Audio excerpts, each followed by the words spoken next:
few days since we said bye to the others in Nasha Town. Still no news about Rarer, though. Where could he have slunk off to? If only he was gone for good. But with all the trouble he stirred up before, there's no way we've seen the last of him. Hello! You must be the traveler in Paimon? Mr. Flynn has been looking for you. Unfortunately, there's been a serious wild hunt attack over at the quarry. He thinks it's time to regroup and figure out a plan.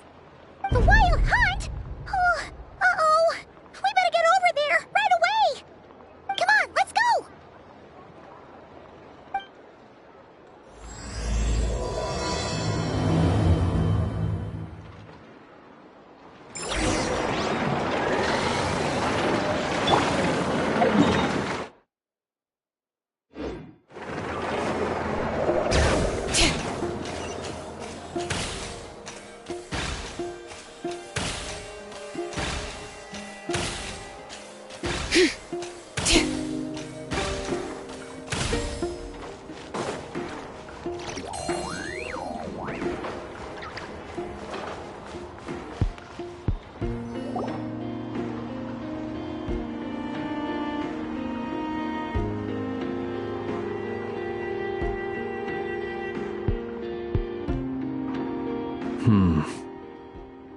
I can barely sense any Kuvaki at all. This whole area feels like a soulless husk. Looks like his appetite truly is insatiable. As if the power of that energy cannon wasn't enough. He's not seriously still getting stronger? What's his endgame here? Ah, everyone's here already. Hey, we made it. So, what's going on? We've all been on high alert since we split up a few days back, expecting Rarir to strike again. But it's like he just vanished into thin air. No one has seen him nor found any trace of his presence. That is, until this morning, when a ratnik found signs of wild hunt activity while out here on patrol. As you can see, the Crystonite itself is physically intact, but the Kuvaki it contained is all but completely diminished. And we're sure that Rarir did this. Who else? He's the only one who could pull off a stunt like this.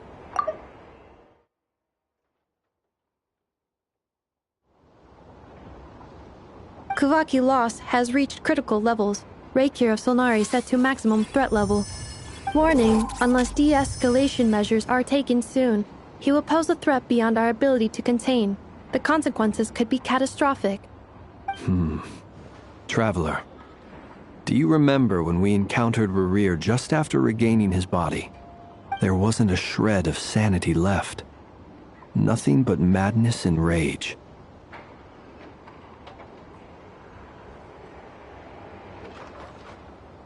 Yeah, didn't he shout out a bunch of names? Then he started raving about how nothing in this world mattered to him. Oh, Paimon gets chills just thinking about it. Oh, but the thought that he's still out there, lurking somewhere in Not Cry, waiting for his chance to strike? Oh, even chillier. Last time we fought, we were already at a disadvantage. If he has such overwhelming strength, why would he suddenly go into hiding? Yeah, if I were him and I wanted more Kuvaki, I'd just take it by force. No point staying in the shadows. Unless something went wrong.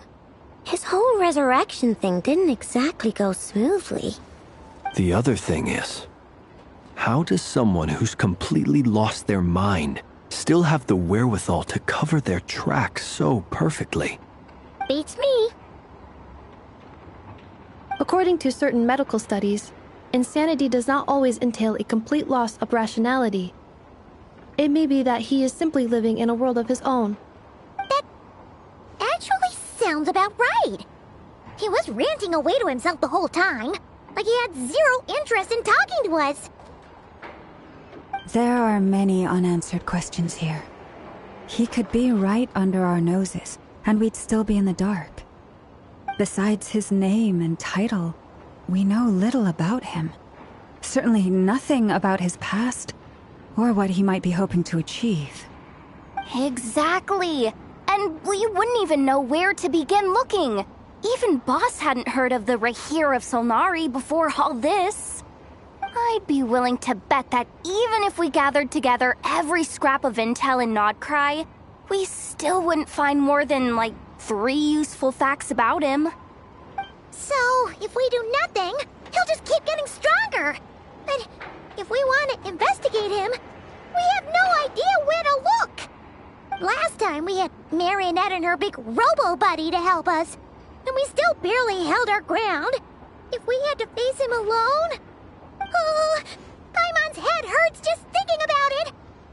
What are we supposed to do against a threat this big?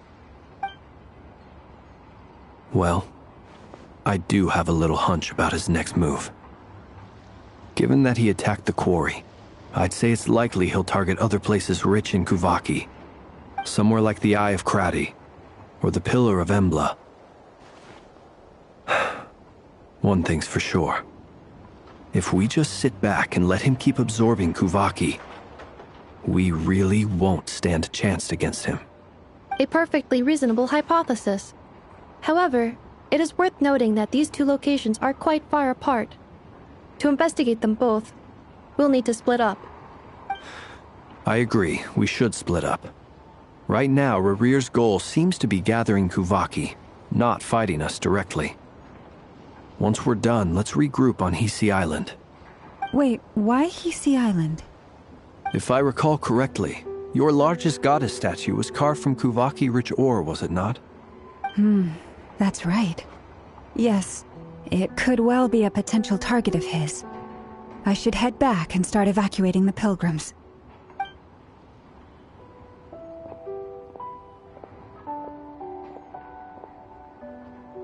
Splitting up's always gonna be risky. But I guess we don't have much choice, right? We're in a race against time here. And if we do run into Rarir, what then? That's when you follow the 3rd rule of treasure hunting. Run like the wind. Didn't you say the 3rd rule was go with the flow? I don't know. Did I? Anyway, whatever. In this situation, go with the flow means go find backup. Agreed. If anyone finds so much as a trace of Rarir, do not pursue him. Get out of the area and alert the rest of us as soon as possible. We need to put safety first. All right, we'd better get moving. Come on, Anetha, let's go.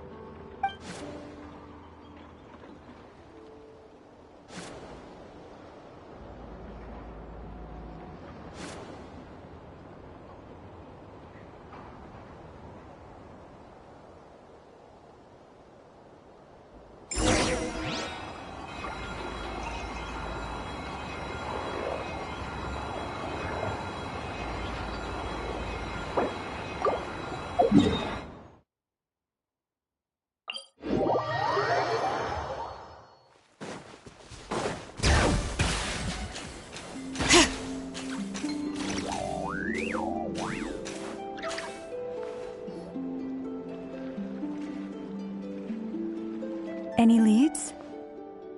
Nope. Diddly squat. No clues to where he might be hiding. It's like he's a ghost. It feels like we're sitting on a powder keg that could go off at any second. Oh, I hate this feeling. I'd rather face him head on than be left hanging like this. So, you guys didn't find anything either? Not loving the word either. How about you, Flints? I questioned a few Ratniki and eventually narrowed my investigation down to one suspicious individual. But by the time I got to his place, he was already gone. Almost as if he knew someone was on to him. Either that or he's just extremely cautious and doesn't stay in one place for long. He's been biding his time for a while now. The question is, where or what is his next target? No idea.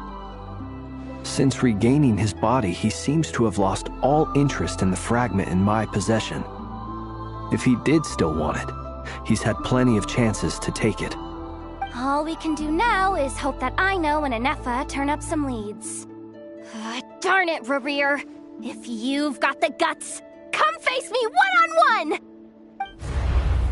Wait, he's actually here? I didn't mean it! I swear! No, it's coming from Silver Moon Hall. The Lady Kutar might be in danger. Let's get over there, quick!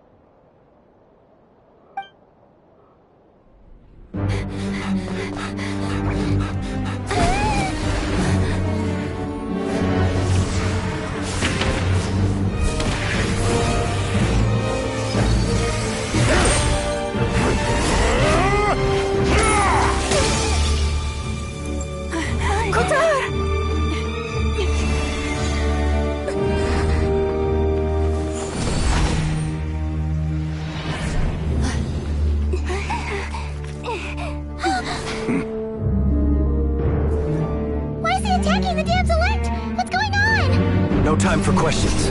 Stop him!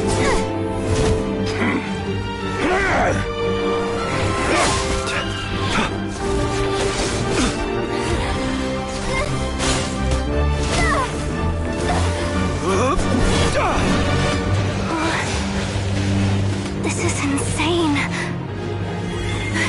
Yehuda, get Kutar out of here! On it.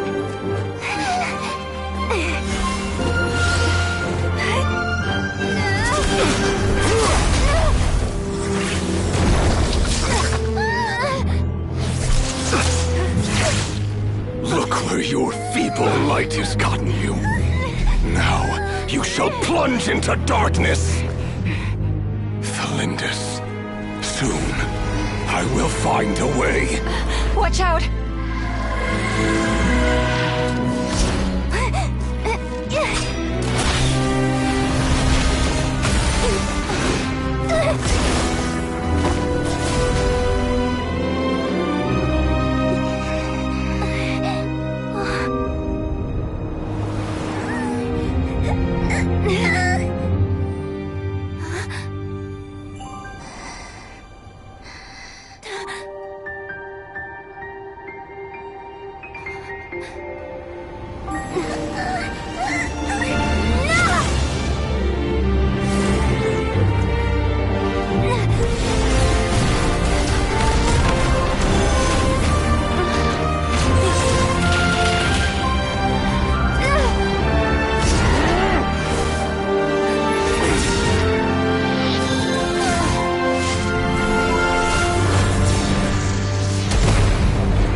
barely made it out of there alive.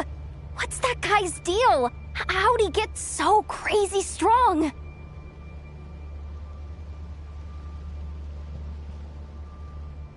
He's a threat to this entire nation. I doubt his strength could even be measured by conventional standards. I have a question. When me and Anefa showed up, we saw him chasing after this lady like he wanted her dead. What was that all about? We weren't there for the whole thing either. They were already duking it out by the time we arrived. Yeah, we didn't see how it all started.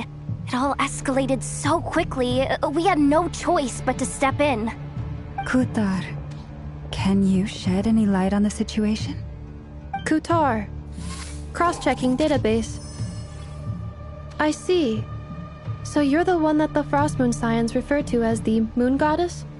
Wait, she's the Moon Goddess? Oh, no wonder she looks just like all those statues. There are many reasons why people might worship the moon, and just as many why they might despise it. I've never met that person before, but there was no mistaking his deep-seated hostility towards me. Why he holds me in such contempt, I cannot say. But since he hunts the power of the moon, it's no surprise that I am a target. Kutar. There are many potential motives. For instance, you help the traveler escape his grasp. This could be his way of taking revenge. It is also possible that he covets the Kuvaki inside you and seeks to take it for his own. The list goes on. But right now, devising a counter-strategy should be our #1 priority. The likelihood of this location being discovered is close to 100%. A counter-strategy? We don't stand a chance against an enemy like this. Surely our only option is to run.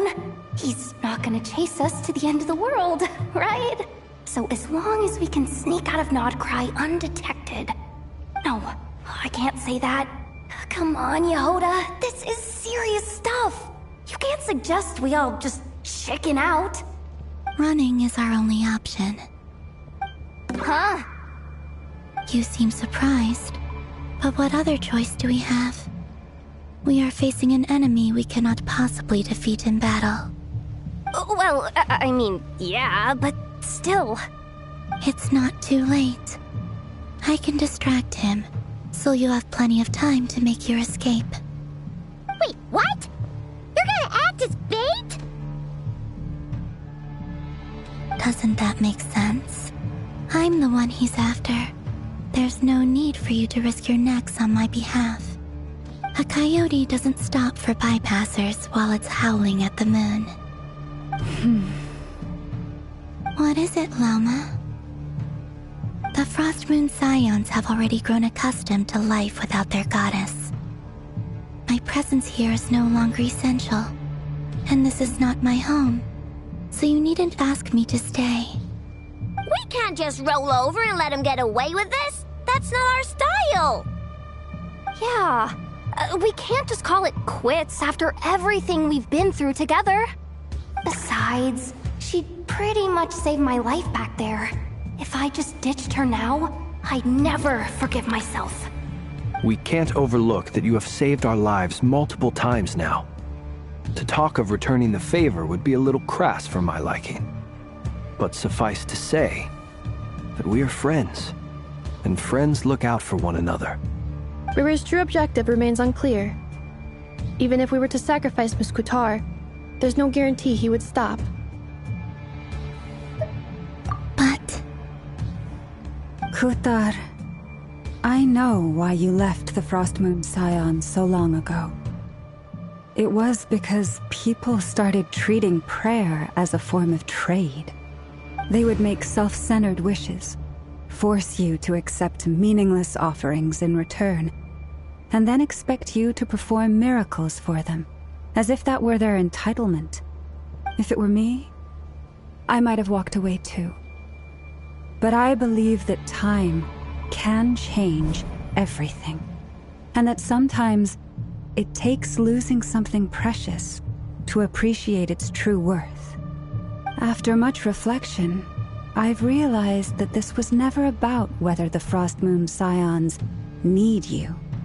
Any relationship based on need is purely transactional. What I truly hope is that you'll choose to stay, not out of obligation, but as part of our family. You were born here, and now you've returned. Who knows? Perhaps it was the moonlight that guided you home. Thank you, Lauma. But my power is on the wane. I'm afraid I will be of little use to you now.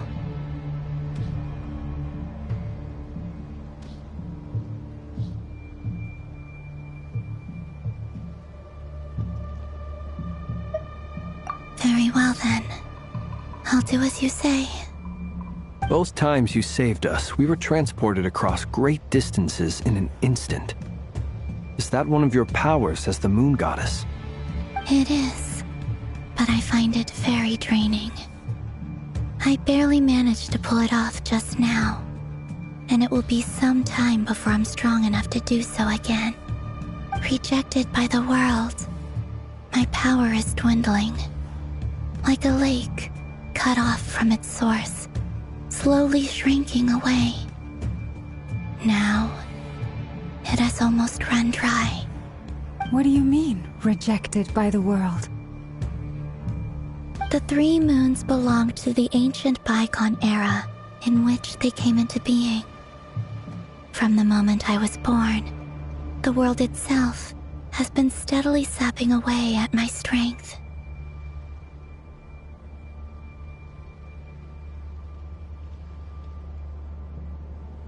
The three moons are not one and the same. As the goddess of the frost moon, I cannot wield the powers of the other two. Yet moonlight has a way of blending together. Each can reflect the other's glow. So when our fingers touched, I was able to restore my strength by drawing Kuvaki from the eternal moon's marrow. But this method of recovery is painfully slow. If only we could find the...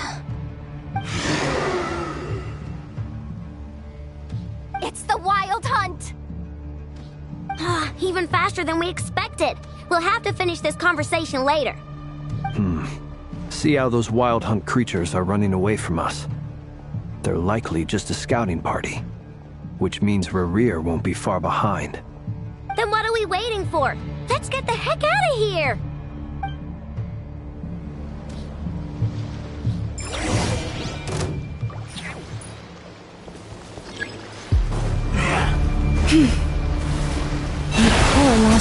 Be silent.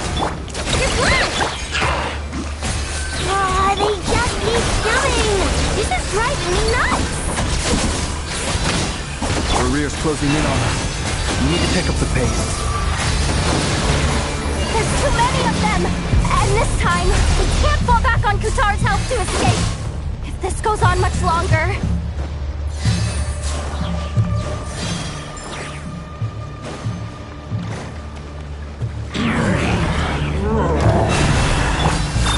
Preparing for dust up. Rainbow! The night comes. Protect us with one heart, we pray. Annihilation mode. Flash attack! Flash is the moon. Just close your eyes. Beware the creatures of the night.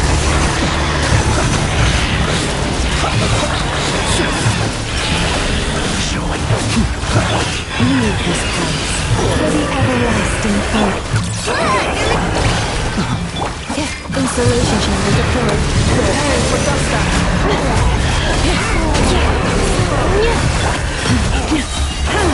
Receive my blessing. With one heart, we pray.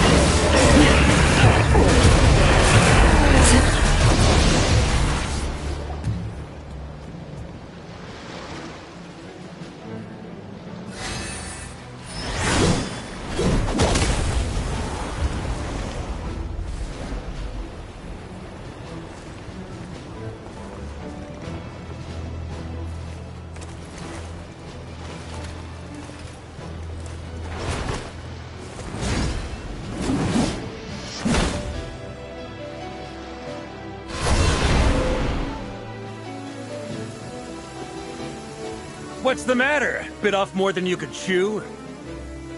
Hold up! Who are you? Uncle Varka! You're back from Amsvartnir? Whoa! You're Varka?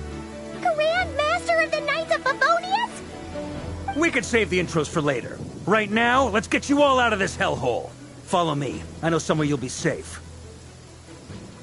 Oh, is that where I think it is? That's the one. Come on, move! There's no time to waste.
This is so well hidden. Well, that goes without saying. This is the Knights of Favonius' meeting place in Nodcry, and a contact hub for the Northern Intelligence Network. AKA, the black market of intel. No matter what faction you're with, it's the place to buy and sell information. Their headquarters are in Nodcry, but they've got contacts in every nation. As an expeditionary force on foreign soil, working with them has offered us the most effective way of getting our hands on reliable local intel. This is where we meet, so naturally, it's secure. Anyway, where were we? Folks from Nodcry should be pretty familiar with me by now, but I believe this is the first time we've met. Allow me to introduce myself. I am Varka, Knight of Boreas, and Grand Master of the Knights of Favonius. We've heard all about you. This meeting's been a long time coming. You look way younger than Paimon expected, but you definitely have that Grand Master vibe. Well, I'm no spring chicken. Just not showing my age yet. Definitely feeling some of that back pain today, though. Rushed back from Amsfartnir without a wink of sleep, only to get right into another fight with that freshly revived maniac. Another? You mean you fought him before? Yep. He wasn't nearly as strong back then, but he was still a formidable foe. I brought some of the knights along to give him a little surprise, but he saw us coming from a mile off. My squad took heavy injuries, and I barely made it out alive myself. We knew it might have been our last chance, so we staked everything on it. But still, it wasn't enough to stop him. I tried tracking him down afterwards, but he didn't leave a trace. Even in his unhinged mental state, he's as cautious as any trained operative. So, I decided to come find you. And as luck would have it, turned up to find you being ambushed by the Wild Hunt. The rest, you already know. Is that why he's been frantically absorbing Kuvaki these past few days? Because he sees you as a threat? Maybe I'm part of the equation, but even if I weren't, I'm sure he'd still be gathering power. He's clearly working up towards something. Note to self, Uncle Varka's strength rating officially upgraded. Guess it's my turn to ask questions now. So, what exactly has been happening in Nodcry? Why is the Wild Hunt returned in humanoid form? And why is it after you? That's a long story, but I'll try to make it quick.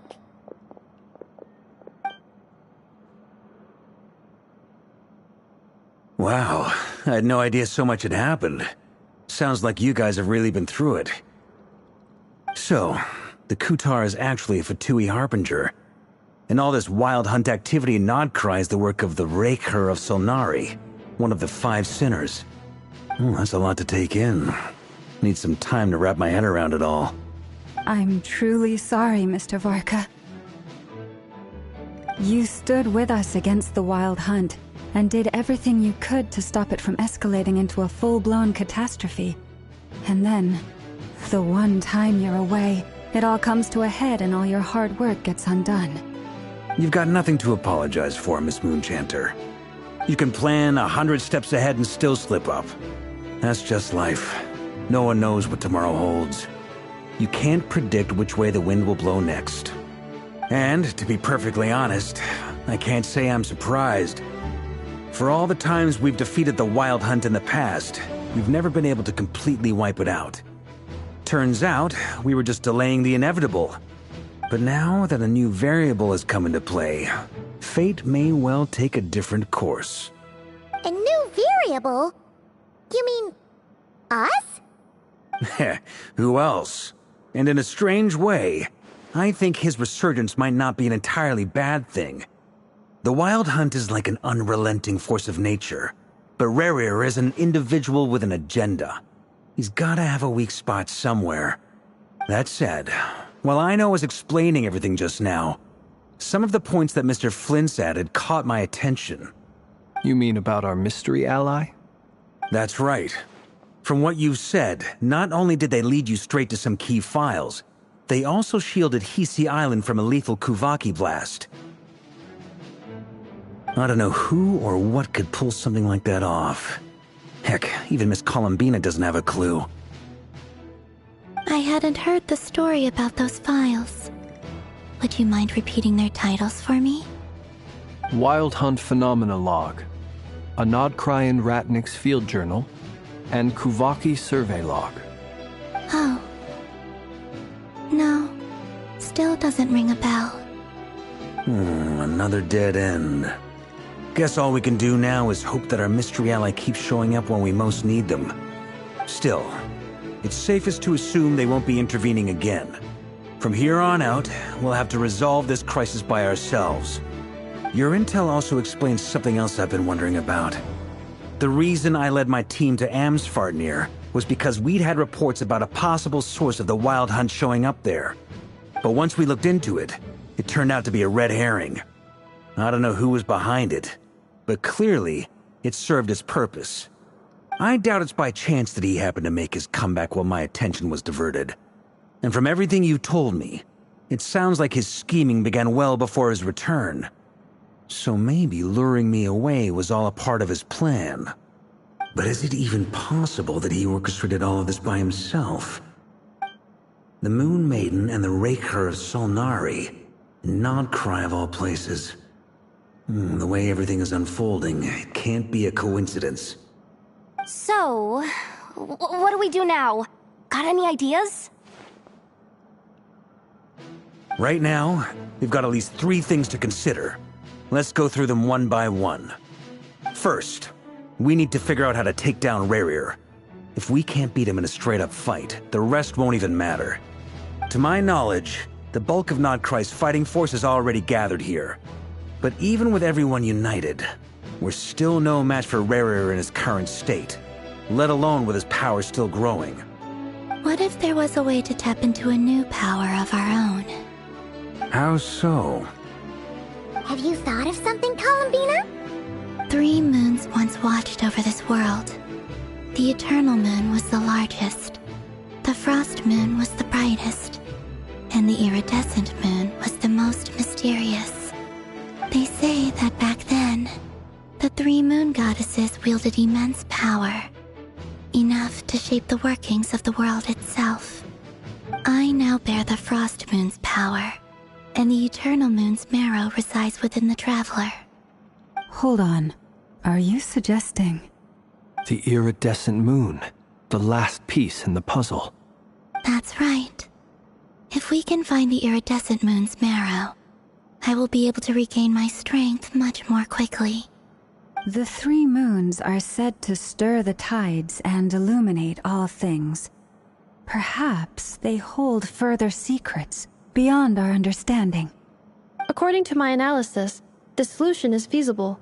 However, it is subject to one major condition. How do we locate the Iridescent Moon's marrow? I know a way, but... we will need to visit the Fatui's Experimental Design Bureau. The Experimental Design Bureau? Are you saying we need to involve Marionette? Yes. I must speak with Sandrone. It's a long way from here to the Experimental Design Bureau. There's a high chance you'll be spotted. You shouldn't go alone. Then that's settled. Next up, our second priority. Somehow, we need to figure out Rerir's end goal. As you saw for yourselves, when he was still in his Wild Hunt form, everything he did was for the sake of recovering his body and resurrecting himself. His first act since then, after laying low for a while, was to try and assassinate this young lady. People's obsessions often reveal their greatest vulnerabilities. There must be a reason why he despises the moon so deeply. Perhaps it sheds some light on his title, the Raker of Solnari. The Wild Hunt has plagued Nodcry for centuries now. If we want to stop it for good, we have to get to the root cause of what's driving it. It's true. We still know very little about him. If Kuthar hadn't given us that lead, we wouldn't even know his name. But where would we even start? I doubt even the Intel Queen of Nodcry has a clue, and she has info coming out of her ears. Oh? That's a rather hasty conclusion for someone who's so painstakingly meticulous when it comes to dealing with machines. She heard me.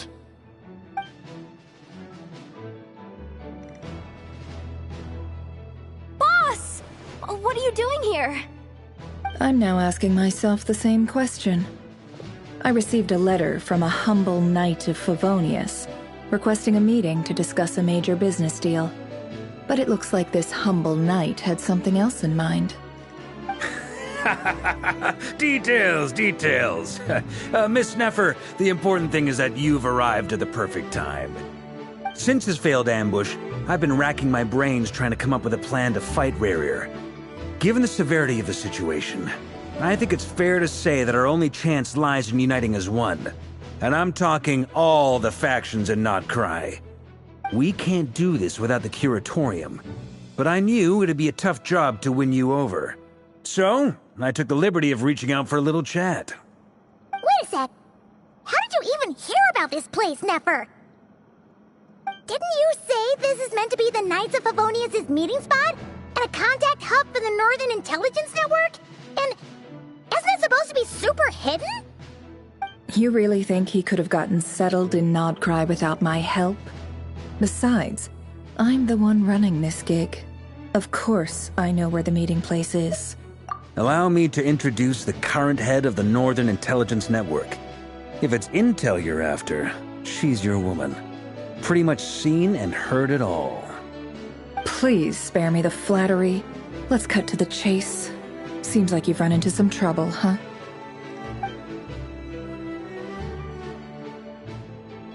Well, this certainly qualifies as an unforeseen crisis. On behalf of the Curatorium of Secrets, I wish you all the best of luck. So you're just going to sit this one out? Why should I get involved? What could possibly be in it for me? What if we told you we can't do this without you? Oh? Then I'd say you'd better make it worth my while. I don't work for free. I can't put a price on something like this. It's just not in my nature. But then again, you and I have always been polar opposites in this regard, so I can't exactly say I didn't see this coming. If you insist on compensation, I will pay you. Consider this a formal commission. Sound fair? You just don't give up, do you? Too bad. I know you well enough to know you can't afford my prices. The riskier the job, the more it'll cost. And a moon chanter's stipend isn't exactly generous. Unless you're planning to start passing the donation box around among the faithful. Boss, just a thought. If they come up short, maybe you can take the difference out of my next few paychecks. Things got really dangerous during the fight with Rerir. If this girl hadn't saved me, I'd be ley line fodder by now. I'd be gone for good, boss. If there's any way we can make this work, I'd really like to help her. Please? I'm begging you. This is why I'm always telling you never accept favors. They are the hardest debts to repay. You have to be careful who you get involved with, or you invite all kinds of misfortune. Very well, Yehoda, I will help. But just this once. Don't count on this happening again. Flynn's, that fragment that Rerir was after, do you still have it on you? Of course. Let me borrow it. I need it to follow up on some leads. Wait, you actually have some leads? Shh. This is top secret information. I get it. We all have things we'd rather keep to ourselves. Plus, I know we can count on you, so we'll leave the intel gathering in your hands.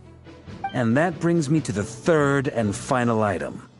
We need to find a way to distract him. We need time to make our move, so someone will have to stall him. I'm in for this part, no matter what. Anyone coming with? Count me in too. Come off it, you two. Quit playing heroes. I'm way ahead of you here. Ineffa did a scan of the Moon Goddess's Kuvaki signature, and we're gonna use it to make some decoys over at the Kramkake craft shop. Anyone who's in, follow me. Once they're ready, we'll deploy the decoys across Nogcry, so as long as the rest of you keep moving, he won't catch on to your scent and won't be able to track you down. I like it. Genius idea. No biggie. All right then, we'll split into 3 teams. Once your team has finished their mission, return here and wait for the others. Dismissed!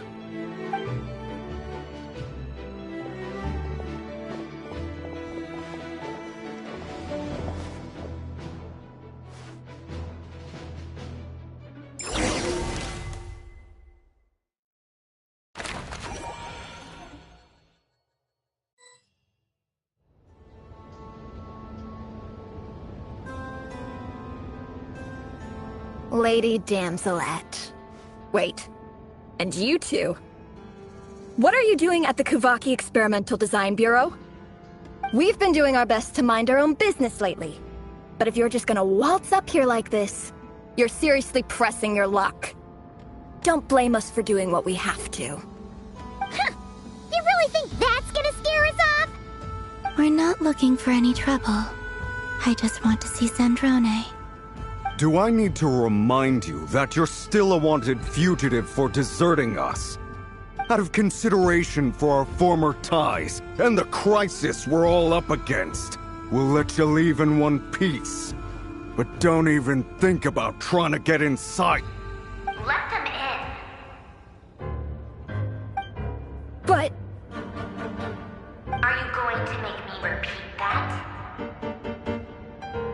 No, my lady. Zandrone seems to be in a good mood. Must be maintenance day.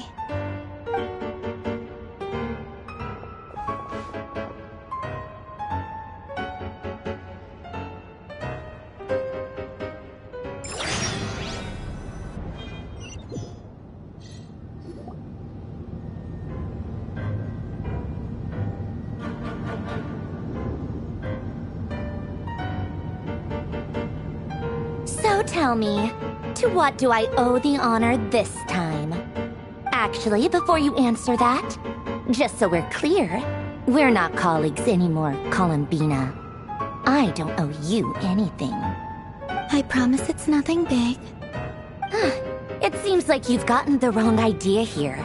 The only reason I let you in was because I was bored. It seemed like a way to kill some time and satisfy my own curiosity.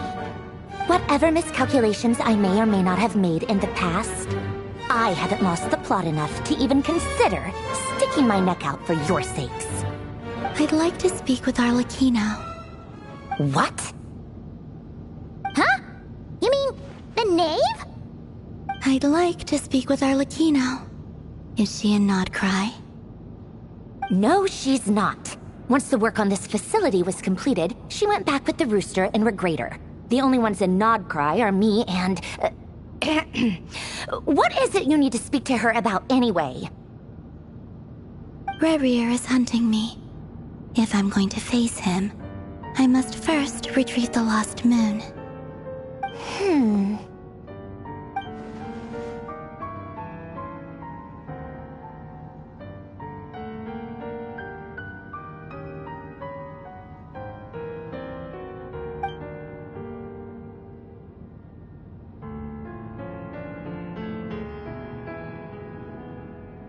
Is that a no, then?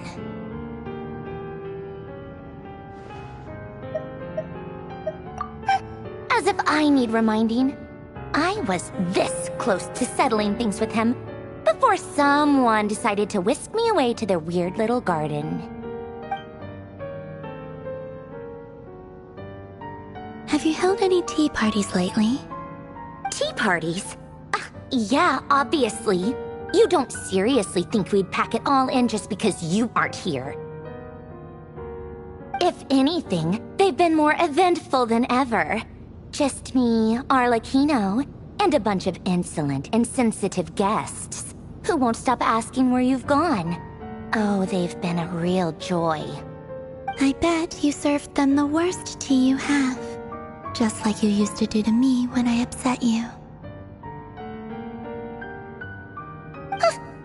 Who cares about how good the tea is when there's no one around to drink it? I keep losing people. First Rosaline, now you. I'm running out of people who can make me laugh. Honestly, what could be more ridiculous than a multi-centenarian goddess who's only ever had the plain herbal tea she received as offerings? You'd always brew a different type of tea for me each time.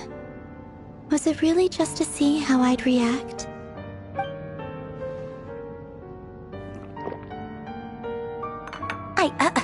Well, duh. Why else? Watching you squirm was practically my only form of entertainment.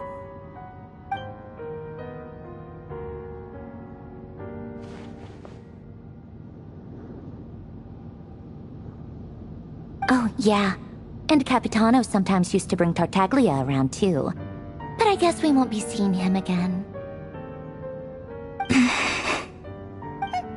Well, I guess we are overdue for a get-together. Polonia! Have Febronia pass a message to Arlecchino for me. It's time for tea. Will suffice. Pass along a message for me, too, if you would. My body cannot contain the marrow of 2 moons, so I'll be leaving one of them in her care. Excuse me? Who said you were on the guest list? If my tea meant that much to you, maybe quitting the Fatui wasn't your brightest move. Back when you were under the Tsaritsa's protection, no one would have dared come at you so openly. But that protection didn't come for free. In fact, I paid dearly for it. At the end of the day, it was just another transaction. I just got tired, that's all. I never wanted any part in their grand ambitions, and I've had enough of being treated like a bottomless supply of power. It brings back memories from the old days, when I was still worshipped as the moon goddess. Centuries on, it may be a different group of people, but I see the same greed in their eyes. I figured you'd leave eventually. You didn't have as much of a reason to stay as I do. The Tsaritsa gave you shelter and protection, but that was it. Nothing more, nothing less. Meanwhile, the Fatui demanded everything from you in return, until it was more than you could bear. I get why you left. And frankly, I have no interest in dragging you back just because the higher-ups told me to. But if you keep hanging around with this riffraff, the next time we cross paths, we might be enemies for real.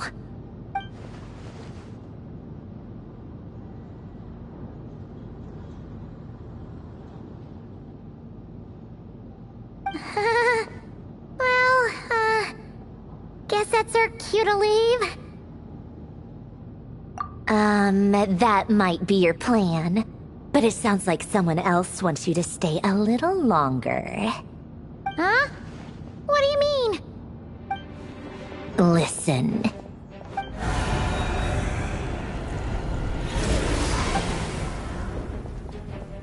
My lady, it's the Wild Hunt. A horde of monsters is headed straight for the facility. Another uninvited guest trying to crash my tea party. Clear the area! I'll handle this. Wait, what? You want us to leave you here by yourself? You'll be lucky to make it out of this alive. You really think you can afford to worry about me? Go on, get out of here. You may have stopped Polonia from crushing him last time, but I've made sure that won't happen again. The entire Experimental Design Bureau is rigged for war. Stay and watch if you want, but it'll be at your own risk. You're not flagged as friendlies in a weapon system. Don't tell me what to do! Look, if you're leaving, make it quick, or you'll just get in my way. There's a secret passage on the 2nd floor. It'll take you right to the plains out back. Stare all you want, Columbina. You're not getting another invitation to my tea party. I know. But thank you anyway, Sandrone. This is exactly why you shouldn't hang around with those people. All their melodrama and sentimental nonsense is rubbing off on you.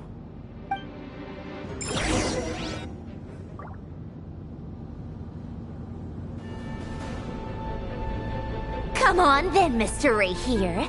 Let's pick up where we left off. It's your Wild Hunt monstrosities versus my beautiful creations.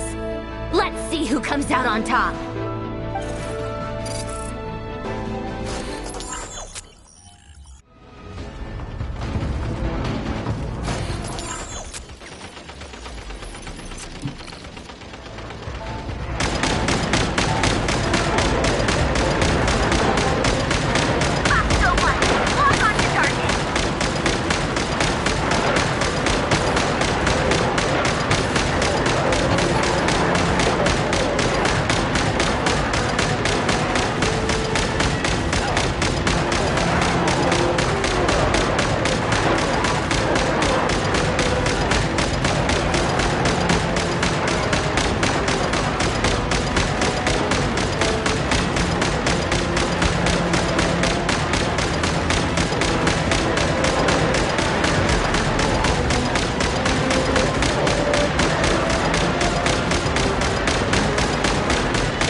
Apollonia, get him!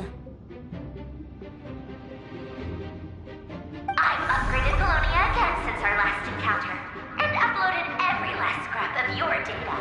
So let's finish this, once and for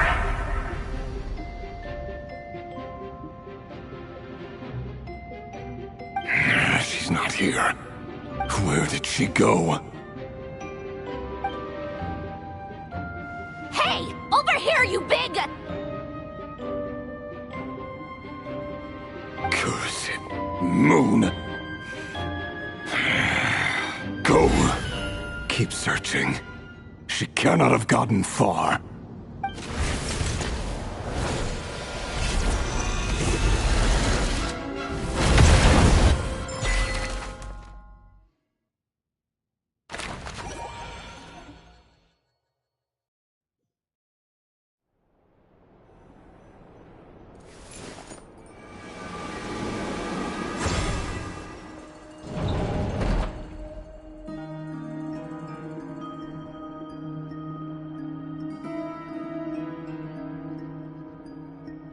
So this is your method for investigating Rarir's past. It almost looks like some kind of ceremony. Good deduction. But it's quite a different affair from what you're used to with the Frost Moon Scions. Whoa! First time I've ever been in here. Boss always said it was off limits, so I pictured some kind of creepy dungeon. But it's actually kinda nice. Oh, I guess this must be Sumero decor? That's where Boss is from. And that nice shopkeeper who sold me my treasure compass. I'm not sure exactly what you've got planned, but it looks like you're all set. When do we begin? Whenever we wish. But for some reason, I've got a feeling this isn't going to end well. I've never faced Rarir myself, but from what you've told me, his power is beyond anything I could imagine. I, on the other hand, am just an ordinary businesswoman. Our paths should never have crossed, yet here I am, forced to make an enemy of him. If you ask me, you're about as far from ordinary as it gets. So what are you saying? You're getting cold feet? Once I take a job, there's no backing out. Still, I have to ask myself if the power I'm relying on will even work on an opponent of this caliber. And also how to make sure I come out of this alive if things spiral out of control. Death is the one thing we can take for granted. It is the great equalizer, however fortunate or unfortunate we may otherwise be. So it's important to consider how to spend what lifespan we have left. Come on, boss. Lighten up. Quit talking about death. It's bad luck. For once, I agree with you. When you're up against a foe like Rarir, there's no such thing as being too prepared. Is there anything I can do to help? That won't be necessary. I've already made up my mind. Time to cash in a precious favor I've been saving for a rainy day. Yehoda, I need you to find someone for me. The sooner the better. Find who? That shady merchant who sold you an overpriced treasure compass the other day. Come on, boss. You're pulling my leg again. In what way is she shady? She showed up when I was completely lost and sold me a neat little gadget that was exactly what I needed. Trust me, she's a good person. Anyway, I know who you're talking about. Don't go anywhere. I'll be right back.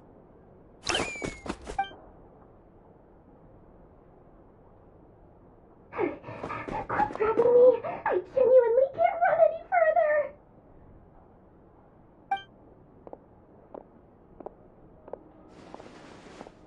Hey, aren't you? What is it? What's the big rush? You dragged me out of a dream where I was literally swimming in Mora. I'm charging double my usual attendance fee. See, look how easygoing she is. After that rude awakening, She could have completely snapped at us.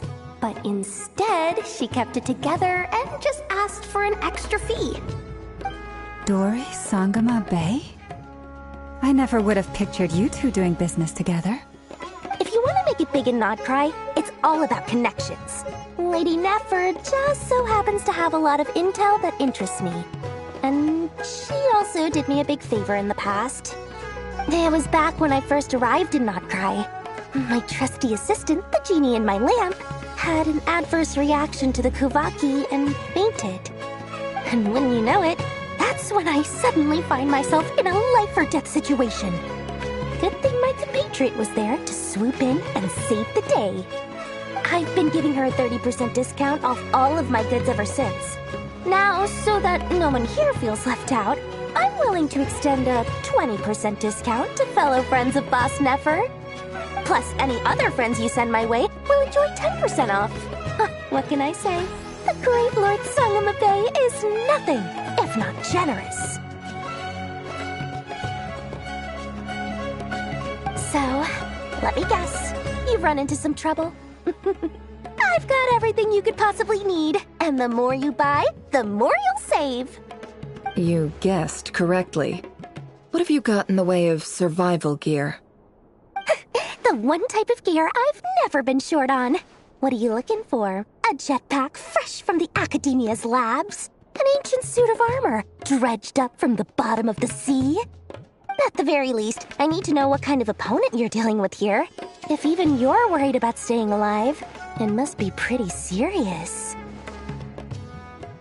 What if I told you it's someone with the power to bring a nation to its knees? Is that so?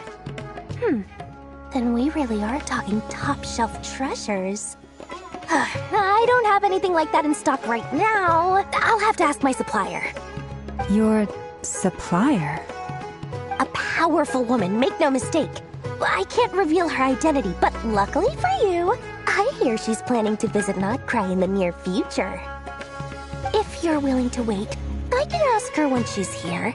Can't say exactly how long that'll be, though. Then, let me put it another way. What would you do if you encountered an enemy like that? Roll over and serve yourself up on a silver platter? Of course not! I have a handy little trinket from one of my generous suppliers, which... Hold on. What exactly are you getting at? No, no! This is for my personal use only! Let's just say I'm borrowing it, all right? Just for insurance purposes. You'll get it back later. Favors are the worst kind of debt to owe, and now you've got a chance to repay one. A win-win situation, don't you think? Fine. You can borrow it for 5 days. No, make that 3. And for every extra hour after that, I'm charging you 1 million mora. Deal? Deal.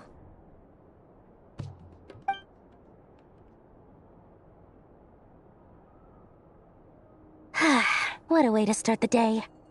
Now, was there anything else you wanted? Or can I go back to bed now?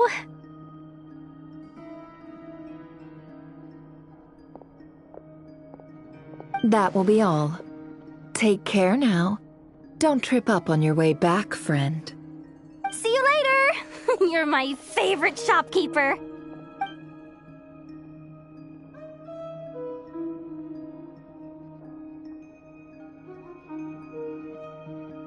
Excellent. Everything is well and truly ready. The ceremony can now begin. After initiating the ceremony, your minds will follow me wherever I go. You will see many strange things in your mind's eye. So remember, don't be frightened, and don't make a sound. Now then, let us peer into the Raker of Solnari's past.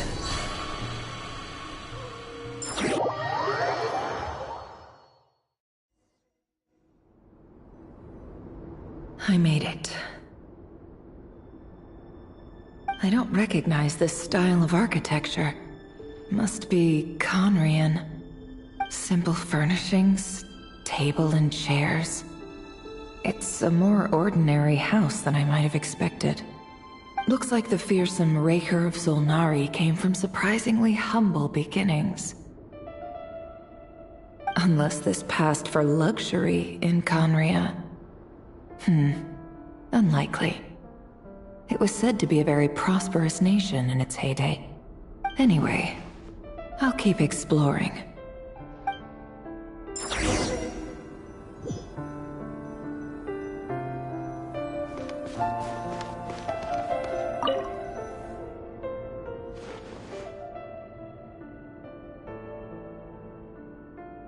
Hi, River. Since you're working extra hours tonight, I thought I'd keep myself busy by checking out that new kebab shop. I've heard good things about their menu. I'll test it out, and if it's as good as everyone's saying, let's go back together sometime. P.S. New stash from the Universitas Magistrorum. I brought some goodies home. A few teacups and a pin rack. Hope you like them. They didn't sign their name, but they must have been close. Sounds like they were living together.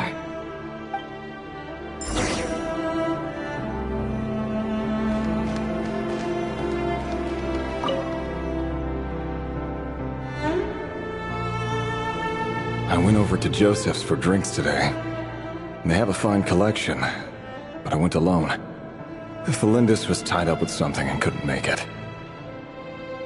Joseph asked why I came alone, but I didn't really have an answer. He then went on to ask about other things. If you ask me, someone who asks that many personal questions is too nosy for their own good. But if he invites me again, chances are I'd still go. Felindis. That's the same name Ririer mentioned. Grain imports keep falling. If things don't pick up, we'll soon be back to meat and mushrooms only. Honestly, I'm not a huge fan of that new type of mushroom everyone's been into lately. Didn't it start out as a lab-grown variety? I heard it's even mildly corrosive. Seriously, why would you even eat something like that? I don't care if it's an impressive feat of alchemy. That just isn't the kind of thing I like to eat. Grain has to be imported, and they're eating a diet of mostly meat and mushrooms. Could it be because Conria is underground, so it doesn't get much sunlight?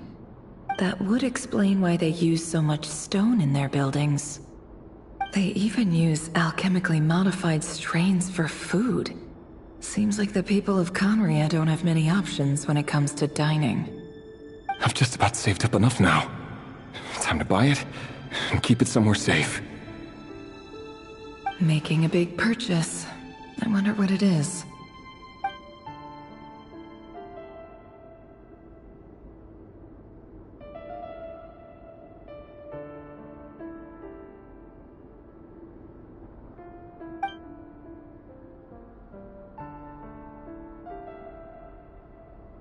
He really is a professional. No wonder he's so good at covering his tracks. Despite what he's become, it seems like he's retained certain habits, at least in this regard.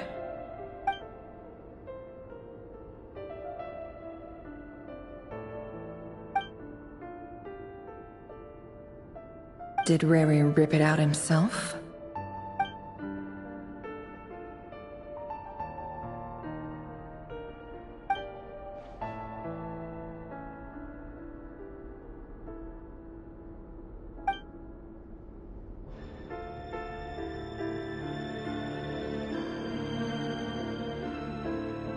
Before I met you, I was convinced that my heart was nothing more than a stagnant pool. The burial place of a fallen moon. A withered, windless grove where the waters rested forever unrippled. It was you who helped me see that my heart hadn't entirely withered away. That it could still beat to the rhythm of love. This is just trivial sentimentality from the looks of it. Why would he go to the trouble of hiding that? The burial place of a fallen moon.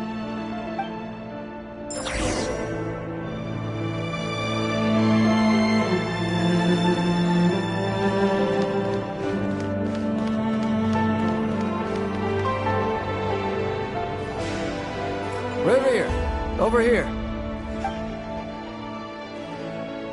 Dane! Oh, and, Vedaflin here? What a surprise to see you here, sir. Hello there, Rerir. You need not address me so formally outside of court. He doesn't get that much free time, so I invited him over for a drink. Even the court prophet deserves a break every now and then, right? Well, I'm flattered. So, what are we discussing today? Hey, don't look at me. As far as I see it, we don't need an excuse to have a few drinks. Come on, don't give us that. Didn't you say you were about to pop the big question? How's that coming along? Who'd have thought the great Twilight Sword was an even greater gossip? I just didn't expect you to be the first one to settle down and get married, that's all. Yeah. If you told me that a few years ago, I wouldn't have believed you either. So, are you planning to come clean about your job then? I'm guessing you still haven't told her. Sure, I'll have to tell her at some point.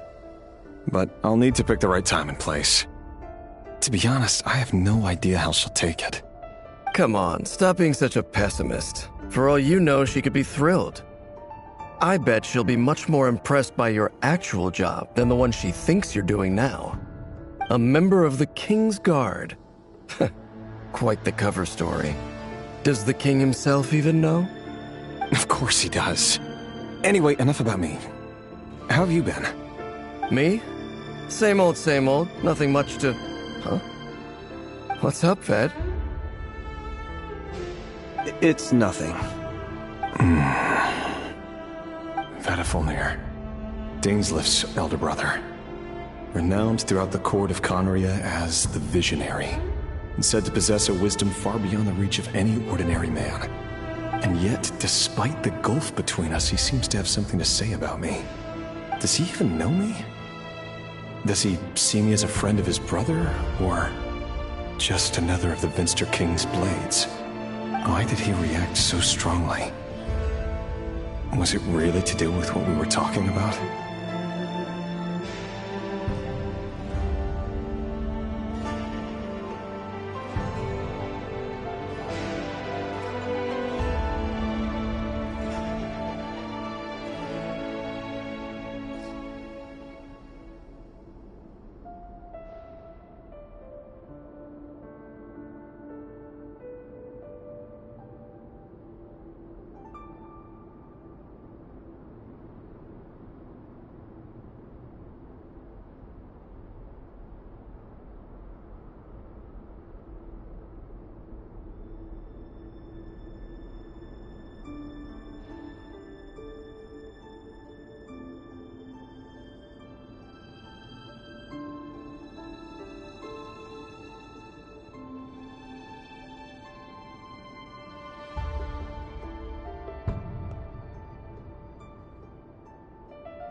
curly hair and brooding blue eyes. So this is what Rere looked like back in the day. Perfectly normal. No different from anyone else. As frightening as this monster is in the present, there's something even more unsettling about seeing the human he used to be.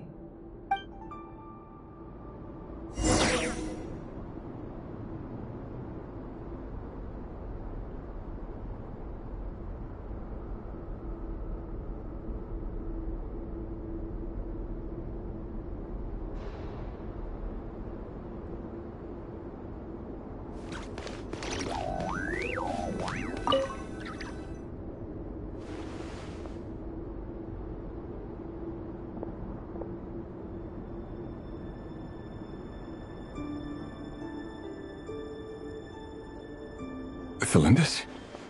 You're back early? Our equipment's being serviced today, so I got off earlier than usual. How's your day been?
Aw, why the long face? Is something the matter? Has your boss been giving you a hard time again? Went for a drink with Dane and the others after work. Isn't that a good thing?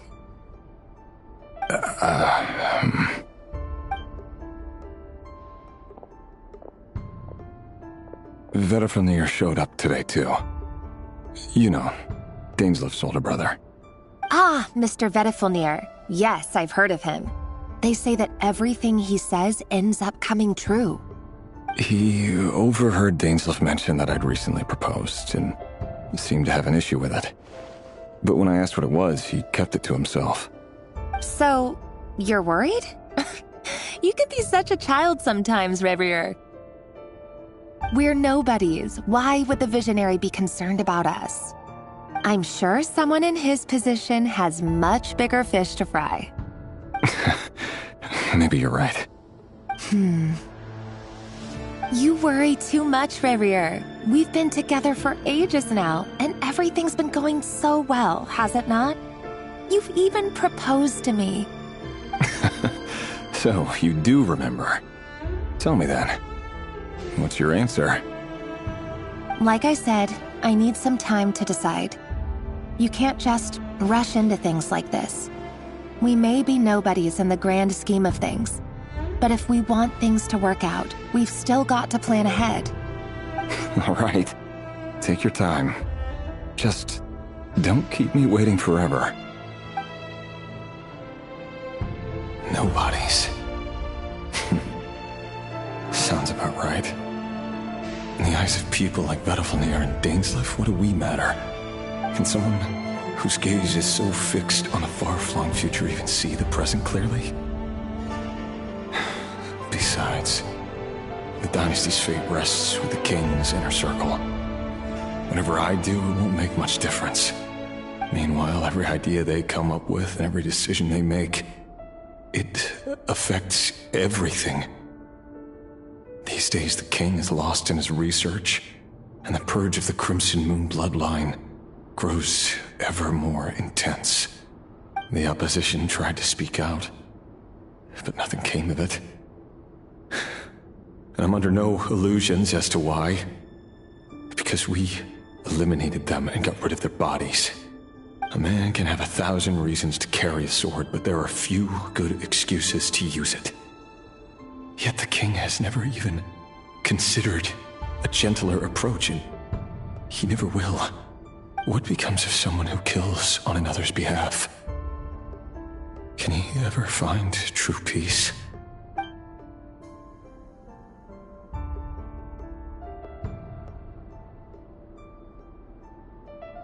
Thelindis?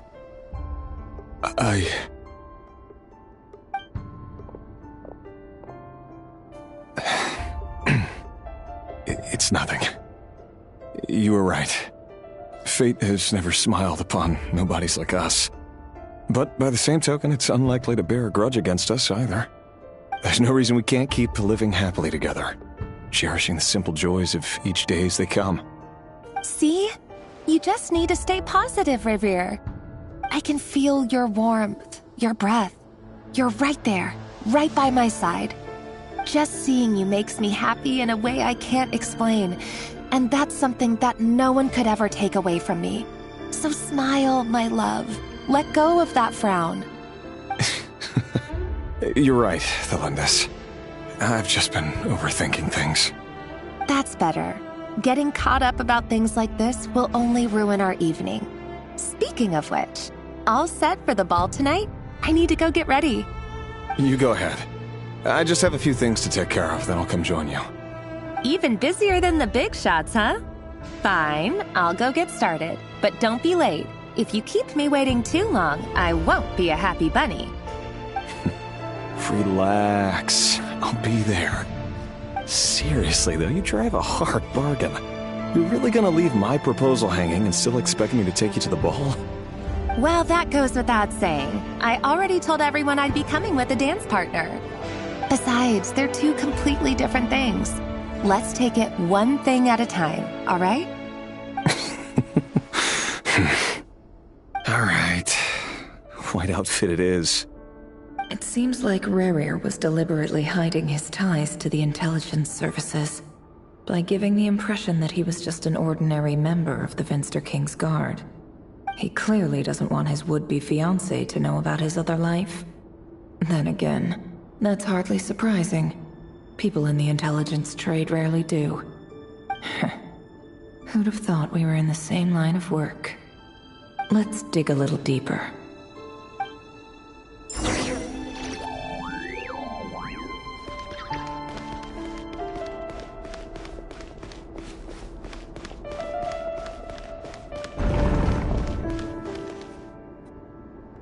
Our last operation was a resounding success, and all thanks to you, Rehir of Solnari. In total, we apprehended 32 dregs of the Crimson Moon, and 67 accomplices. After all these years since the dynasty's fall, so many of them still linger on. Indeed, it cannot be denied. Yet it was destiny that the Crimson Moon should be overcome by the eclipse, and that His Majesty, the all-seeing Vinster King, now guides our nation on the path to prosperity.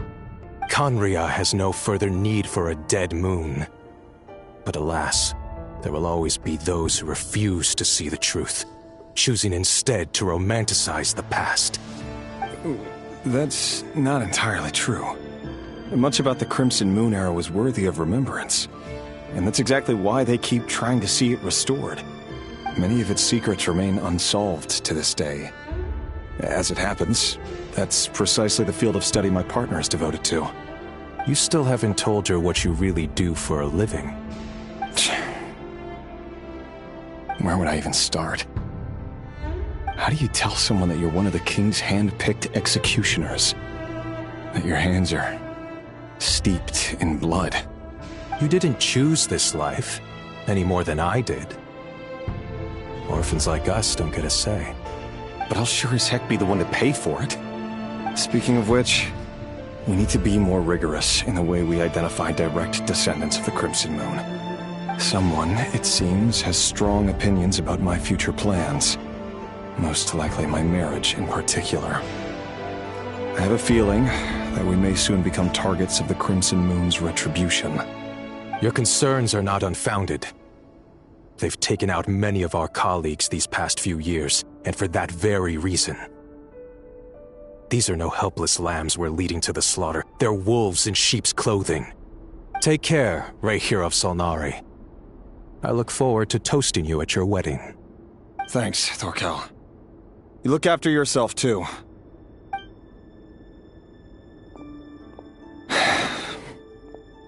Thelindis, I never wanted to keep this from you. You're the last person I would ever want to lie to. But that's exactly why I can't tell you everything. There are things you shouldn't know. Things you cannot know. The moonlit dynasties are a thing of the past. Yet even now, with the sun shining high in the sky, there are those who would call forth a dead moon's ghost. Could that be why Vedalfnir held back? Or was it because of some court secret he's not at liberty to share? I have to get a clear answer from him. No matter what happens, I will protect Thelindis. Rehir seems to be very concerned by Vedalfnir's reaction. Vedalfnir and Dainsleif, the Visionary and Twilight Sword. So that's what they were really like. I've investigated this whole area now. There doesn't seem to be any other memories here. Should I try somewhere else? Wait a second. What's this black smoke?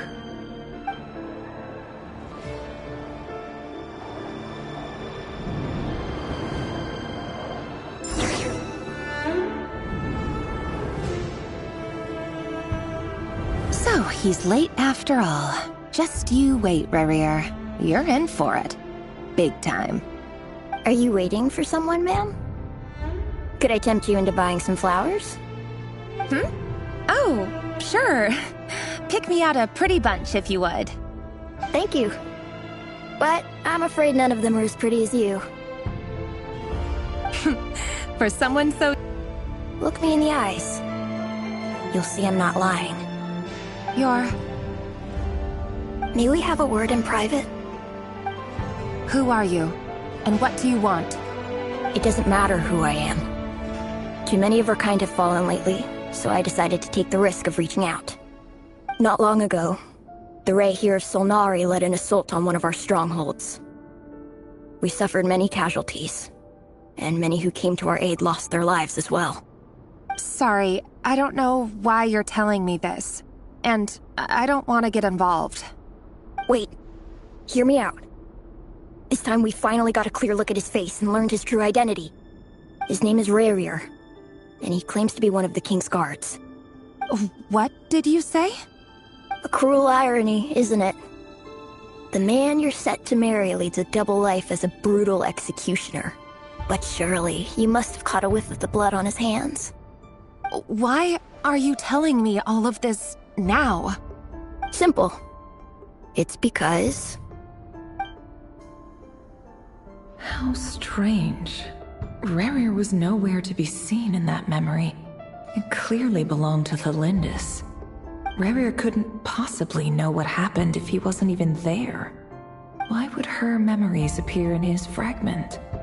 The ceremony won't last much longer. I think it's time to call it a day.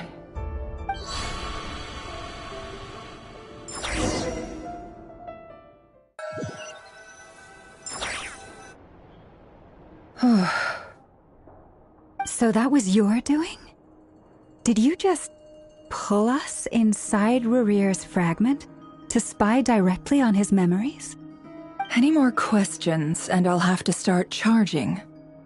I had no idea you could do that, boss! Seriously, that was amazing! We're not worthy. We're not worthy! I gotta admit, though, I'm itching to see what happens next. Feels like we barely scratched the surface. I'm just as curious as you are, but the ceremony only allows for limited time inside. That's all we can see for now. Luckily, we managed to learn quite a lot. So far, so good. I just hope the others are doing okay too. Especially the group with the Traveler. Their mission is a risky one. Let's hope it's all going smoothly. If you're worried about them, go see how they're doing. If I know boss, she's gonna need some time to write up all the details and make sure it's all coherent. I'll stay behind to lend a hand, but feel free to head back and meet up with the others.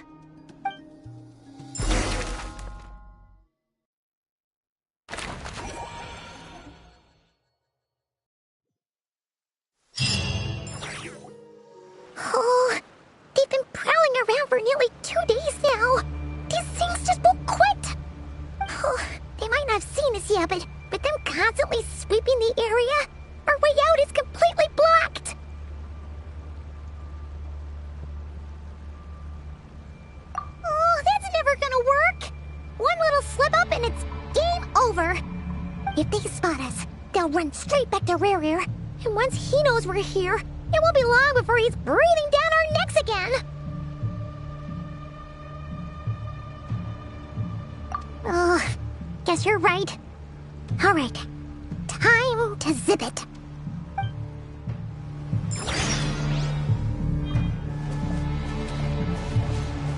Quick, hide! We almost got spotted! Phew, that was a close call.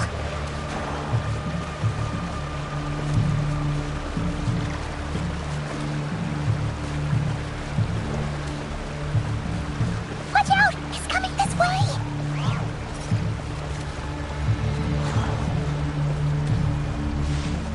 Keep going. We're nearly there. This is the final hurdle.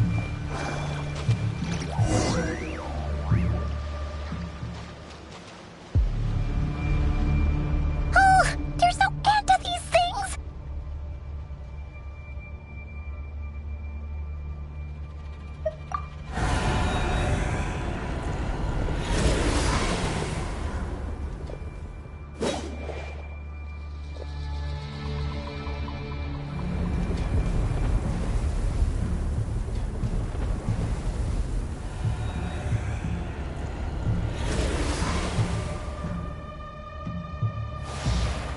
Fire.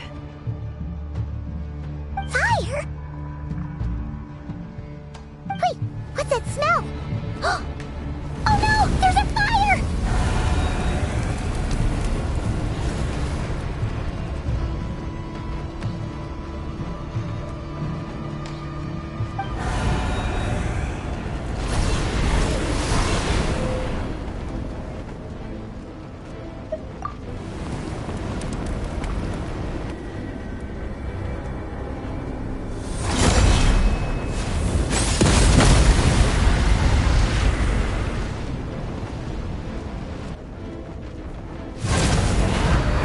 Sandrone was right. You look weak, Columbina. The old you would never have let such lowly creatures bar your way. Word has it that you did something for the Tsaritsa, and that's why you've lost most of your power. Freedom comes at a heavy price, doesn't it? It's Arlecchino! You came! Hello again, Columbina.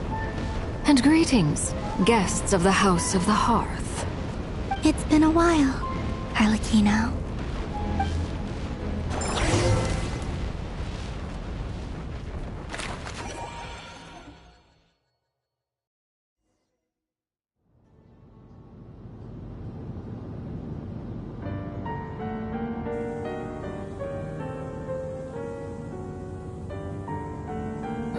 stupid Ray here of stupid Solnari.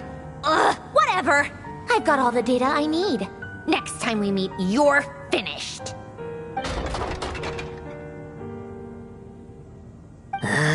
He sure doesn't pull his punches. Excuse me, do you need a hand? You can do me a favor by staying out of my way. Can't you see I'm busy? Wait a minute. I recognize that voice. Hello, Miss Sandrone. Father sent us over to help. How considerate of her. Hey, Fremine. Every machine that cat girl touches ends up going haywire. Go put her on cleaning duty or something.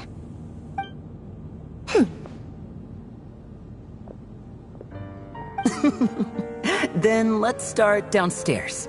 Fremine, we'll leave this place to you. You've got it. Wait a second. Pretty sure there's still some tea in the cupboard. If you want some, you'll have to make it yourselves.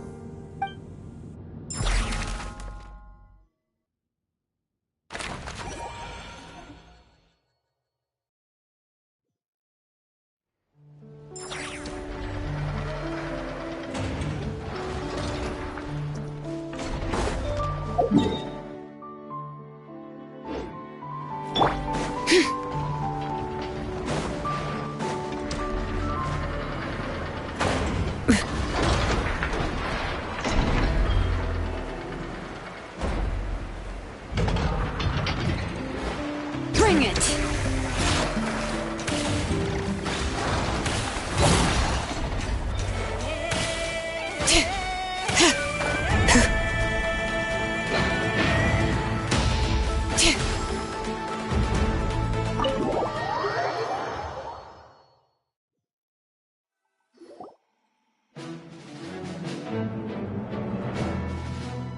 It's a relief to see you all made it back in one piece. Huh? Feels like there's quite a few people missing. Where's Flint's and the others? And what about Nefer? I returned ahead of them. Flint is helping Aino and Anefa to set up the decoys and buy us some time. As for Miss Nefer... Boss is still wrapping things up on her end. She sent us back to fill you all in on the top secret intel we've been gathering. I see. Then let's get right into it. But first, who do we have here? You brought someone else in to help? Greetings. I was invited here to help as a longtime Tea Party companion of Columbina's. You may call me Arlecchino. Surely it can't be. Those eyes. Oh, where have I seen them before? Wait, of course. In those memories we just saw. The only Arlecchino I know is the fourth of the Fatui Harbingers. So either you share a pretty uncommon name, or you're more than just a Tea Party buddy.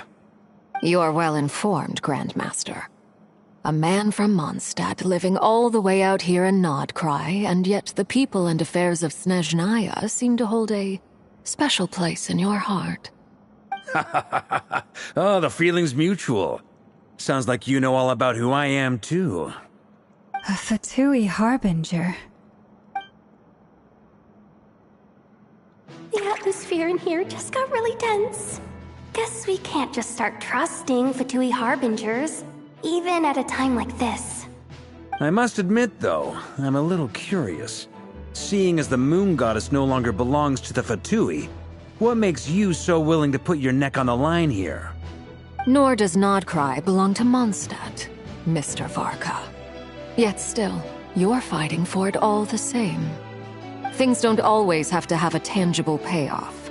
Sometimes, stopping things from spiraling out of control is a higher priority than chasing the spoils of victory. Of course, I can't say there's nothing in it for me at all. But that's between Columbina and myself.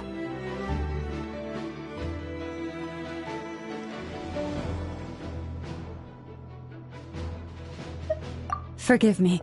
I don't mean to doubt you. It's just that the Fatui really have been the source of many of our troubles. We have our own way of doing things here in Nodcry. But ever since they arrived, the Fatui have treated us with nothing but hostility. I know there's been a lot of bad blood between us in the past. I've done my utmost to avoid friction whenever I could. But sometimes fundamental conflicts of interest simply can't be settled amicably. That's why I'm here solely in a personal capacity. This has nothing to do with the Fatui. As a gesture of good faith, I'll be frank.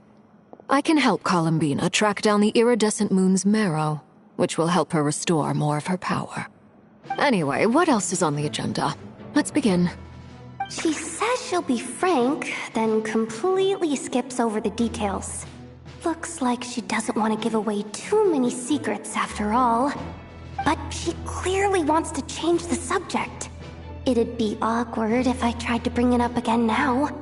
I guess we'll just have to go along with it. She's the fourth of the Fatui Harbingers after all. One look and you can tell she's not someone you'd want to mess with.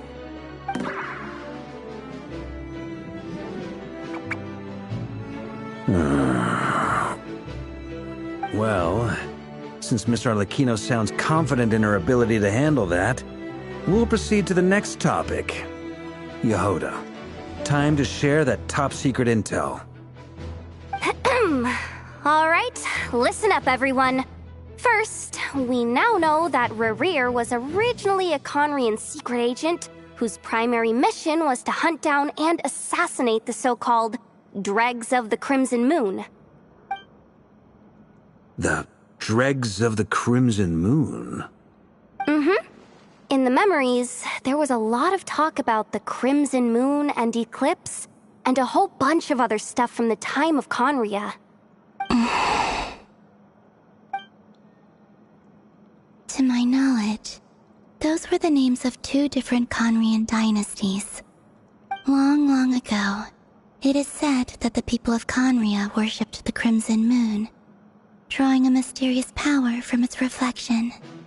But one day, a coup saw the Crimson Moon eclipsed, hence the name of the new dynasty that replaced it, and how it became the new emblem of Conria. Still, long after the Crimson Moon dynasty had fallen, the last ruler of the Eclipse dynasty, the Vinster King, still coveted the secrets it left behind. So, he sent the Rehir of Solnari to secretly hunt down the Crimson Moon's few remaining followers. In those days, Rerir showed no signs of madness. In fact, he was as normal as any other person.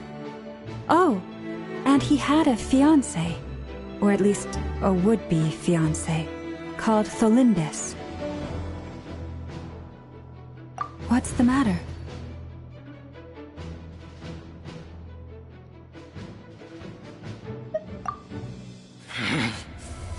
Stephanie, Granddaughter, Flinders.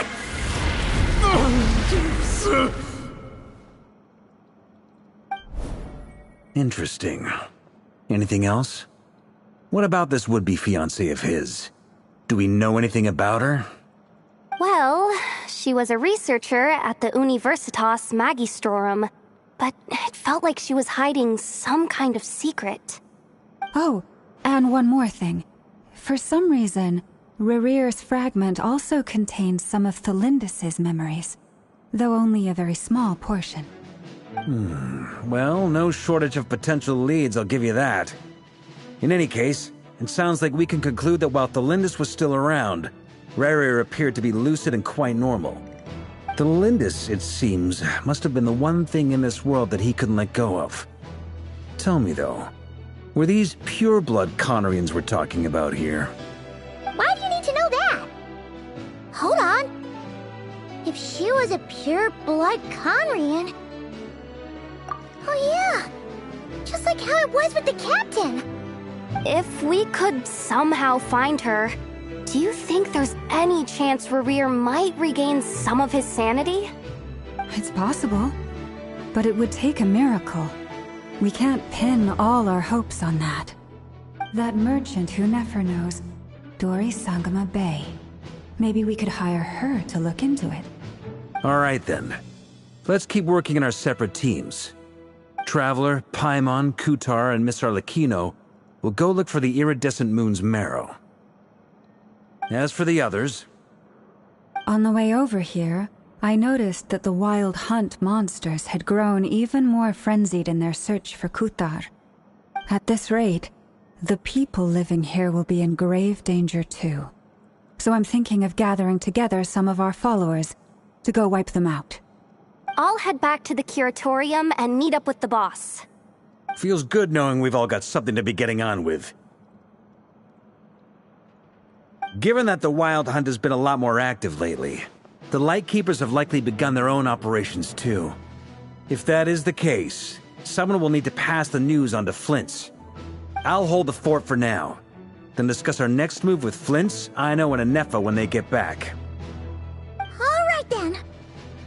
Well, the clock's ticking. If that's everything, we'll be on our way.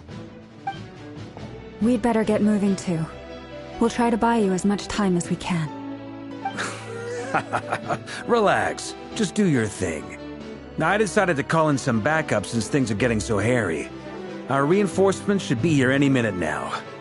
Stay safe, everyone. Dismissed.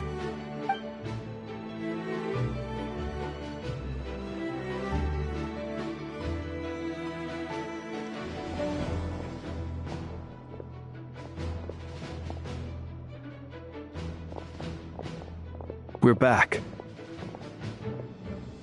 Did we get here a little early? Or a little late? A tad late. The others have already set off. To summarize, our resident moon goddess has found us a new ally, and Boss Nefer has uncovered some promising info. Everything going smoothly on your end?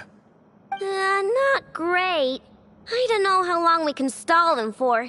The decoys are getting taken out way faster than we imagined. I'm gonna make some more later, but I need a timeout first. I'm so tired right now. Oh, right! Anefa, could you fill in Uncle Varka on what we just discussed with Flint's? Sure.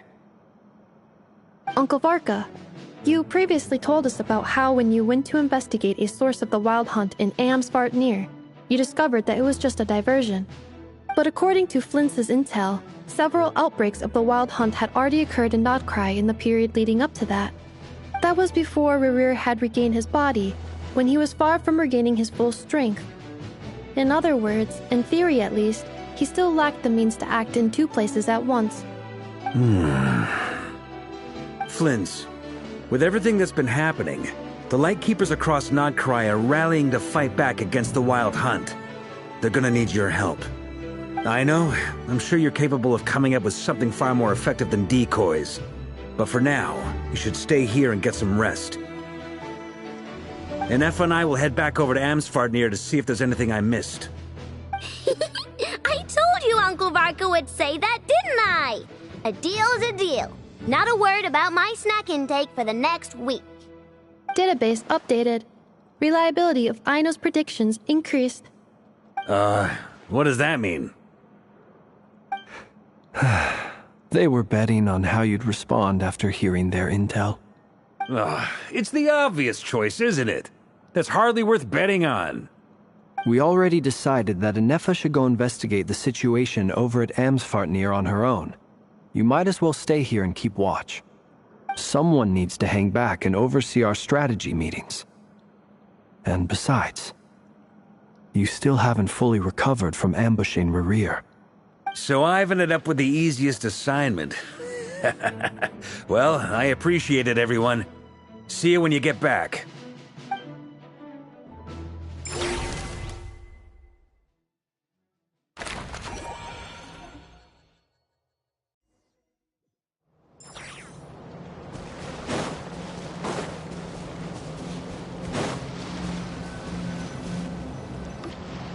Here, this will serve as a good spot to cross over.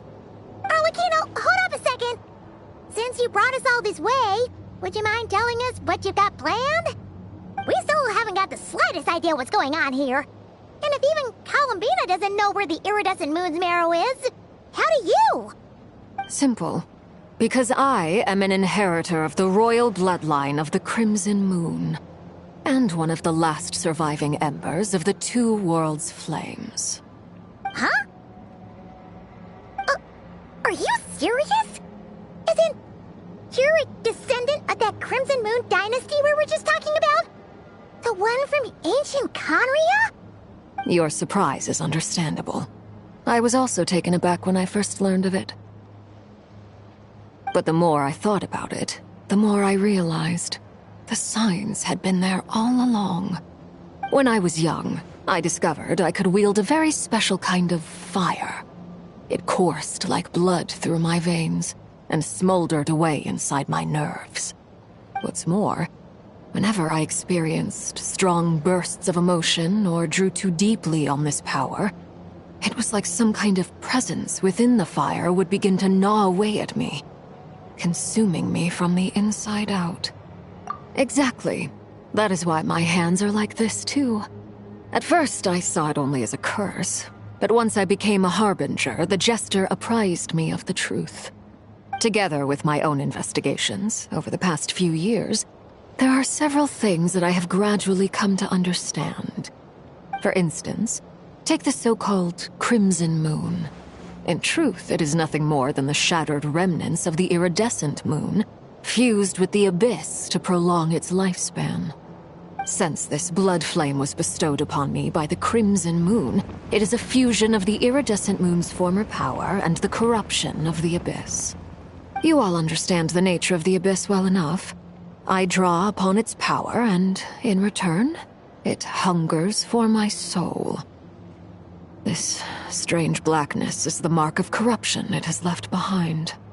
If I recall correctly, you once told me that if the corruption ever made it to your heart, you'd become a completely different person. Yes, and that's the reason I'm always careful not to push my power too far. It's essentially a never-ending tug-of-war. Oh, sounds intense. Anyway, the rest of my story can wait. Is there anything else about the Crimson Moon or the Iridescent Moon that you're unclear about? Paimon has a question. So, the Crimson Moon that the Carians used to worship was actually the Iridescent Moon, right? Which was one of the three Moon Sisters. Does that mean that the Carians were to the Crimson Moon as the Frost Moon Scions are to the Frost Moon? So much of that history has been lost. We have no way of knowing exactly what they were like. But I would suspect that the Conrians weren't as devout in their moon worship as it might appear.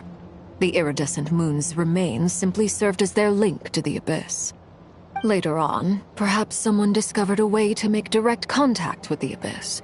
Or maybe there was some kind of ideological divide. Either way, a dissenting faction staged a coup and drove out the royal heirs of the Crimson Moon dynasty. Still, even with the dark sun looming high overhead, the Crimson Moon's glow never truly faded. If you want living proof, it's standing right before you. The first time we met, I sensed something familiar in your presence. When I looked at you, I felt I could see that mysterious red moon in the corner of my eye. In your flames, I saw its broken image, surrounded by a strange black aura. Well, I appreciate that you kept it to yourself. Much about the Crimson Moon is still a mystery, and I'd prefer not to end up as the object of an insane research project. Anyway, time is against us here, so if there's any other questions, they'll have to wait. I just want to make sure I've got one thing straight. In her letters, Sandrone mentioned that since you are unable to contain the iridescent moon's marrow yourself, you intend to leave it in my custody, correct? That's right. For now, it's the only way I can pay you back for your help. The iridescent moon is already part of who you are, so with its marrow in your possession, you'll be even more powerful than before. Deal. Then let's get started. Get what started? What does this place have to do with the Crimson Moon? When I first became a harbinger, the Jester gave me a book called Parenheri, also known as Leobranto Innamorato. You should be able to buy a copy next time you're in Fontaine. It's a love story set in the Crimson Moon era. But setting aside the tangled romances of its characters, it also records a few interesting details. In the Crimson Moon era, or so the story goes, there was an orphanage that received children from beyond the bounds of this world, and subjected them to a peculiar induction ceremony. Beyond the bounds of this world? For real? And what kind of induction ceremony? The Crimson Moon sages looked beyond this world for beings with powers that surpassed the gods. But fearing they might lose control, they subjected these children to a process of refinement. They made these children crawl up a fireplace and kept asking them, "Have you died? Did you see it?" Until they finally admitted to having died and seen a crimson moon. The adults embraced the children who passed the ritual, telling them, "Within the fireplace, you have traversed the flames between two worlds. Here and now, you are born anew." The book leaves much unsaid, but I suspect that this was their way of branding the children they had enrolled, leaving an indelible mark upon them so that they would forever live in the Crimson Moon's light. That explains why I can't sense the Crimson Moon's marrow in this world. It makes sense that it would be sealed in a special space that can only be accessed temporarily through some kind of ritual. But there's no fireplace here. Do you see a chimney anywhere? Oh, are we supposed to build it ourselves? Okay, fine. Paimon will go find some bricks. That won't be necessary. The fireplace is purely symbolic. The key to the ritual is crossing the flames between two worlds. In other words, the flames that burn within me. Those burned away by such flames leave behind a kind of ghostly afterimage in the world. In the days of Conria, people believed they could be used to bridge the gap between the two worlds of life and death. In short, I can open a passage to that space for you.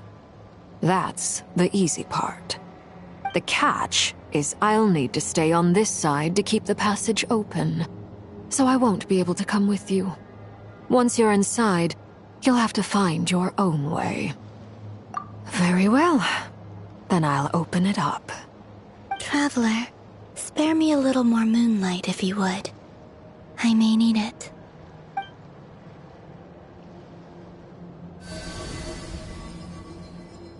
Thank you. I feel like I've recovered some of my strength now. It should be enough to move us across short distances and confront whatever dangers might await.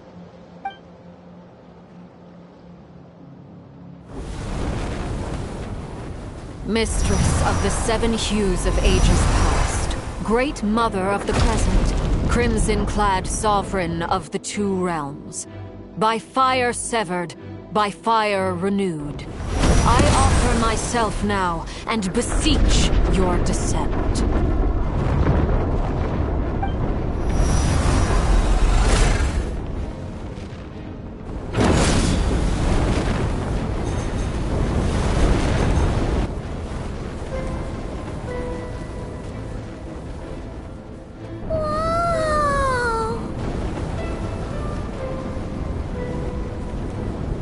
One word of advice.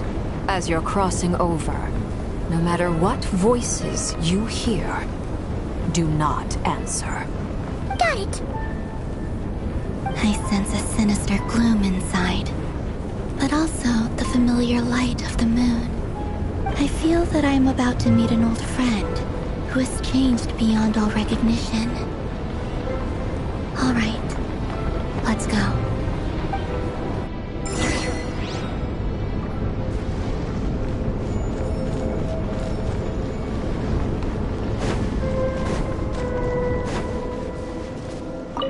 Seismic changes often begin with small windows of opportunity. This could be your window.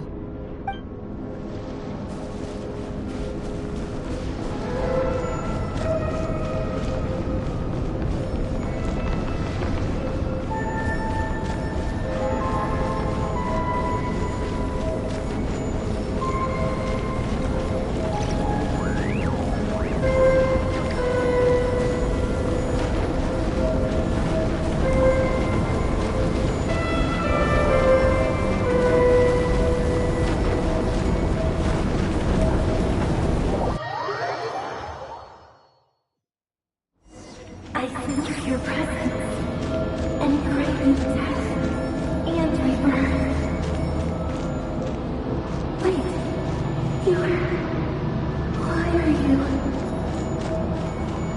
You have crossed over from another world, transcended fate itself.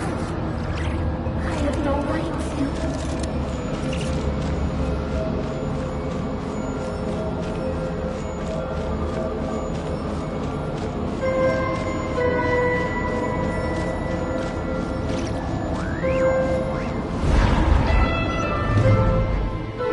Hey! Look up at the sky! A red moon! This must be the spot, right? Is that the abyss?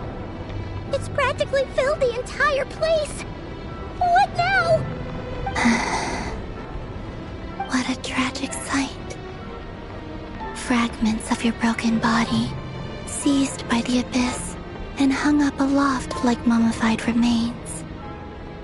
Iridescent moon, was this truly what you wished for? Careful! There's something spooky about this place. Feels like something is lurking in the fog. Haimon's right behind you. Whatever you do, don't run off without her.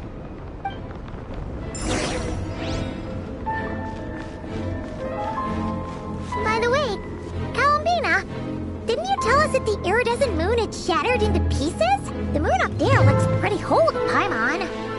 How is that possible?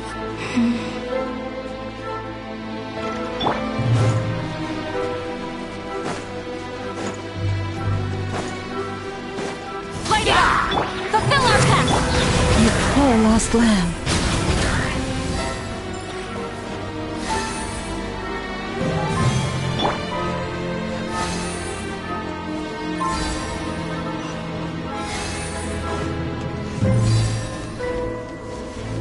Just like I thought.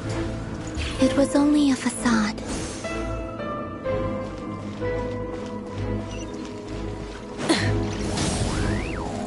Show no mercy!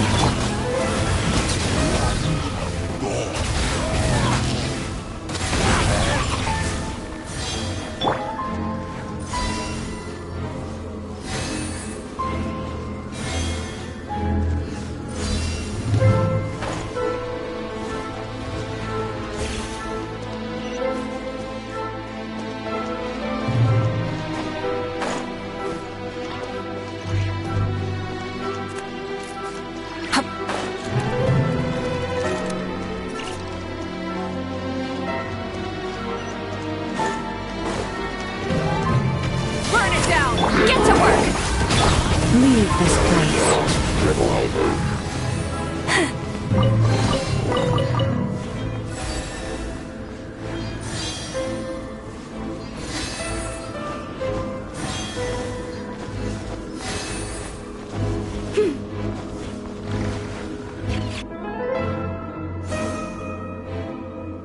Huh?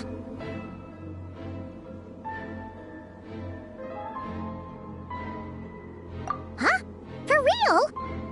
That's way too high! There's no way we'll be able to reach it! No.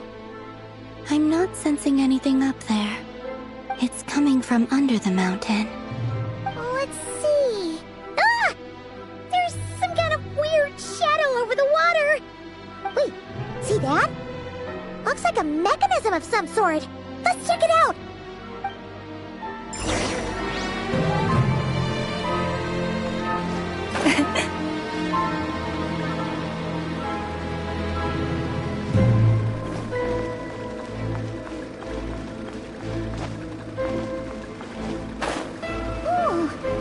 Looks like a device from the time of Karia. Maybe people once came here to study the Crimson Moon's domain, and they left this behind. Oh, if we can activate it, we might find some clues.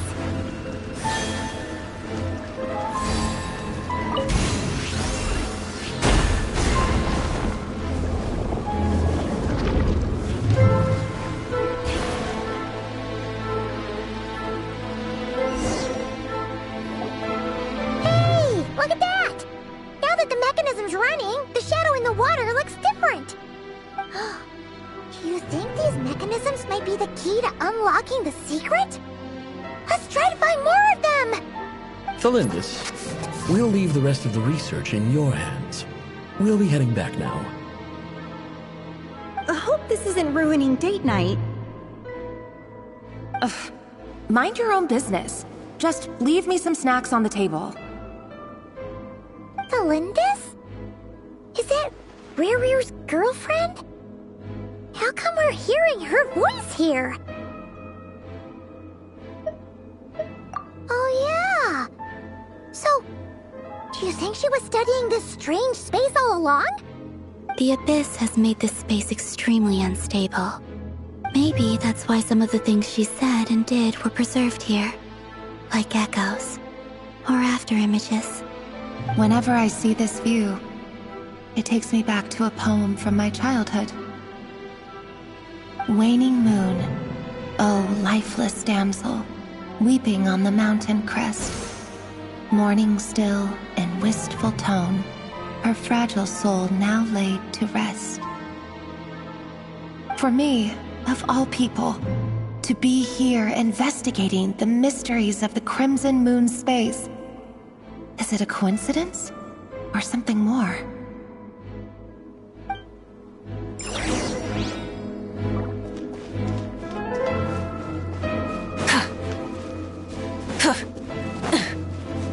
Light it up! Fulfill our pact!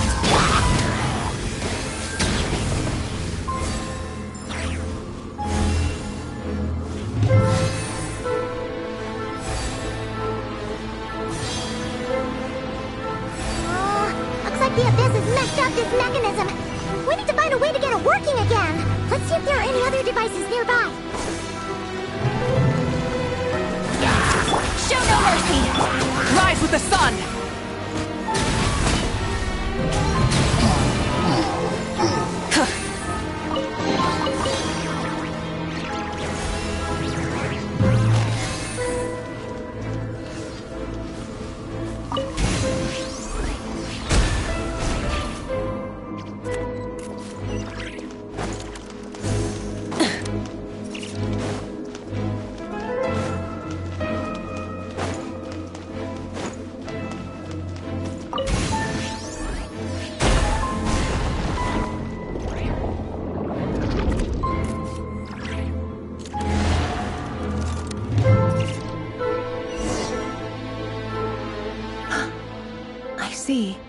So the moon marrow, or rather the power of the 3 moons, is the key to unlocking...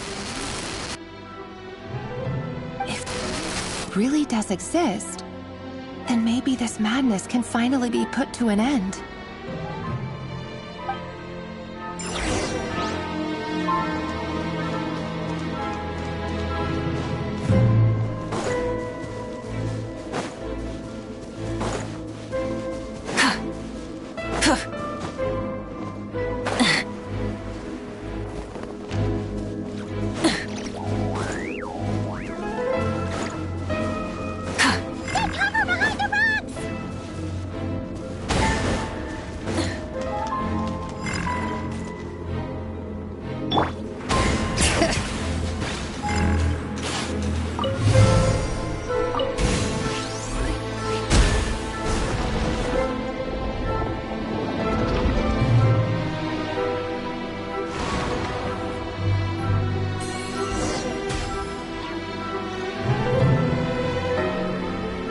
With the Abyss inhibitors in place, I should be able to access the chamber with the moon marrow. Oh, Rerir, with every step you take, you're drifting further from what you truly desire. But you're not the root of the problem.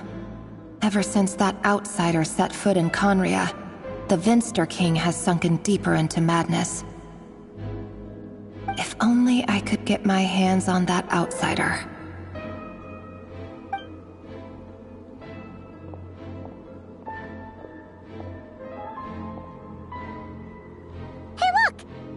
Reflection is back to normal.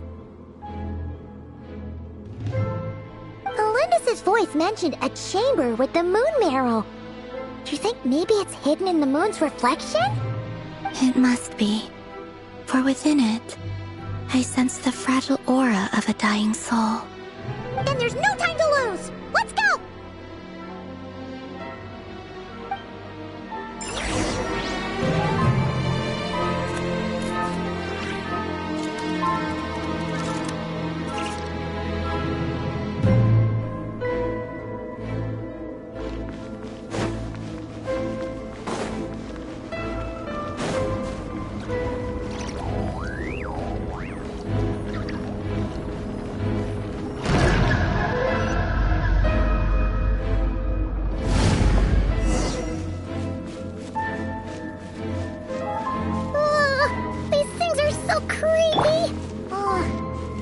Looks like we'll have to destroy them if we want to get to the iridescent moon's marrow.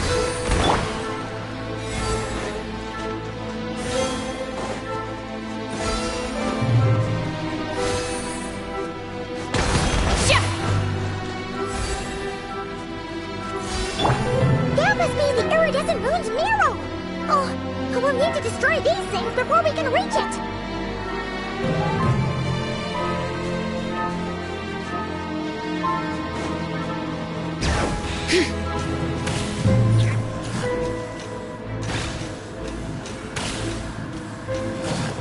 Leave this place. Fulfill our pact! Light it up!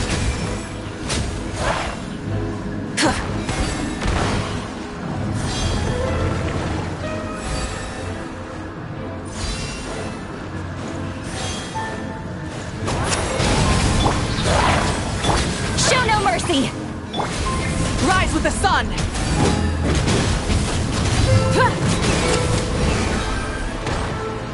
Hang in there! We're so close!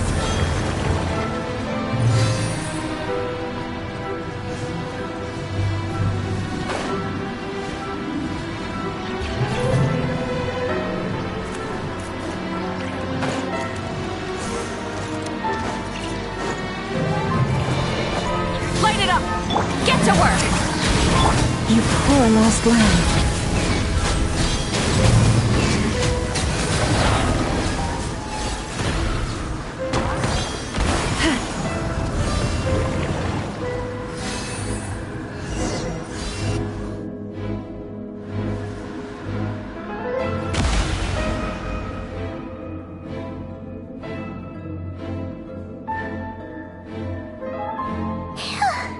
We finally did it!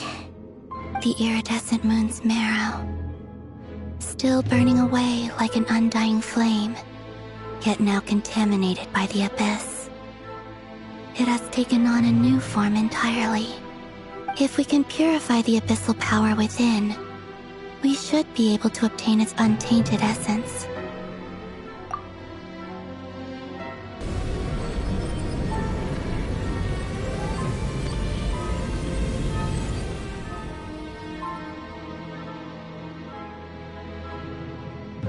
It's so cold.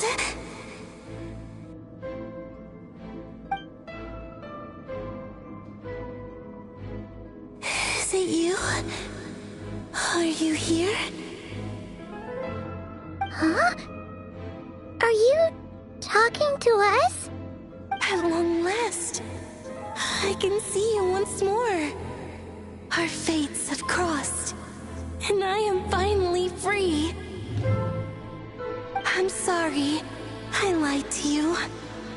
Even knowing what was to come, I still couldn't let go of the fear in my heart as death drew near. The moment the moon shattered, my body began to split apart piece by piece. Like I was being cut into pieces by 1,000 blunt blades.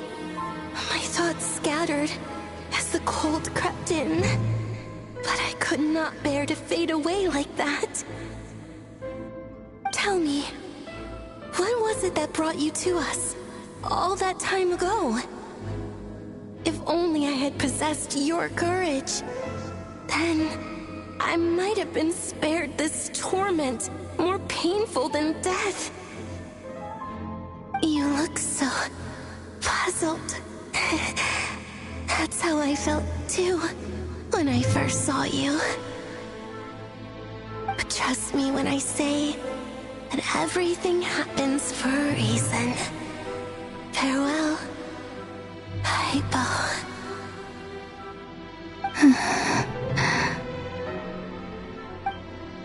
What was that all about? Was that the goddess of the iridescent moon? Oh, it sounded like she was speaking to a long-lost friend. But none of us have ever met her before, right? Perhaps. She took me for the goddess of the frost moon she once knew. For a fading soul like hers, our auras must be too similar to tell apart. But anyway, we've got the iridescent moon's marrow now. That should help you regain your strength, right? Alright, Time to leave this place and meet back up with Arlecchino. Let's go!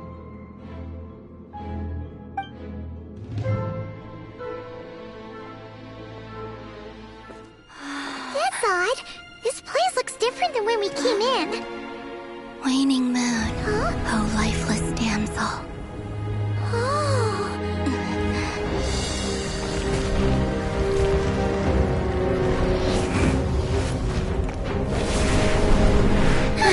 Hurry! The place is collapsing! It wants to trap us here. Who's it? The Abyss? Now we've taken the moon marrow. All that's left here is a dark will. It will show us no mercy.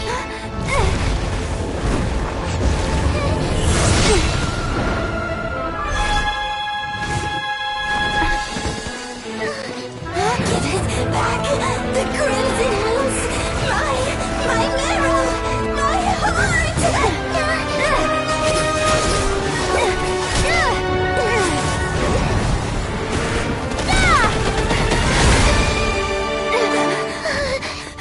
Finally! Huh? Oh no! The exit's blocked! They're back! Now what do we do? This is where you fall. Witness my rise. Hey, What are you waiting for?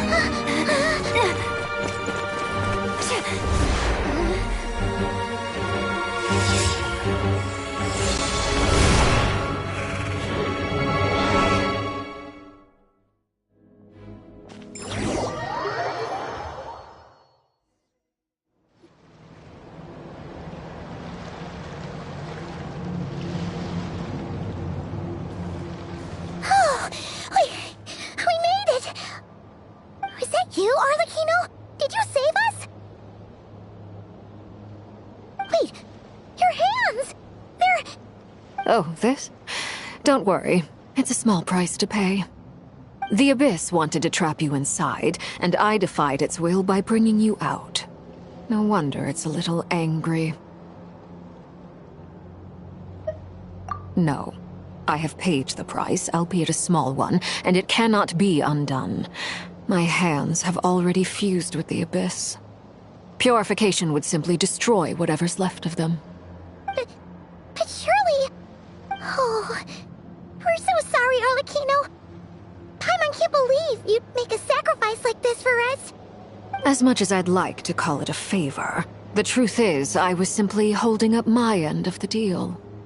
Well, Columbina. Yes, you did your part. And as promised, I will leave the iridescent moon's marrow in your care. From this day forth, may the two worlds' flames burn ever more brightly.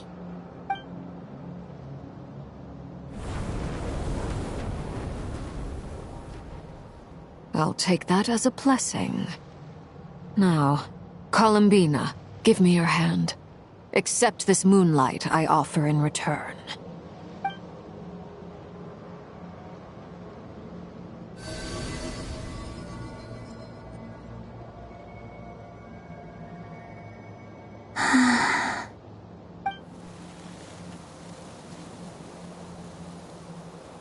Feeling stronger? Hey, Columbina, are you okay? I'm fine. Our powers are a little at odds, that's all. By the Frost Moon's authority alone, wielding the power of the other moons was always going to be a stretch. Still, I think it's fair to say that your strength has returned, at least to the level it was at as Third Harbinger. It's still not enough. There's no way I can hope to challenge Rayrier like this. Just one more ray of moonlight, if you would. It's okay. I can take it.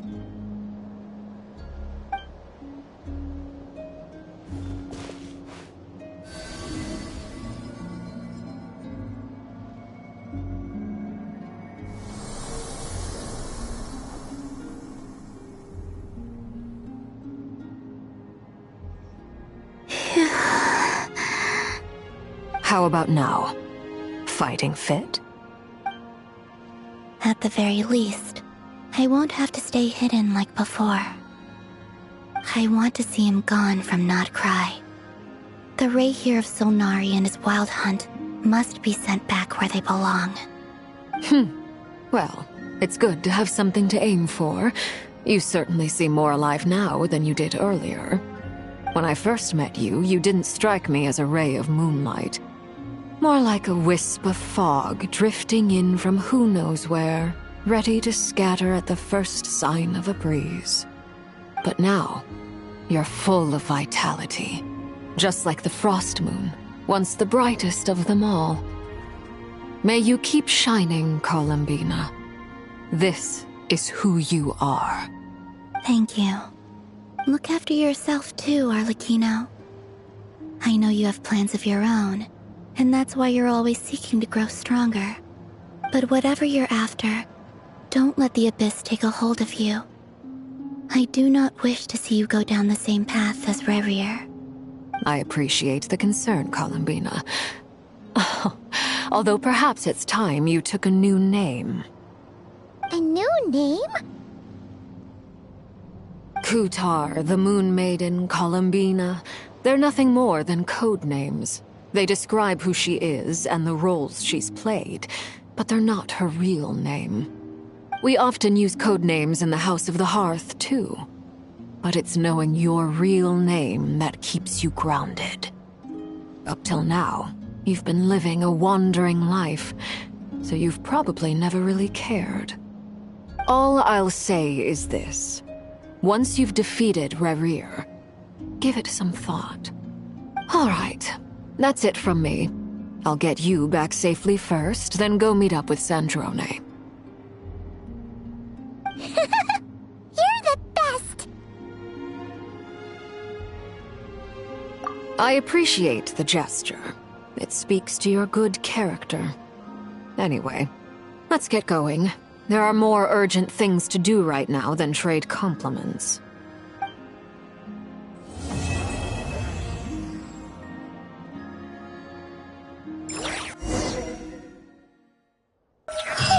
It was a close call, but we got the iridescent moon's marrow and restored Columbina's strength, and that's all that matters. In other words, mission accomplished. Paimon wonders how everyone else is doing.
All right.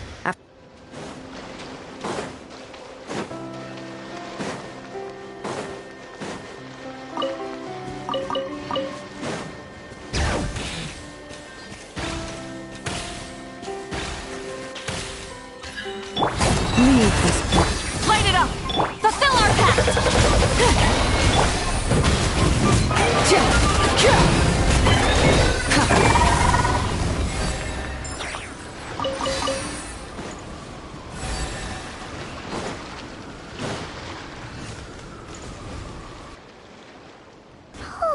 Do you think the others are making good progress?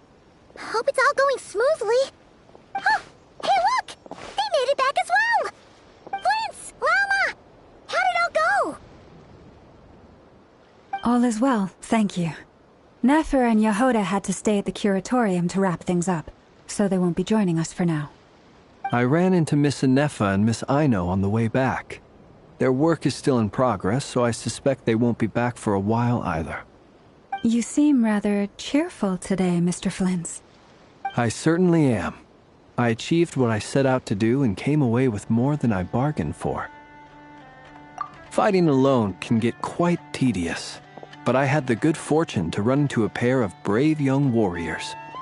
We meet again. How have you been? Albedo! What are you doing here? That would be a natural assumption to make. It's also the correct one. These two courageously lent me a hand while I was fighting the wild hunt. When they told me they were Servarka's colleagues, it all made sense. And given how people of outstanding talent tend to cross paths, it's no wonder you're already acquainted. So, who's your travel buddy, Albedo? Why don't you come and introduce yourself?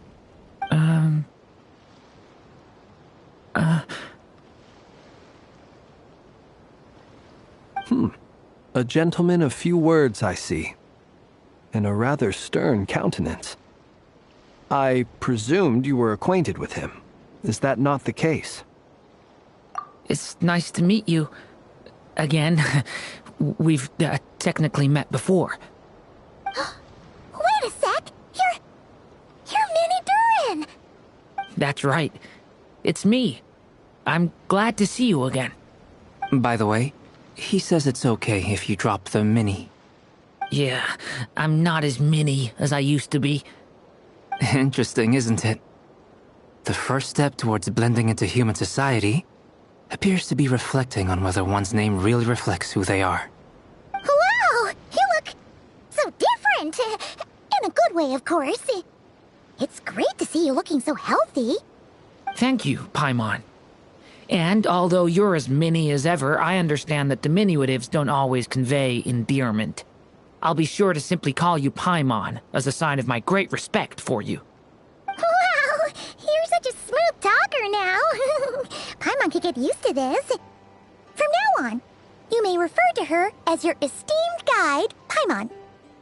Personally, I think our little Paimon is the perfect size. When people call her Little Paimon, it's just because she's so adorable that they can't help themselves. If that's not a sign of endearment, what is? You're absolutely right, Miss Lauma. My brother still has a long road ahead of him when it comes to understanding human relationships. Anyway, speaking of long journeys, didn't Columbina, leave with you? How come she isn't back yet? She's been catching up with old friends. Wouldn't be surprised if she stopped for a cup of tea or 10 on the way back. Uh-oh. People are talking about me. Hope it's nothing negative.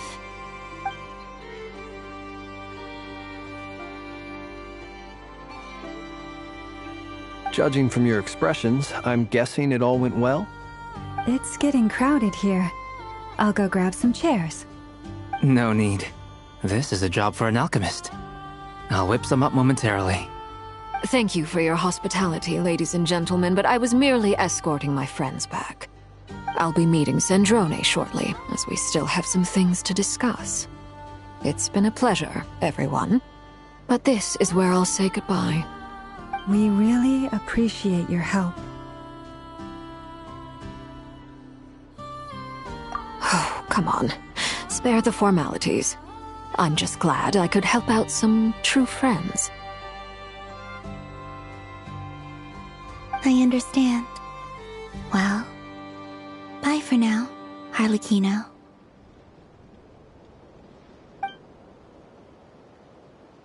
Oh, this place is hopping. It's probably a good thing one of us left.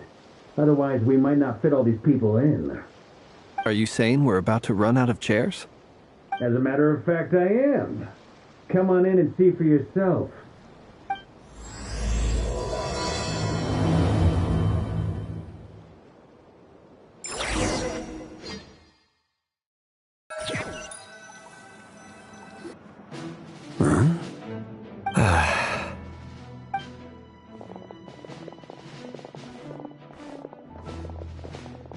I overheard your little chit-chat outside, by the way.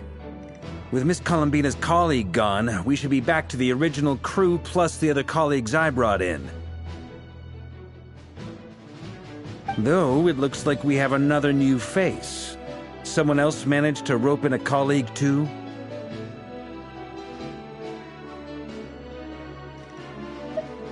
Frankly, you and Paimon are the only people I know here.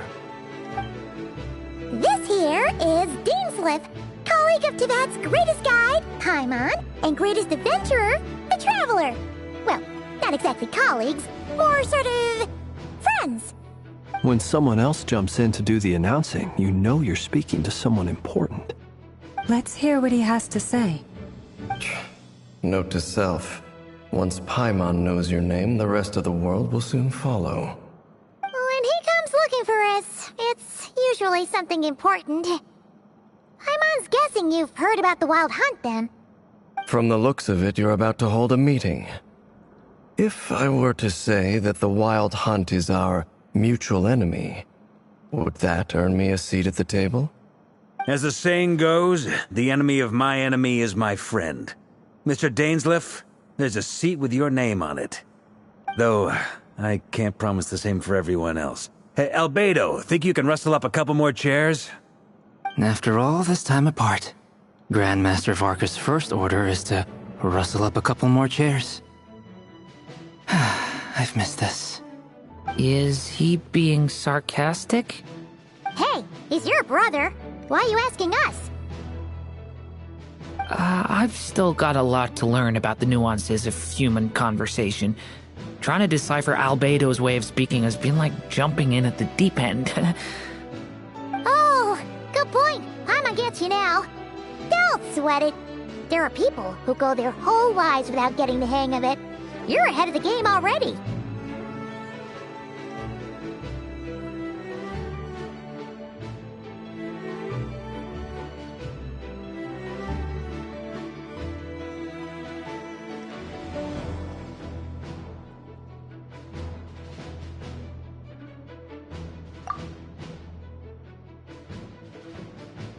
I wonder what's taking Nefer so long. Perhaps you should go and check in with her. If anyone can hurry her along, it's you. I just got back from the curatorium. Besides, aren't you curious to see what's taking her so long? Miss Nefer doesn't strike me as the type to share secrets. And since gathering intel is her specialty, I'm guessing she'd prefer to keep her methods confidential. Under such circumstances, would it not be tactless for me to impose? Oh, but it's fine for me to impose.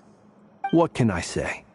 You have an unrivaled ability to garner people's affection, Miss Moonchanter. Besides, you have far more in common with her than I do. All right, then.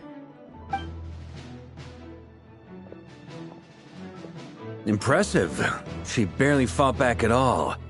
I admire your powers of persuasion, my friend. As I'm sure Miss Lauma will realize soon enough, the trick in life is to always pitch in with other people's responsibilities so that you can be selective with your own. Another trick is to simply hide in the background. Spoken like a true sage. Anyway, looks like we've got some time to kill before the meeting. Let's take a little breather, folks. And feel free to chat amongst yourselves. We'll get down to business once the other two arrive.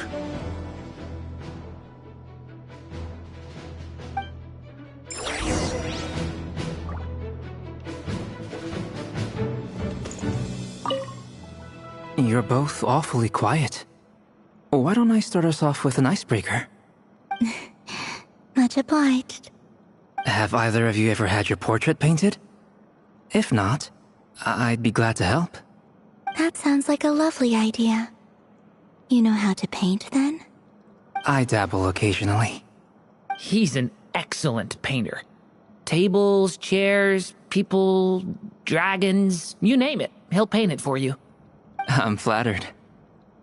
If I ever get the chance, I'd like to give it a try myself.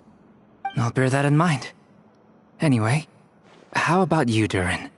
What sort of portrait would you prefer? Oh, I'd be fine with anything. Whatever style feels best to you. Very well. Then I'll play it by ear. You can replicate any style I want? I can try. If you show me a sample, I'll do my best to match it. Thank you. In that case, I'll dig up some reference material for you.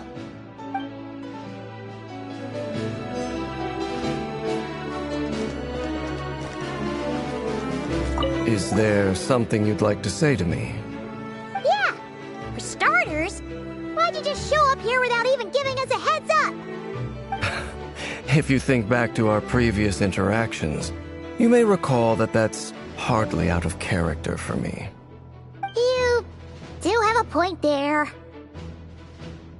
Oh yeah! You'll need to find somewhere to stay the night too, right? Want to tag along with us? You never know. We might get a group discount. Sure, let's do that. Great! Paimon will handle it! And in return, we can get Dainslift to be our very own personal bodyguard. If that's what you had in mind, you should have said so sooner. I'd be happy to help. Oh, okay then. Paimon was only kidding, but good to know.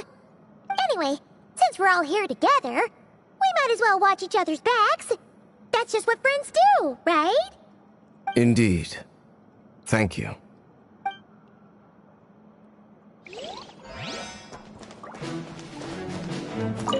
Truth be told, I can't remember the last time I was in a meeting with so many people. You're not alone there, my friend. The Lightkeepers also struggle to bring everyone together for a serious discussion. I don't doubt that. I've only ever met two Ratniki, one being you, and the other being that young guy, Itlua. Itlua's a good apple. I'll give him that. He's kind, honest, and regularly delivers supplies to my lighthouse. A true Ratnik to the core. In that sense, he puts me to shame. So you're what? A fake Ratnik? That's what it sounds like you're saying. But I get the feeling that's not quite what you meant.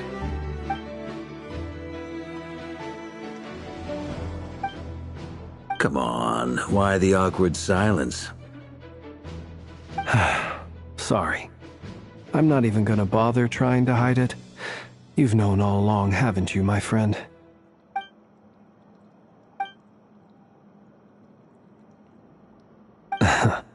Now that was an awkward silence. Let's just keep this between ourselves. Probably best if Itlua doesn't know, huh? That goes without saying. Gotta be careful what you share with youngsters, after all. Anyone else in the know? Let me guess. The Traveler and Paimon? It's dangerous being too sharp for one's own good, you know. Then, in the name of the Animo Archon Barbados himself, I swear, your secret's safe with me. When we went for drinks, you said that you and Barbados were practically best buds. In the light of that claim, do you really expect me to take your oath seriously? Of course. Just as long as you don't go spreading around the fact that I'm close with Barbados, all right? Fair enough, then. Nothing like a bit of mutual leverage to seal the bonds of friendship.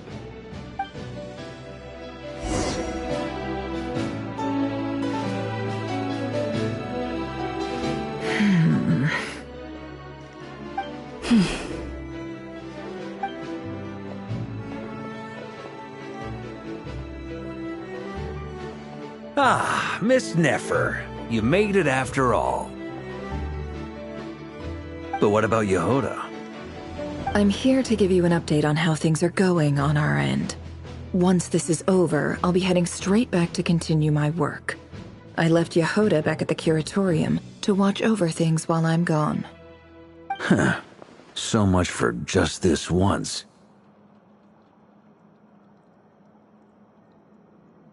Shh! Not so loud! We're on a roll here. What if she remembers and suddenly decides to back out? Did you say something, Mr. Varka? Huh? I didn't say anything. Right, Flintz? Must have been a frog. They get so noisy around here at nighttime. It's like they're putting on a concert in the background. Anyway, before we begin, there's a few introductions to make. Let me start by saying that it's an honor to be speaking before so many distinguished colleagues and collaborators. First up, we have Miss Lauma. As Moon Chanter, she's the leader of the Frost Moon Scions, a local religious community in Nodcry. Then there's Miss Nefer, boss of the Curatorium of Secrets, an intel gatherer extraordinaire. Nefer is leading the investigation into Rerer's background, assisted by Yehoda and Lauma. From the little I've heard, they're making some great progress. Over here, we have Mr. Flintz, a Ratnik and guardian of the abandoned lighthouse. In our last operation, he courageously distracted the Wild Hunt to buy time for the rest of us. For those of you who've never met, this is Mr. Albedo, a renowned alchemist and captain of the Knights of Favonius investigation team. By his side is a new face for us all, myself included, Mr. Durin, who's come to lend his aid. Next up, we have the Moon Maiden and former Fatui Harbinger, Miss Columbina. Then we have the Traveler, who's earned more titles than I could possibly hope to list out, so I'll spare you the rundown. And Paimon, the ultimate travel companion and quite possibly the best guide in all of Tevat. Wow! That's a lot of people! Great turnout! Miss Nefer, it looks like you might have another job coming your way, so, congratulations on the booming business, I guess. You think I haven't got enough on my hands as it is? Who's looking for me now? That would be me, Miss Nefer. I have a commission for you. And you are? Who I am doesn't matter right now. What does matter is that I'd like you to gather more intelligence about the Recher of Solnari. Well, it's not as if we never take on anonymous commissions, but in your case, I'll have to decline. I'm gonna take a wild guess and say your job's probably more hassle than it's worth. Something about you seems like bad news. It's my eyes, isn't it? Conrian, I assume. And what's with the mask? Are you trying to hide your identity? In any case, the fact that you're even still alive raises an awful lot of questions for me. My name is Dainsleif. And yes, I am from Conria. As I'm sure you're aware, the Recher of Solnari's real name is Rerir. He was once an acquaintance of mine. Really? Then you must have been quite an influential figure yourself. You flatter me, but none of that matters anymore.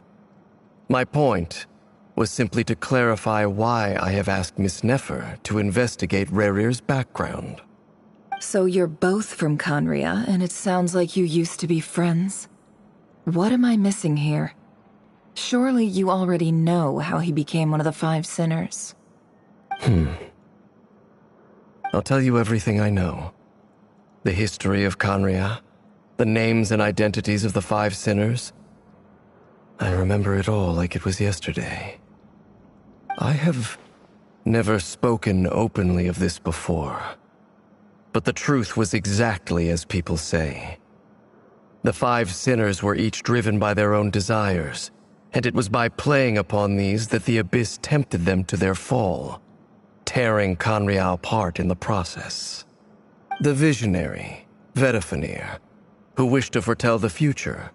The wise, Haroptatir, who sought limitless knowledge. Gold, Rhindaughter, who desired to create life. The foul, Surtologi, who pursued supreme strength. And last, but not least, Raker of Solnari, Rerir, Ravager of the Moon. Of the 5, Rerir is the only one who remains a mystery to me. He never harbored grand ambitions, so what changed in the space of a single night? How did he come to fall like the others? In other words, you're saying that his change came as a shock to you, and you have no idea what actually happened? That's right. You mentioned how the Abyss tempted them, which led to their fall. But what did that look like in practice? And what other context can you give me about the events of that time? The more detail you can give me, the better. Strangely, now that it comes to it, I hardly know where to begin. The fateful night took place during the era of the Eclipse Dynasty. One day, my elder brother, the visionary, Vedifenir, was summoned to the palace by the Vinster King, only for the king to gouge out his eyes and cast him into the dungeons. When I came to hear of this, my fury knew no bounds. I gathered together every ally I thought I had, and together, we set a night to storm the palace and free Ved. Centuries on, the memories of that night still haunt me like a never-ending nightmare. We broke through the palace gates, just like we had planned, each striking towards our separate targets. But then, I was betrayed. Even Vedifenir, the very person I had come to rescue, abandoned me and partook of the Abyss's power. So, it's personal after all.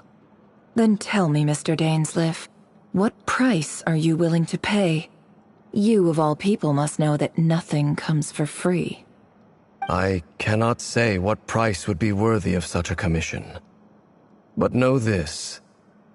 Rerir was not always a madman. Believe it or not, there was a time when he was just an ordinary man, working for the Conrian Intelligence Service. Uncovering the truth of Rerir's past is the only way to unravel this mystery. But before you decide if you will accept my commission, I will tell you more about him. Enough, I hope, to help you plan your next move. Sounds pretty good to me. Feels like we just flagged down a random passerby, only to discover he's actually a master strategist who has a score to settle with our enemy. Can I borrow your halo? It could be useful in the lighthouse. Hey, enough with the wisecracks! Besides, isn't that lamp of yours bright enough already? Relax. It was meant to be a compliment. If that was a little over the top for your liking, I'll make sure to tone it down next time. I'll give your proposal some serious thought, Mr. Dainsleif. Let's speak in private once the meeting is over. Before that, there's a few things I'd like to share.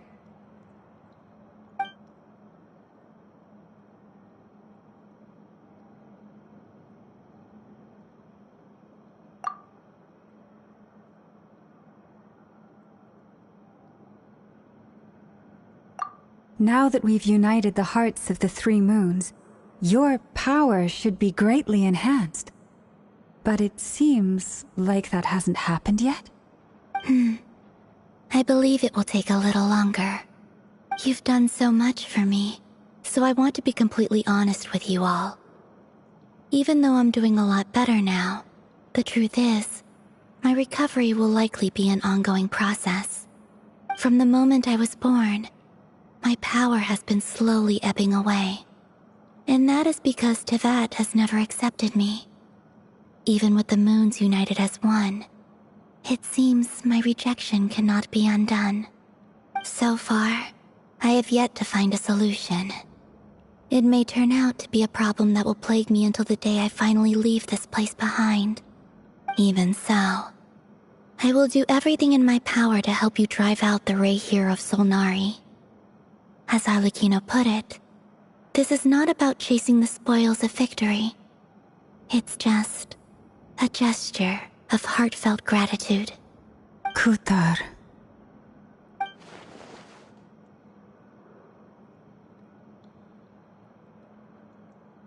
Defeating the Rahier of Solnari will be no easy task. While my strength slowly recovers, we'll also need to gather more intel. Naturally. We should take all the help we can get if we hope to defeat him.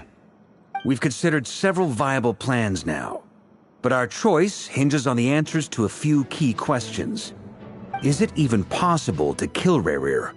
What experiences shaped the person or monster he became? And what's he really after? Given Albedo's expertise in alchemy, I think we should leave him to try and answer the first of these questions. Understood. As for the other two, I'm afraid we'll have to count on you again, Miss Nefer. Believe me when I say it's not my wish to burden you. But right now, relying on your skills is our only option. So you're placing all your hopes on me, huh? We can't thank you enough for agreeing to help us. Honestly, I can hardly believe how lucky we are. You sure have a talent for changing your tune, Miss Moonjanter. Timid like Yehoda one moment, then flinches insincere flattery the next. Ladies, please. I must object to your portrayal of me. That's all. Feel free to keep bickering. Just pretend I'm not here.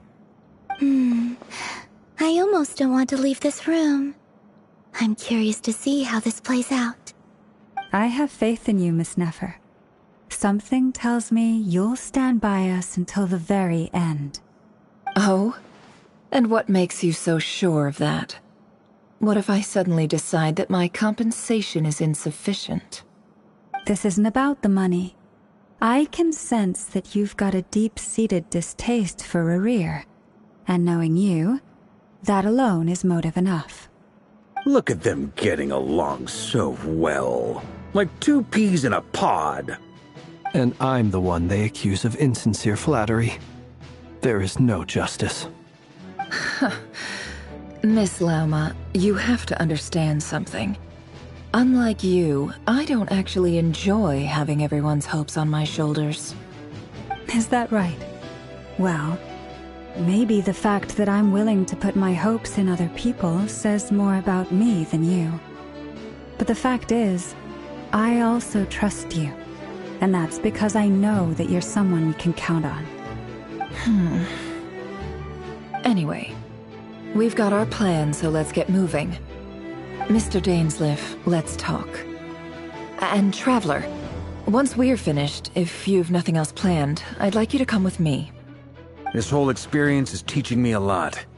For instance, I now know that when other issues come up in the future, I'll have far more luck getting Lauma to convince Miss Nefer than trying to do it myself. Hate to say it, friend, but that's one of the funniest things I've heard in a while. Why? You think I've got it wrong? Quite the opposite. But what makes it so hilarious is how long it's taken you to realize.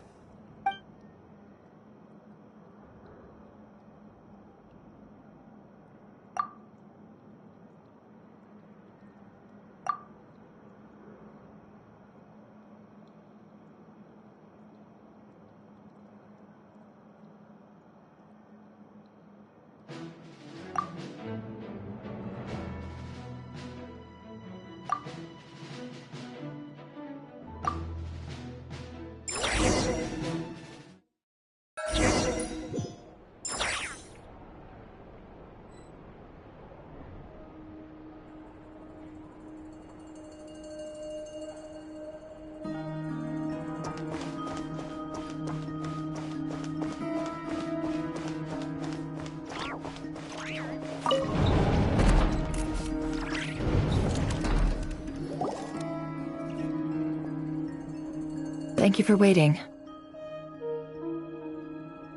It's okay. We actually used the time to help Dainsleif get a room at the hotel. That's very considerate of you. Now, I trust you share my curiosity about Rahier's past, and you seem fairly familiar with Mr. Dainsleif already. We spoke at some length after the meeting. He was the one who suggested I should invite you to join this operation.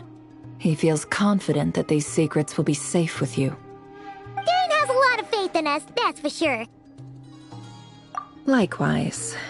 I appreciate that you got right on board without interrogating me about why I invited you. It shows that you trust me to explain everything in due course.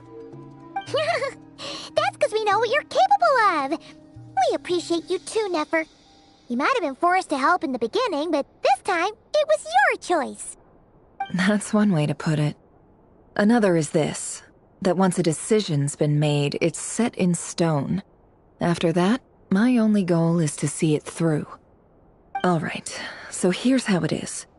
I'm going to access Rerir's thoughts again using my confidential method. Now, I'm sure you've seen things like this before on your travels, so you're surely well aware of how dangerous it can be. The reason I've gathered you all here is to ensure my safety during the proceedings. I plan for us to enter the fragment of his consciousness together, and once inside, I will focus on searching for information. Think of this as a diving expedition into someone's brain. If I'm the diver, you are my safety equipment, tasked with keeping me alive while I'm under the surface. Once the ceremony begins, we will all be spying on privileged information. But in the interests of safety, you must remain absolutely silent at all times. We will discuss our observations after the ceremony has concluded. Lastly, any individuals of a weaker constitution are advised not to partake in the ceremony. In any case, Paimon has her own job to do, which requires staying in the room but not joining the ceremony.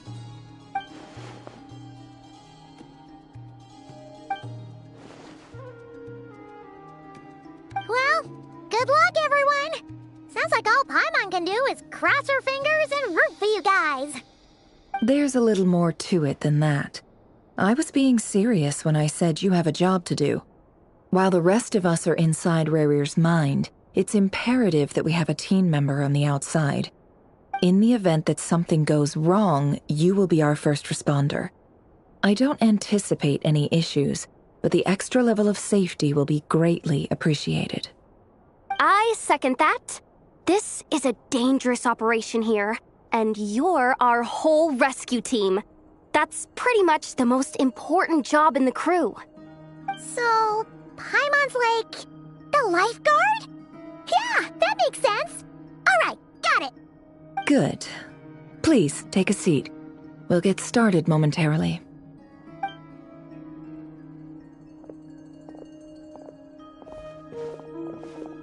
So, did Mr. Dainsliff tell you anything else? He told me that he believes Rerir kept some big secrets in his life. He's not sure that they were the cause of his eventual downfall, but he's asked me to uncover what those secrets were all the same. But surely you're not planning to go through with this, no matter the cost. If you think that, you'd be overestimating me. I'm a businesswoman, not a mercenary. But I do have my own professional reasons for taking this job. You think I'd turn down the opportunity to get a first-hand glimpse into Conrian history? No chance. Well, as long as you don't let morbid curiosity get in the way of safety concerns, we're good. We'll do whatever we can to help you. You're such a killjoy.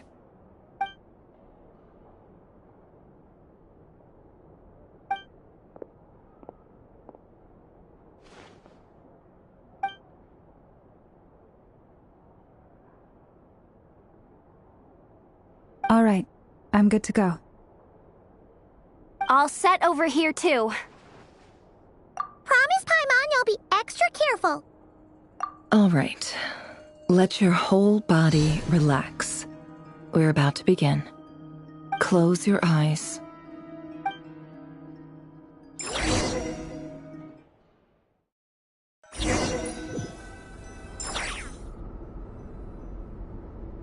Phew. Could this be his office? Pretty standard setup. Bookshelves, paperwork, files. According to Dainsliff, Rerir used to be an intelligence operative.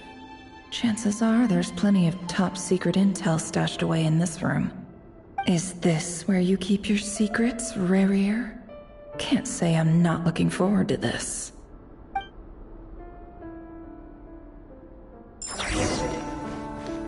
He looks even gloomier than last time. I wonder what's changed.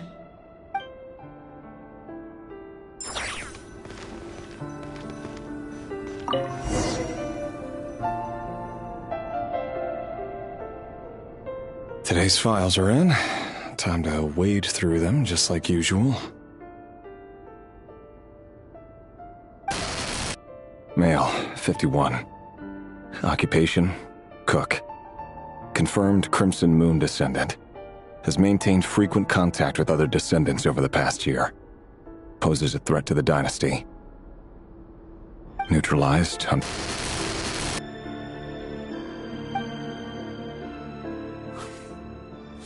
This one should be archived under purged targets.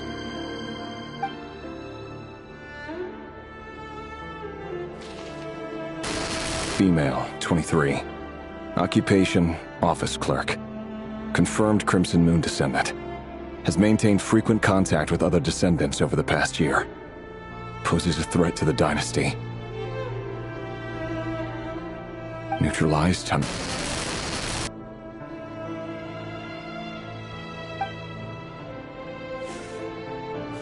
Another one for purged targets.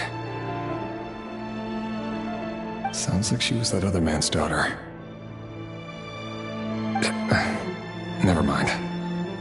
What's it got to do with me?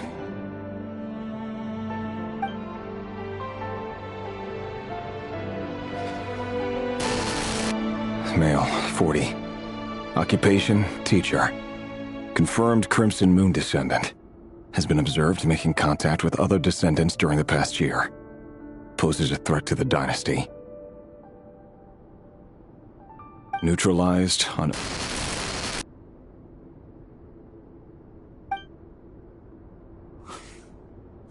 Just another nobody for the archive.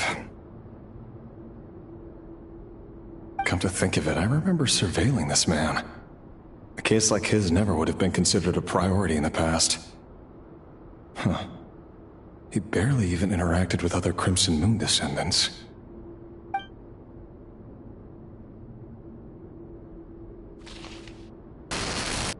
Female, 16. Occupation, none. Orphan and confirmed Crimson Moon descendant. Has been observed making contact with other descendants during the past year. Poses a threat to the dynasty. Neutralized on...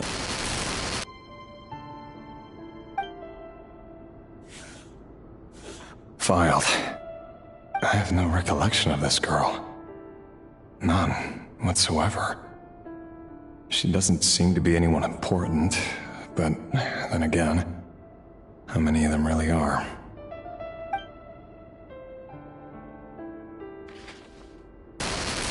Female, 13. Occupation, none. Orphan and confirmed Crimson Moon descendant. Has been observed making contact with other descendants during the past year. Poses a threat to the dynasty. Neutralized on... Filed.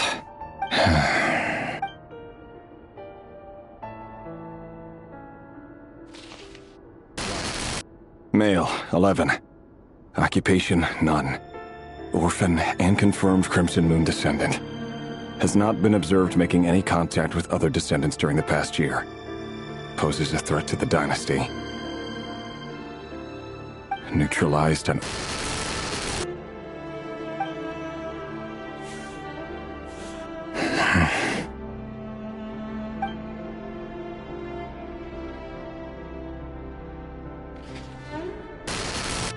Male. 6. Occupation, none. Orphan and confirmed Crimson Moon descendant. Poses a threat to the dynasty.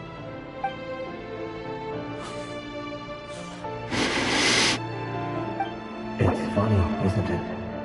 Your job is becoming both harder and easier at the same time, depending on how you look at it. Sooner or later, the Crimson Moon descendants will be completely wiped out. But as their numbers dwindle, they become harder and harder to track down. That's not how it is. Fortunately, however, most of the able-bodied adults have already been taken care of. The remaining weaklings will be increasingly easy to deal with. No! No. My job is to ensure the survival of the Eclipse Dynasty. And the only way to do that is by eliminating any and all potential threats. It's a perfectly legitimate line of work. Every single one of my colleagues can attest to my fairness. And if my friends were aware of the facts, I know they'd back me up too. Assuming, of course, that they were aware of all the facts.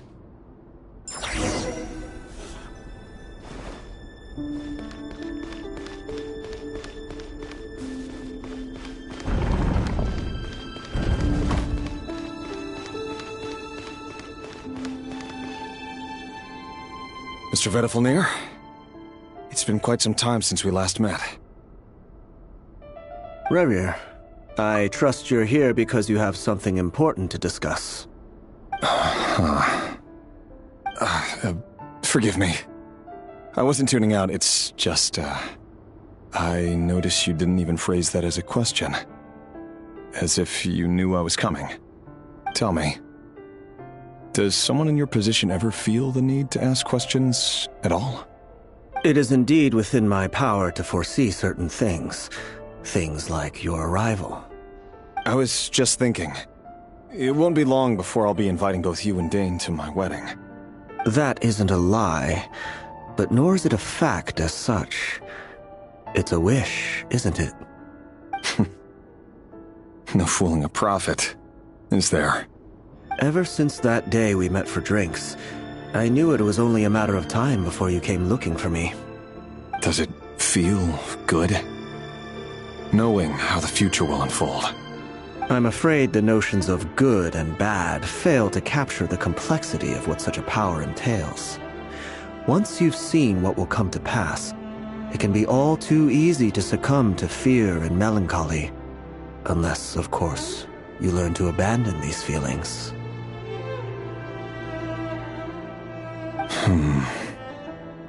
You fear my silence, and long to hear the words I left unspoken that day.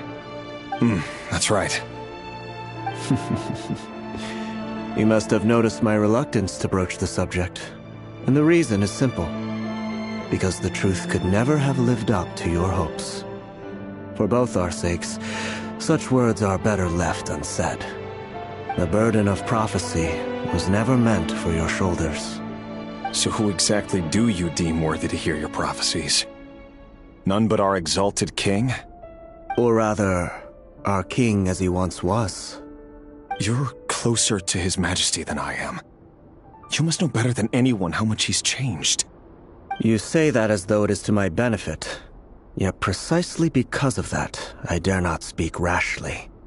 A king can turn out to be the most virtuous of rulers, or a tyrant more terrible than the most vicious of dragons. You are so wise and far-sighted, yet still you would have me live in fear of the unknown? You make a fair point. Especially given my silence alone was all it took to send you spiraling downwards. Very well then. Let me offer you some advice. And I say this not as a prophet or a visionary, but simply as the brother of your friend. For many reasons, there is very little chance of your marriage ending in happiness. If happiness is what you seek, you should find another fiancé.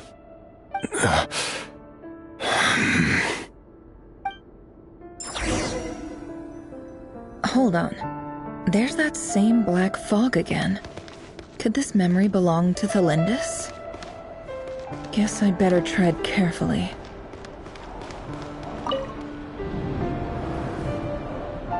Wait. Hear me out. This time we finally got a clear look at his face and learned his true identity. His name is Rerir. and he claims to be one of the king's guards. What did you say? A cruel irony, isn't it? The man you're set to marry leads a double life as a brutal executioner. Why are you telling me all of this now? Simple. It's because I want you to kill him. You are the only person he would never suspect. No, absolutely not. I would never dream of doing such a despicable thing. So you'll just stand by and watch him slaughter us to the last. Do not forget that the blood of the Crimson Moon flows in your veins too. The blood of the Crimson Moon? What does that matter now? The dynasty has long been dead and gone. You think that alone is reason enough for me to throw away everything I have? Why wouldn't it be? You two were once a child of the Crimson Moon, just like me. Don't tell me you've never felt so much as a flicker of fury for the way we were trampled into the dust. As long as you promise to abandon this pipe dream of restoring your dynasty, I can try to persuade him. Or have him persuade the Vinster King. Persuade the Vinster King? Do you even know why he's so obsessed with hunting us down? Why he keeps trying to force us to hand over our secrets? Over and over again? Or why we refuse to give up on restoring the dynasty? The Vinster King. A blind fool. His eyes clouded by powers from beyond this world. A petty little man with a miser's heart. And he dares to sit upon the throne? Mark my words. Sooner or later, Conria will fall. And it will be his doing. If you can't bring yourself to do it, so be it. Just you watch. It won't be long before calamity descends upon us all. The Rehir of Solnari. That really is quite a secret you've been keeping from me, Rerir. But who am I to talk? Am I really any better? I've kept my own past a secret this whole time, too. Love should be built on honesty. But ours was born from lies. And yet, is it really so wrong to hide things that would only make life harder? If we don't cover up the parts that no one else should see, how can we go on pretending to be normal? Vedifulnir must have known all this. And that's why he made his prophecy. In the end, nothing stays hidden forever.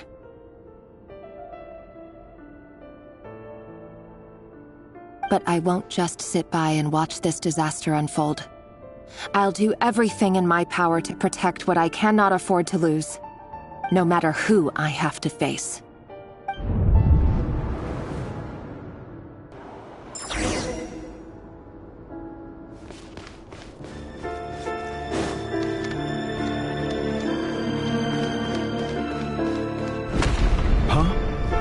Was that Rerir who just walked past the window? Doesn't it give you the chills that he still takes the same road to work every day?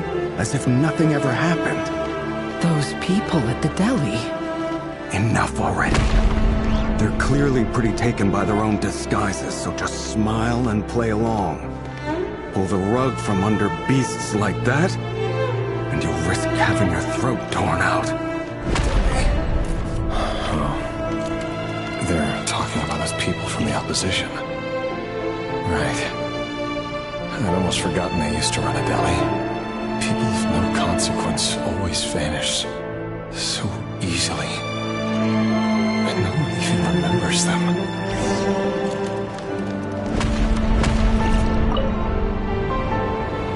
But surely you can see he's not the man he pretends to be. So many have died already. And they say that the king's madness grows with each passing day. We're not going to survive this, are we? But why does it have to be this way? Do we really deserve to die just because of the blood that runs through our veins? Felindis, are you even listening? Sorry, Freether. My mind was off wandering. I heard you, though. You're talking about what Rerir said. He's just following the king's orders.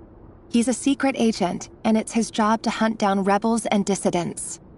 By the time you first met him, he'd already taken lives. Maybe he was using you from the very beginning. No. Rerir has no idea I have anything to do with the Crimson Moon. My family are only distant relatives of the main lineage, and besides, my eyes are perfectly ordinary.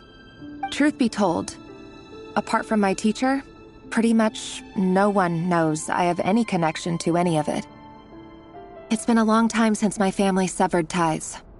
But as Orlog said, who could possibly talk sense into that raving lunatic of a king? No one. I'll work something out. Trust me, I'm with you all. But for now, you need to keep yourselves hidden. Don't let anyone find you, anyone at all. Don't forget that Rerir is an Eclipse operative. You need to be extra careful when he's around. And when I am too. For now, don't come looking for me. And if anything happens to me, just act like we've never met. If even you can't escape this, what hope do the rest of us have? But after all this time together, surely he wouldn't lay a hand on you. I won't speak in his defense, nor can I give you a clear answer to that question. But I'll do everything I can to put an end to this. Here, hold on to this. If an opportunity to escape presents itself, take it. You'll be glad you took some spare change. You call that change? But what about you? I've got a job, and there's still money coming in.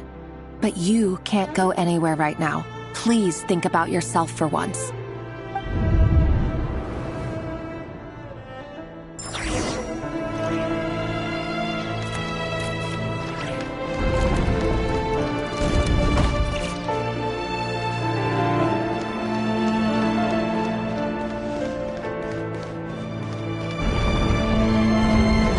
Another day, another round of assassination training.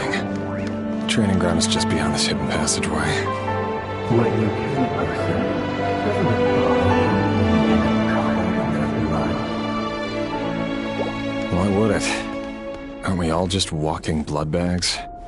But not everyone is accustomed to hunting down others like prey.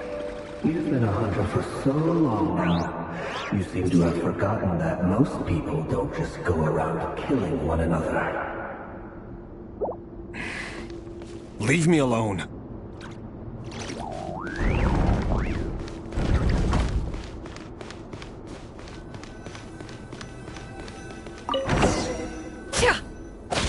Make sure you have a firm grip on the handle. Then choose your angle well. Keep the movements light and brisk. And the prey won't sense a thing. I doubt that. Now that no one's ever died a quiet death. I work clean. No traces.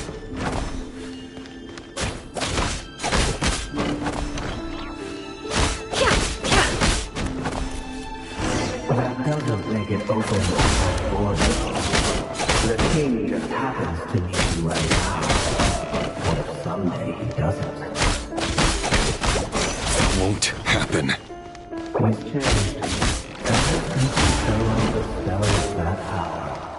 In the beginning, he only had to take out a handful of the guilty. The ones I've dealt with have always been guilty. And I've carried out my work flawlessly.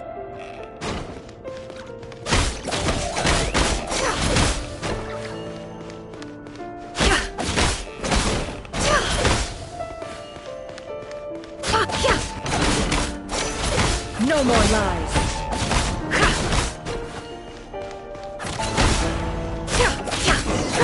You know why someone accept your proposal, don't you? Well, if you consider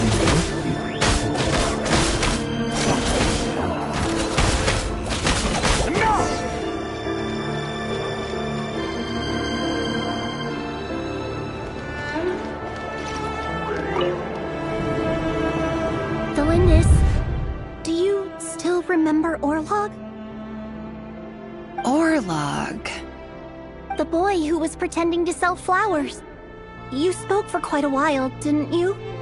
Yes, we did. What about him?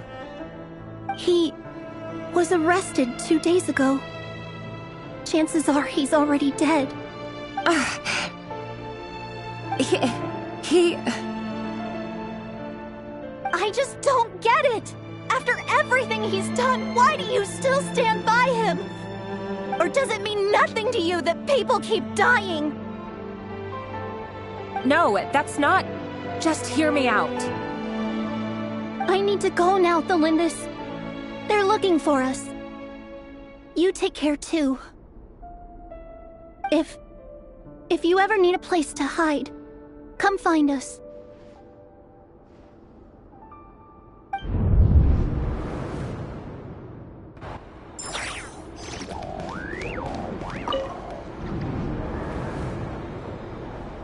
Author Thelindis.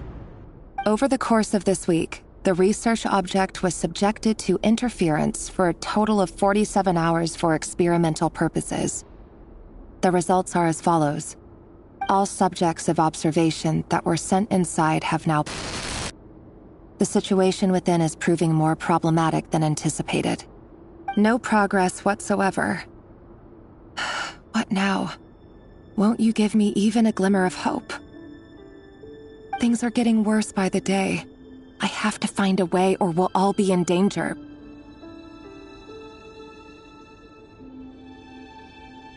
But I... If all this research comes to nothing, what then? Sooner or later, it'll be my neck on the line. But could he really bring himself to kill me? No. Surely he wouldn't have the heart.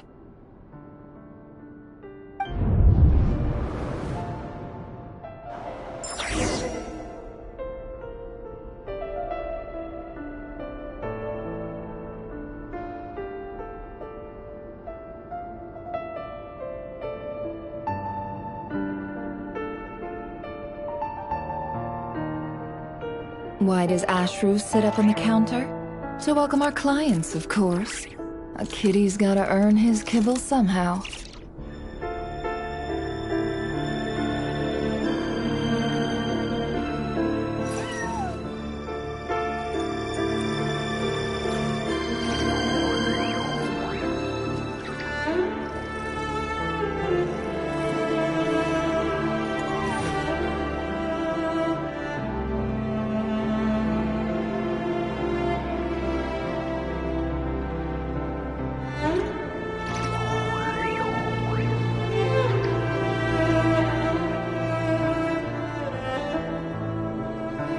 Emotions are like a raging torrent that surges through the mind. More often than not, if you try to hold them back, you'll be swept away by their unstoppable force. And if you try to ignore them entirely, you'll end up tearing yourself to pieces.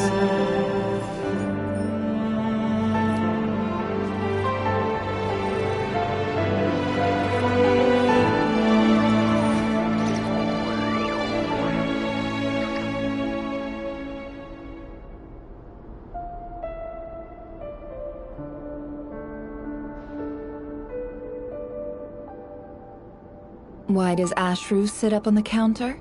To welcome our clients, of course. A kitty's gotta earn his kibble somehow.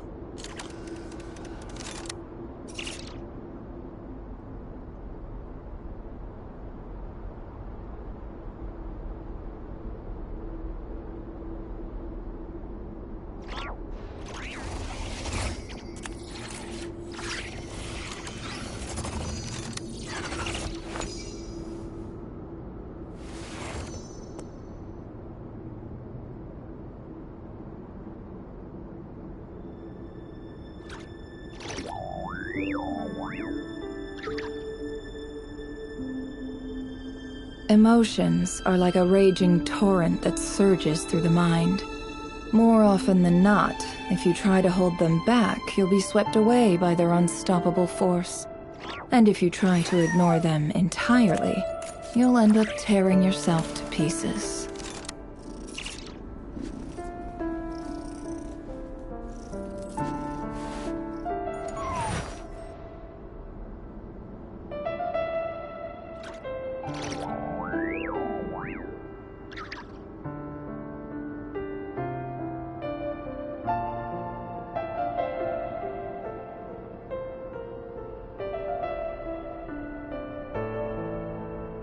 Don't trust your eyes uncritically.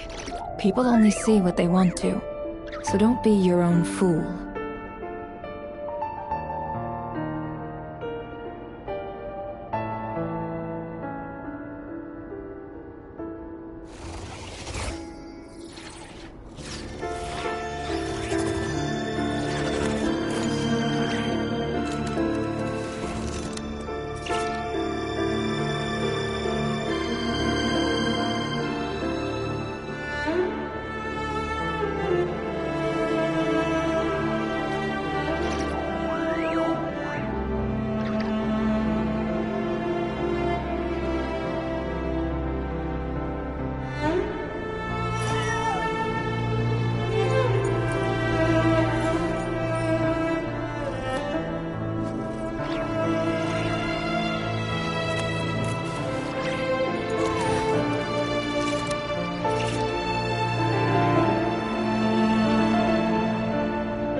Emotions are like a raging torrent that surges through the mind.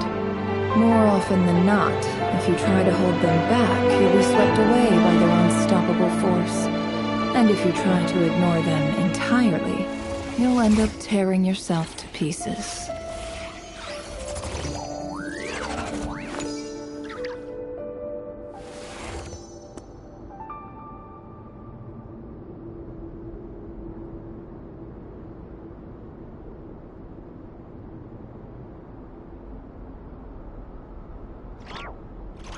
Why does Ashru sit up on the counter? To welcome our clients, of course. A kitty's gotta earn his kibble somehow.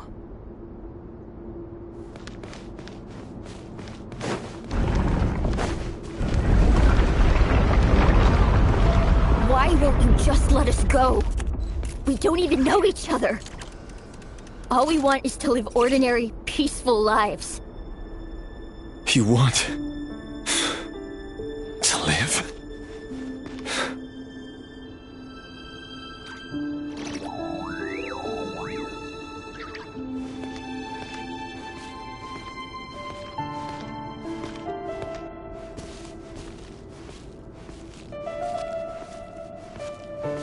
Yes. I just want to go on living. Is that really such an unforgivable crime?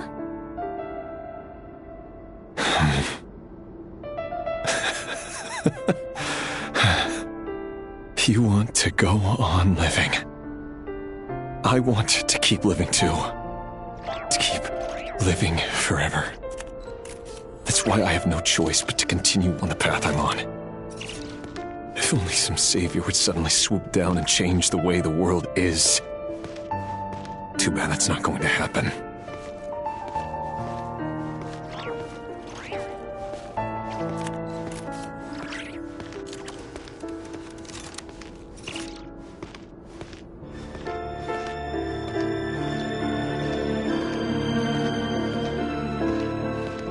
Imagine that. If there really were such a person, you and I wouldn't be standing here like this, would we?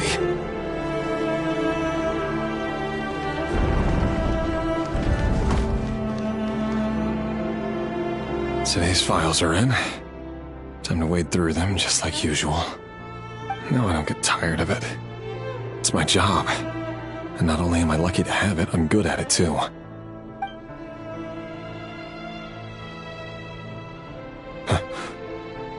Wait. That's...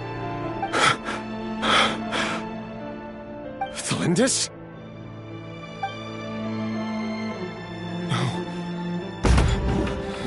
No.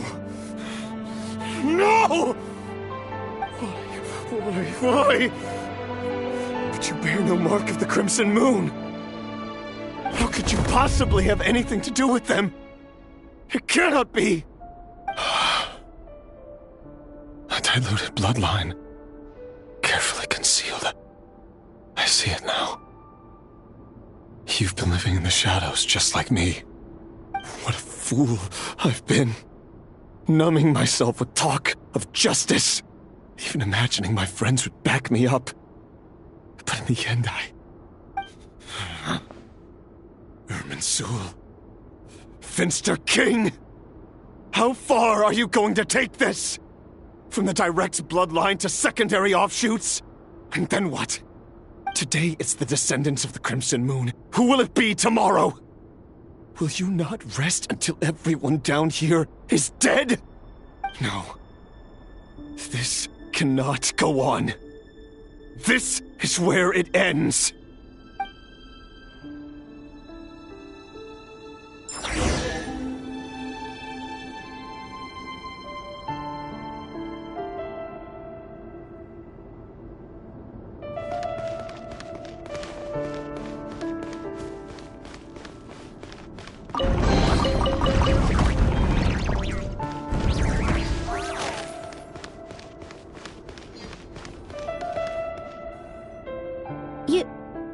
You're really letting me go?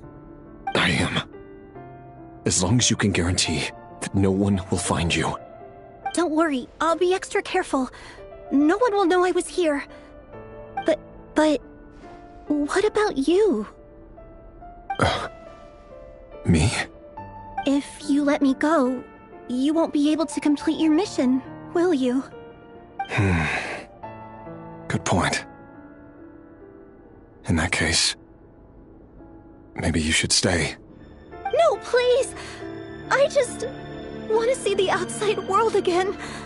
To... Go on living? Yes. I know you're a man of your word. So please, just let me go. If I let you leave, what will become of me? Just kidding. Go, now. But remember, don't let anyone know you were caught. We'll be seeing each other again very soon if you do.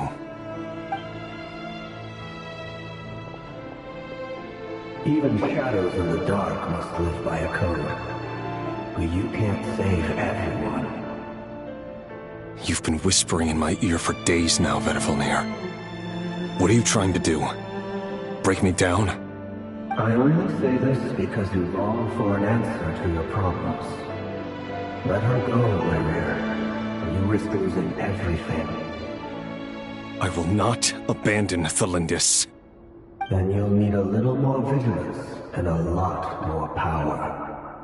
The world is changing, Rerir.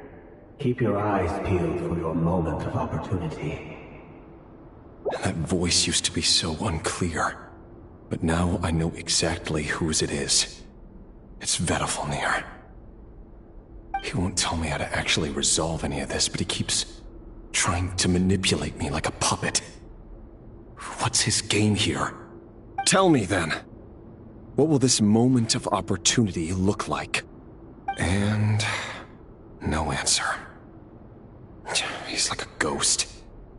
Always disturbing me when I'm on edge, but never answering when I need him most. So, the Eclipse Dynasty was purging, well, massacring the descendants of the Crimson Moon. And it seems like it was all connected to the Vinster King's research. The King's obsession with abyssal power left the future of Conria hanging in the balance. No wonder every aspect of Rerir's life was so unstable. And it looks like this Thalindis, Rerir's would-be fiancée, herself belonged to a sub-branch of the Crimson Moon Dynasty's descendants. It almost defies belief that a couple like them could hide the truth from each other for so long. If the Vinster King hadn't intervened in such a drastic way, they might have gone on deceiving each other for the rest of their lives. And why does Vedifalnir, Daneslif's older brother, keep talking in Rerir's head? This guy kept more secrets than I ever imagined. The human mind is like a vast desert of shifting sands. when you follow the flow of someone's memories, you only ever see the parts they're willing to let surface. Time for something a bit more creative. We've been inside Rerir's mind this whole time, building up a picture of his psyche. There's already enough clues on the board to start reading between the lines and mapping out the rest. Now, we can finally begin to put the pieces together. Sure, it'll only be a reconstruction, part simulation, part reasoning, but it's usually pretty accurate.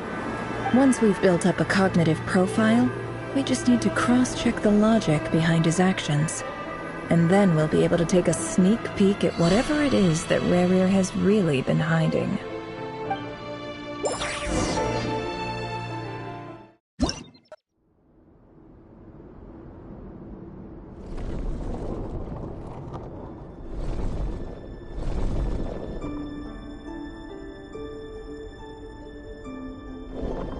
Rerir, are you there?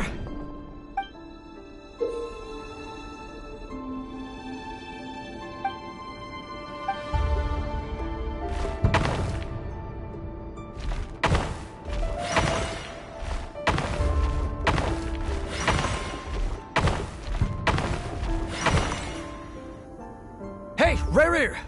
Come out, it's urgent! Dane? What's wrong? Quick, come with me. I'll explain everything once we've met up with the others. Okay. I'll come. But the Lindis is still over at the Universitas. I'll need to leave her a note. All right then, but make it quick. I've never seen Dane so worked up before. Whatever this is, it must be big trouble.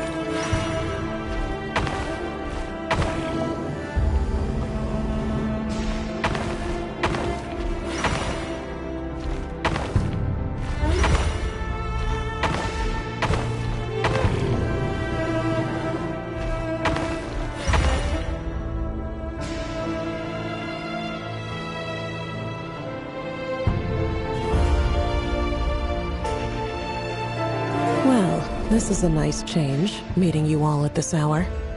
When men and women of ambition can speak face to face in broad daylight, I say that's a big step forward for our dear Conria. Don't be ridiculous. We do not fear the day. Why would we seek refuge in the night? You might ask your blade that same question. I'm told it prefers the cover of darkness. The word on the street is that Sertologi only strikes when he has an unfair advantage. But that is patently false. I see you're missing an arm and a leg. Surely only a fair fight could explain that. If this is your way of offering me replacement limbs, believe me, I'll take them. Oh, we can certainly discuss that. With bioalchemy, anything is possible. Assuming I have your full support in my research. Lunatic. Robtatir. What brings you here? Why, Dainsleif, of course. He invited me. Please, cast aside your apprehensions, Miss Rhindaughter. Whatever the rumors may say, I am but a humble servant of the king, and I can assure you he affords me no greater convenience than he does you. Well, the Universitas Magistrorum won't stop fawning over you, so at least some of the rumors must be true. You're clearly doing well for yourself, so drop the humble servant act. It endears you to no one. You're president of the Universitas Magistrorum, the chief royal mage known as the Wise by royal appointment, and by far the most favored among the 4 pillars of Conria. Vice President Veit doesn't even try to hide his envy when he sees you. My success is the product of hard work and good luck. It's as simple as that. Were the king not such an extremist, I hardly think I would have received a senior post at my age. Of course, no job is without its gripes.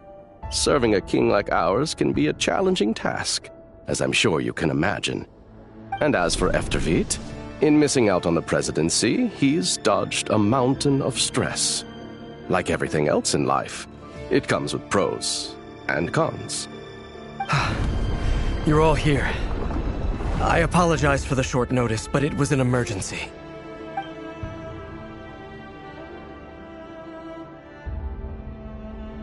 You must be Rarir. Mr. Sertologi. Yes, I handled your case file during your sentencing. Nothing personal, of course. I'm pleasantly surprised that you remember me. You're clearly a person of substance if you've been invited here. But Dainsleif, you'd better have a very good reason for convening this little gathering. It's my brother, Vedalfenir. After he spoke at the court this morning, the king was so infuriated by his words that he had him blinded in both eyes and thrown in prison. Vedalfenir in prison? Strange. I thought the king trusted him and Heroptatir more than anyone else in the world. Does this mean the king's circle of trust just got even smaller? It has nothing to do with trust. It's about what the king wants, which is as clear as day to anyone paying attention. I simply appease him, because it's in the best interests of the Universitas Magistrorum. And also because you're slimy. Vedalfenir, perhaps less so. But still, a visionless visionary? It rather inclines me to think that qualifications are not what get you ahead in Conria.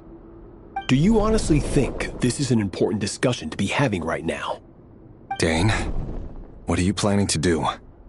Rescue Vedalfenir, I assume. Correct. It will mean storming the palace by force. Tonight. I need all of you on my side. That's far too dangerous. And don't forget, Dainsleif, you're captain of the Royal Guard.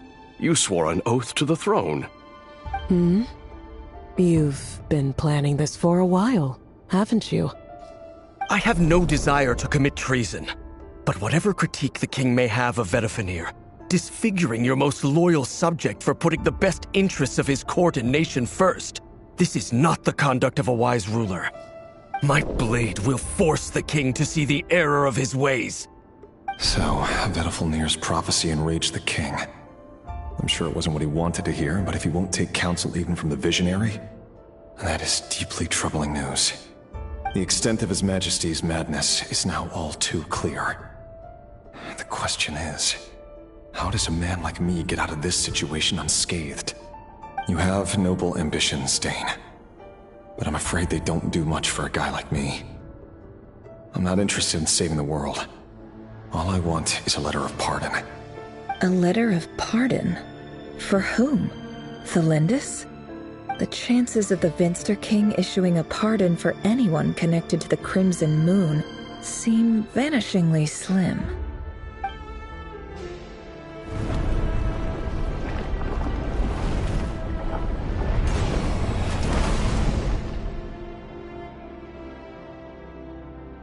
This black fog over the board must have some connection to Thelindis. But why is it taking this form? Does it have something to do with Rarir's past? Another mystery I'll need to unravel.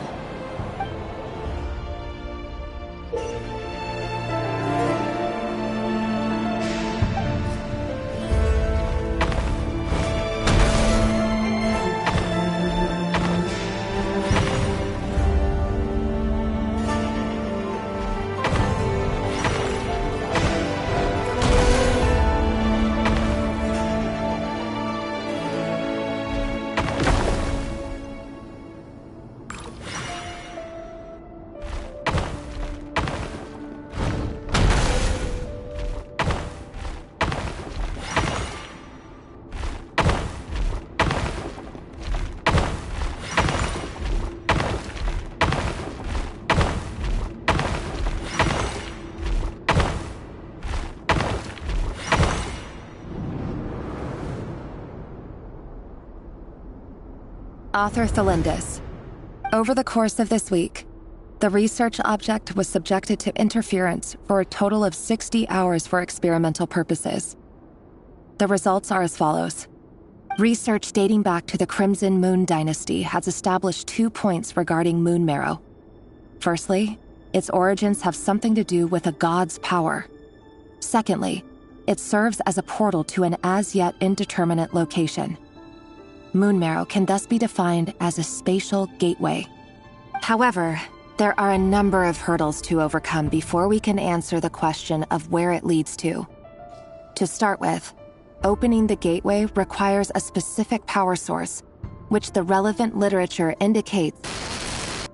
An enormous amount of power is then required to keep the gate open.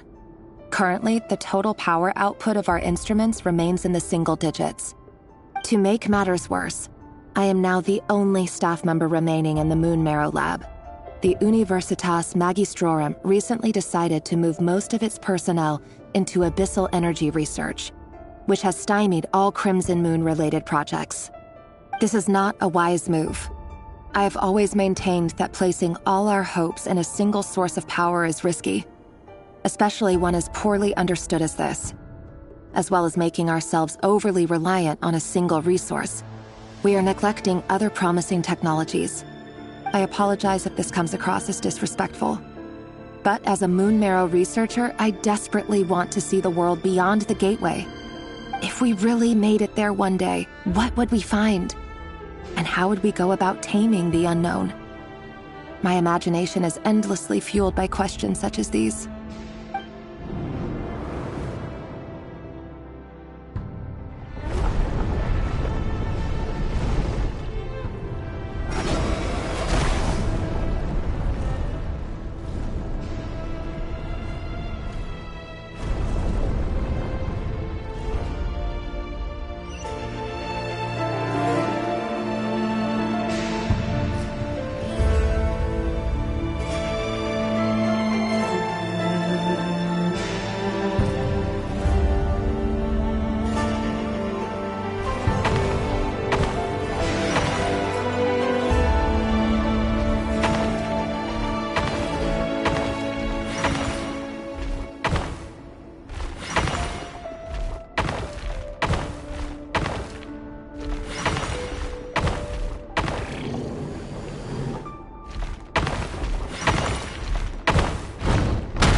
This is for you. I heard you're gonna leave the city with your parents. Thelindis, did you hear about what happened? I've heard nothing. Rerir got back very late last Friday, and he was acting a little unusual, but he slept pretty well, so I'm guessing whatever he did was a good deed. You never saw him, and I don't know what he did. And this conversation never happened. You understand? What if he finds out that you pried into his secrets? Don't be silly. I don't know what secrets he does or doesn't have.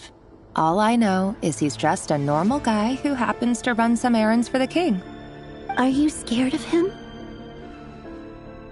I don't know. The Rerir I know doesn't match the person you all describe. Logically, I should be scared of him. And yet, I don't want to lose him. But enough about that. You should get going, and be careful with the package I gave you. Keep it secret. Keep it safe. What's in it? A piece of the moon. All you need to know is that as long as you keep it safe, then in the future, everyone will be able to see a red moon. A red moon? You mean our moon? That's right. Our moon. Promise me you'll look after it. I promise, Tholindis. The Crimson Moon bloodline will never die out. Its light, the color of blood, will become like a fire that flows in our veins, no matter how long it takes.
Hurry, everyone, and stick to the plan.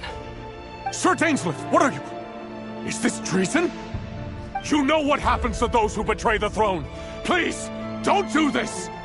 It is the king himself who has betrayed the throne. He has betrayed all of Conria.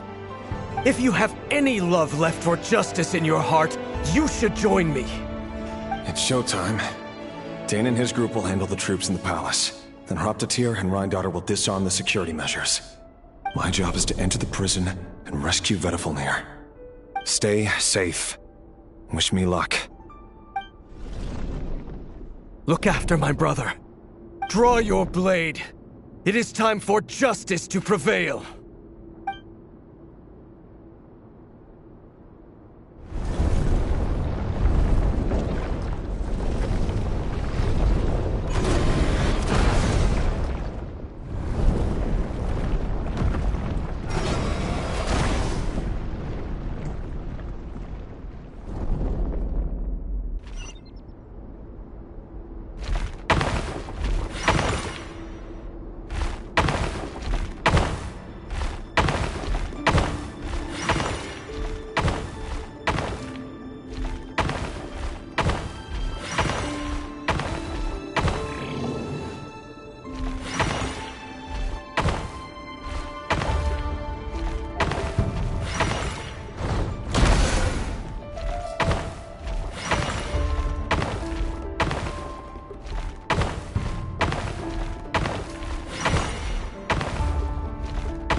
And the smell is abominable. Clearly, the king doesn't allow his prisoners a single shred of dignity. This is dire. Found you. Hello, Mr. Vedafulnir. Ah, it's you. Surprised? Oh, wait. I guess surprise isn't an emotion that prophets feel very often. I certainly felt some surprise in the moment when I was blinded. Surprise at the king's sheer ignorance. Surprise at just how unfairly this world responds to words of earnest remonstration. I'm curious. What did you prophesize this time? It wasn't a prophecy. It was a word of warning. Someone had to say it. The king has forsaken all reason in pursuit of his obsessions. I simply told him that if he continues on this path, Conria will surely fall. But he didn't listen. Worse still, he stabbed you in both eyes and locked you away. Dane asked for my help. The court is in complete chaos now, but I'm sure you predicted that. Everything is transpiring as I foresaw, yet I am powerless to change it. Fate is an immutable force. I can but lament as the inevitable unfolds. I do wonder whether giving a man the power to see the future does nothing more for him than slowly crush his spirit. Forgive my curtness, Vedafulnir, but the king did not suddenly turn on you today. His suspicions have been brewing for a long time. You can't have wisdom beyond the reach of your fellow man without attracting his fear and suspicion. There are things the king does not want to see. So, he doesn't want you having visions of them either. He blinded you because he thought this would make the visions stop. He wasn't entirely wrong. I did indeed lose my power to see the future. Right up until... Until what? Just now. I believe I saw something new. Well, tonight could go a lot of different ways. 5 of us banded together to storm the palace, also we could rescue you. This will go down as the most tumultuous day in Conrian history. I sense hatred in you, but also hope. A desperate hope that with the tyrant deposed, that will be the end of the story. But this is not the end. It is the beginning of a new chapter, in a whole new story. There are many men of honor and courage in this world, Rerir. But you are not one of them. You're not here for justice, are you? You're here for yourself. Is that a dagger? Interesting. Why not the polearm? It was always your weapon of choice. With your abilities, I don't doubt that you were able to recover some of your sight. But I also doubt that you want to make an enemy of me right now. Of course not. We're on the same side, aren't we? We could be. But I need you to be honest with me, Vedafulnir. At this point, you're my only hope for the future. You mean your future? With your beloved, Felindis? Yes. And I know there are bigger things at stake here. A dynasty, a nation, maybe the entire world. But forgive me, I care first and foremost about myself. I can't abandon the one I love to save myself. I just can't do it. But you see a broader picture of the future than I. You see the solutions to the biggest problems of our age. So tell me, what is my solution? What's the answer? In matters of fate, answers are either right or wrong. What will be and what will not. Maybe you are willing to pay a certain price in the pursuit of happiness, but unfortunately, fate does not negotiate. That is the cruelest thing about fate. It is unmoved by your sacrifices. That can't be true. I know it's your voice that I keep hearing in my head, urging me to see how the world is changing, to seek more power, so I can protect the things I love. You show me disaster, but you won't show me how to avoid it? Why? Why are you doing all this? My voice. In your head.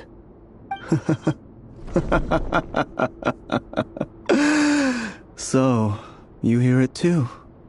The voice that steals your mind, gains your trust, and drives you crazy. It turns out that we are not so different, you and I. Vedifilnir just broke into the strangest smile I've ever seen in my life, as if he'd discovered some monumental secret. But then he suddenly switched to looking extremely weary. Very well then. My advice to you is as follows. You must persevere. Whatever trials and tribulations you may face, be steadfast in the belief that they are your path to the future. For as long as you live, your story with Thelindis shall not come to an end. That is the only chance you have of fighting back against fate. It is up to you whether you believe my words. Regardless, that is all I will say on the matter. I have no right to intervene any further. I will hold you to your word. Thank you for setting me free. In return, I will tell you one more thing that you cannot afford to ignore. Just then, a strange wave of energy rippled through the city. We had no idea what it could mean. If I were you, I would head to the Universitas Magistrorum. The Universitas? Oh no! I'm sure we'll be seeing each other again very soon, Rerir. Whatever Vedifilnir said, I didn't catch it. I didn't even help him out of the prison. There was no time to lose.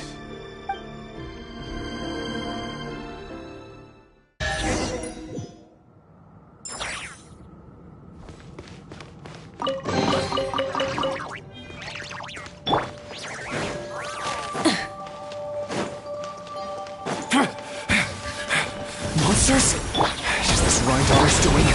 Or the Universitas Magistrorum? The Universitas. That reminds me of a rumor I once heard. Allegedly, the king installed secret mechanisms in the palace and around the city. No one knows where they are or what kind of power they hold. But if they were ever going to activate, it would probably be on a night like tonight. Help! Help! Hold on! Don't let them anywhere near you! Save me! I can't! Ah! That sounded like an explosion. So, the rumor is true? The king really went through with it. What other means does the king have at his disposal? They must run on power from the Abyss. And given it's a major center of Abyss research, anyone over at the Universitas will be in grave danger. I have to hurry!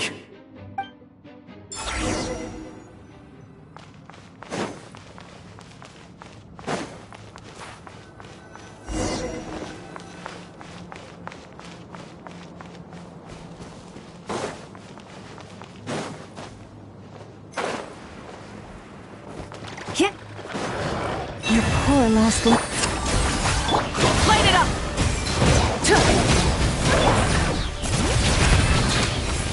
Yeah! Let the mountain's veins boil! Leave this. Show no mercy! Rise with the sun! Yeah!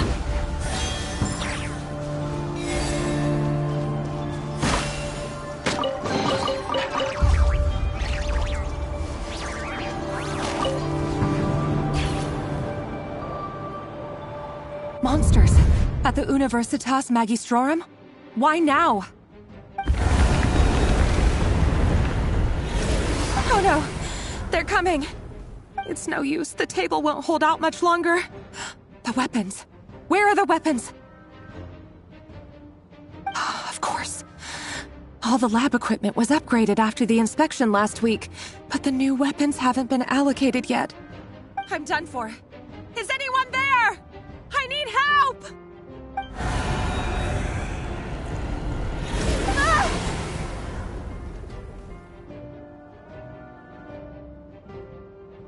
Stay back! Please stay back! Please!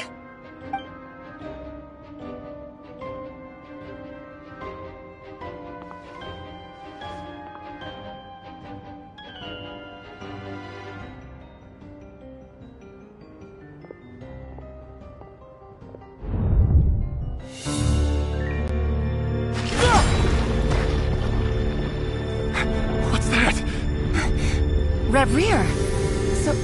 So the rumors about your work are true. What? No! Listen, something happened at the palace tonight. We have to leave! You don't need to lie to me anymore. What do you mean? I know why you're worried, and I will respect the decision you've made.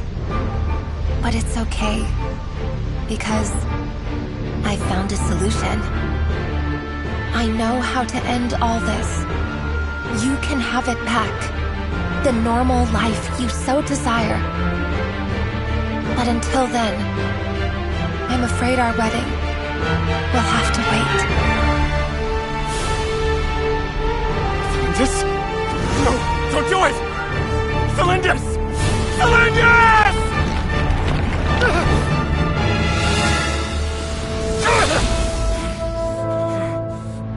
I told you, Rerir. Let her go. You will find someone better. No! No, I won't do it! I have to save her! By what means exactly? A lowly pawn.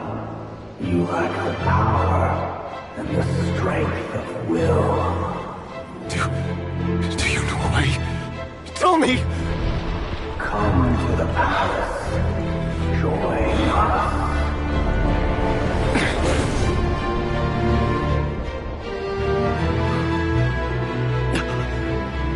Rerir, thank goodness we... Step forth and take your share. You made it. Not you too.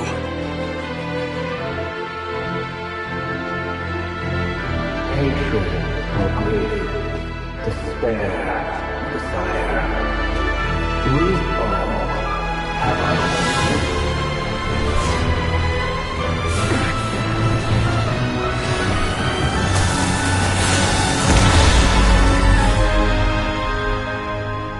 Rerir.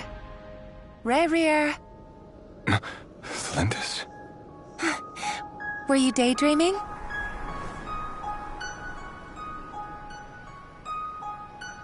You still remember, Rerir? That question you asked me a couple of weeks ago? Oh. You mean the proposal? Yeah. I'm wondering, where do you think would be a good place to discuss it? Maybe in the garden? Or were you thinking a fancy restaurant?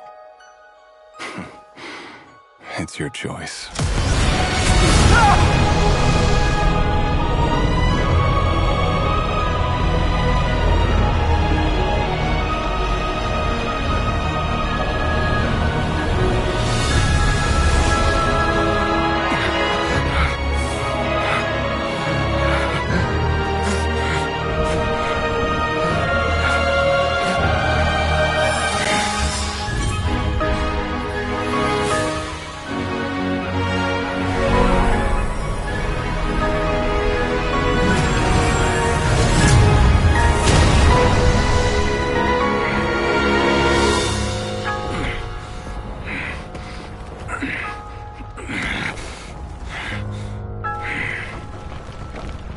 I will find you. And then...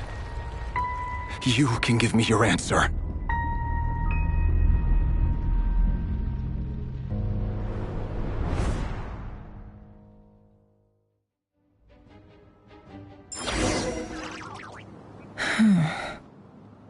So that's how the Raker of Solnari was born. A monster created by circumstance is a monster all the same. Viewing other people's thoughts for too long can get uncomfortable. Right now, I'm feeling a strong sense of loathing. In a nutshell, the story of Conria is what happens when the truth falls by the wayside. Everyone tells little white lies, and before long, you have a huge pack of lies that destroys everything. Whew. Time to get back. His past is filled with sorrow, but the tale of any fallen civilization is one of endless tragedy. Cruel as it may be, That was Conria's fate.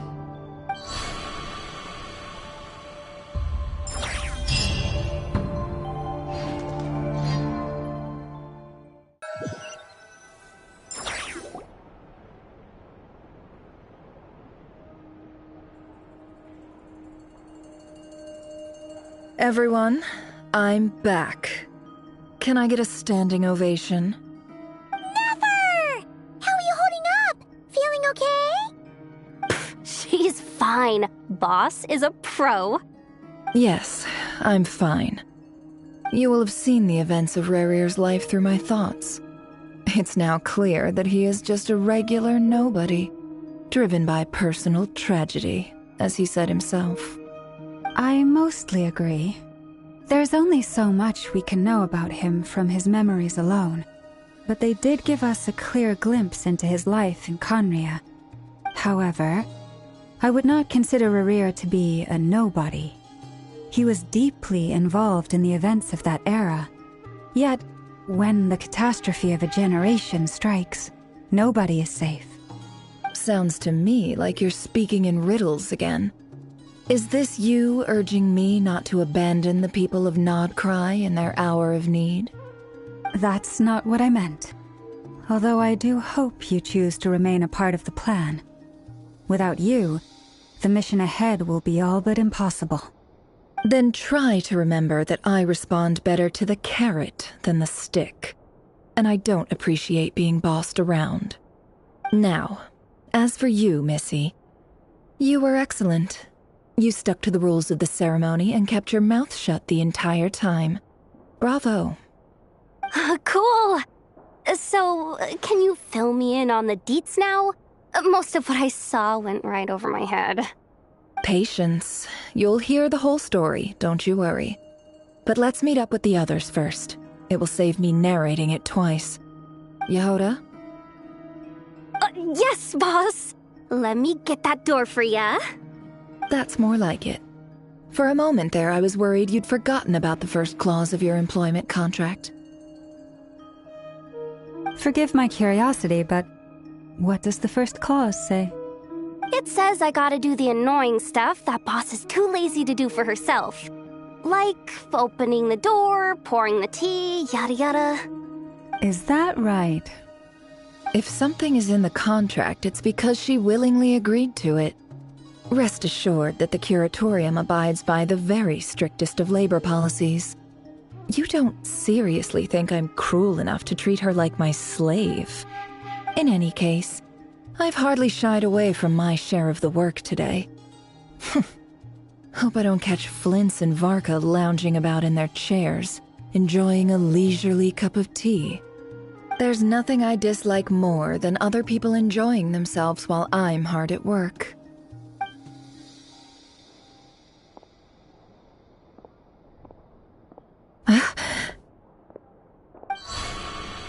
Oh no.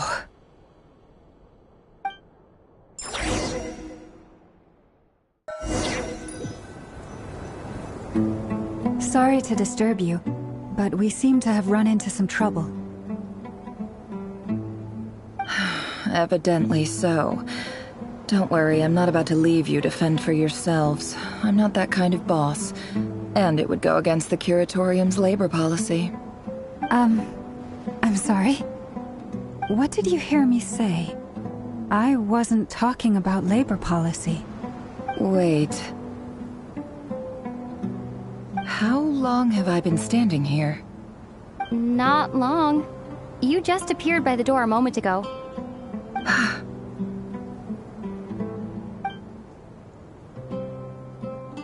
Boss, what's wrong? You look like you've seen a ghost. We've been tricked.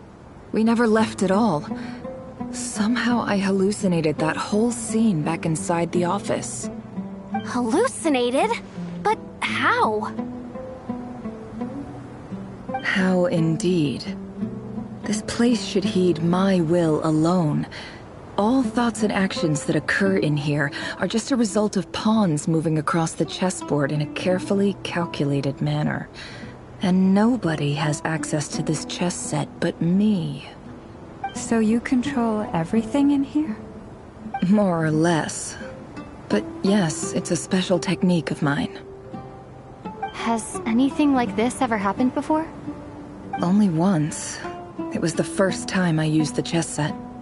Is there any similarity between what happened then and what's happening now?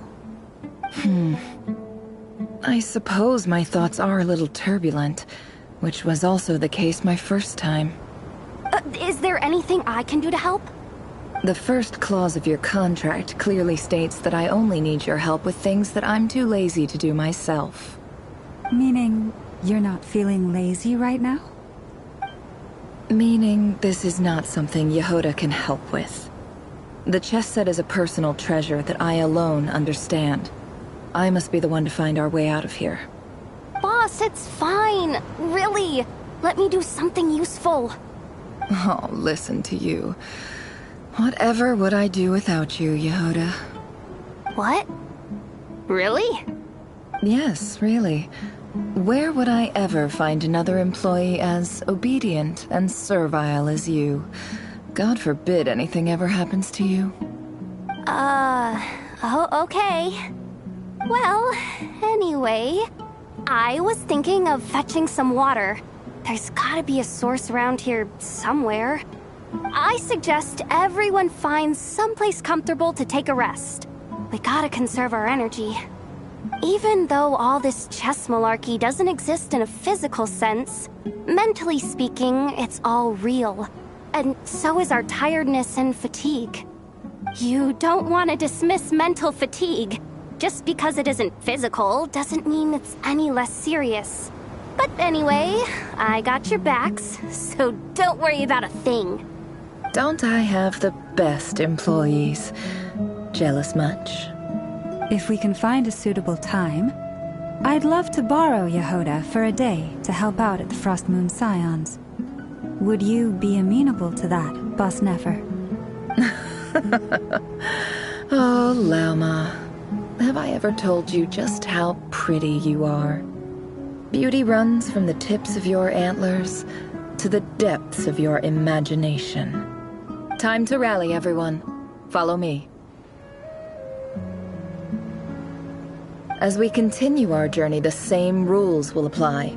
That means stay focused and no talking no matter what we encounter. And don't disturb the chess pieces.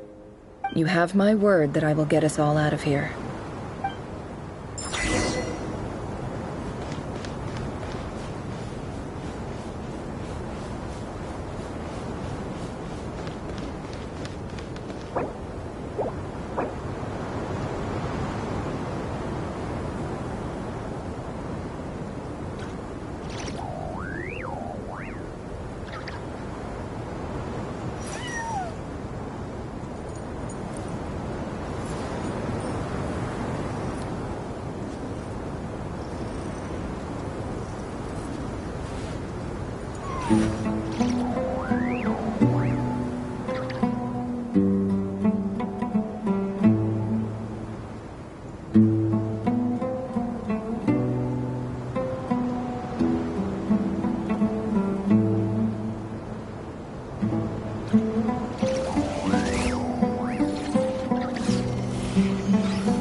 Emotions are like a raging torrent that surges through the mind.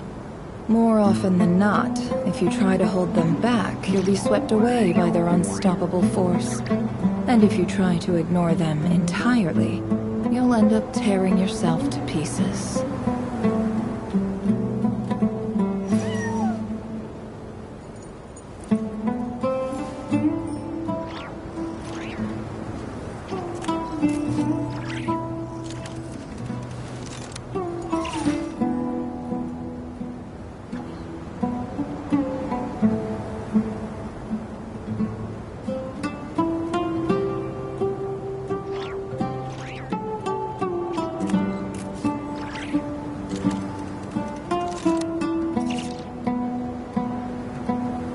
Don't trust your eyes uncritically.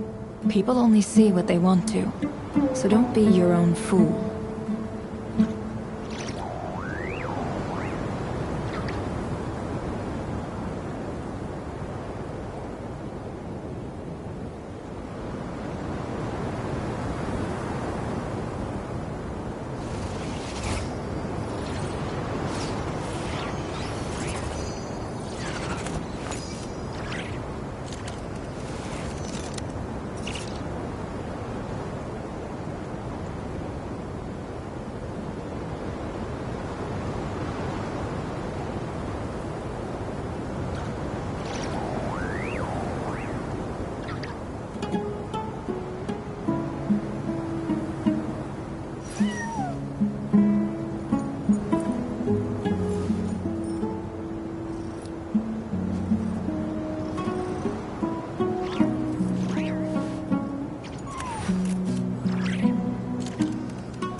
Emotions are like a raging torrent that surges through the mind. More often than not, if you try to hold them back, you'll be swept away by their unstoppable force. And if you try to ignore them entirely, you'll end up tearing yourself to pieces.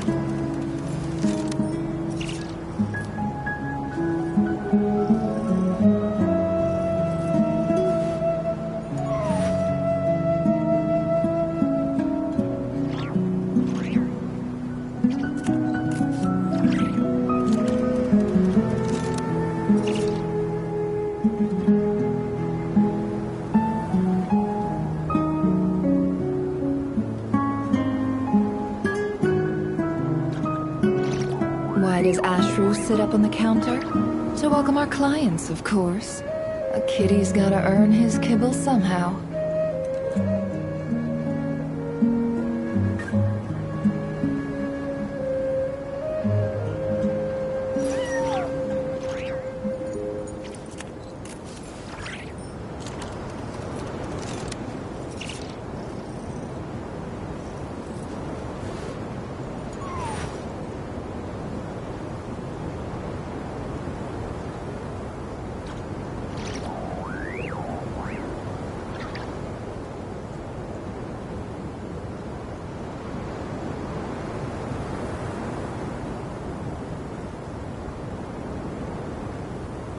Emotions are like a raging torrent that surges through the mind. More often than not, if you try to hold them back, you'll be swept away by their unstoppable force. And if you try to ignore them entirely, you'll end up tearing yourself to pieces.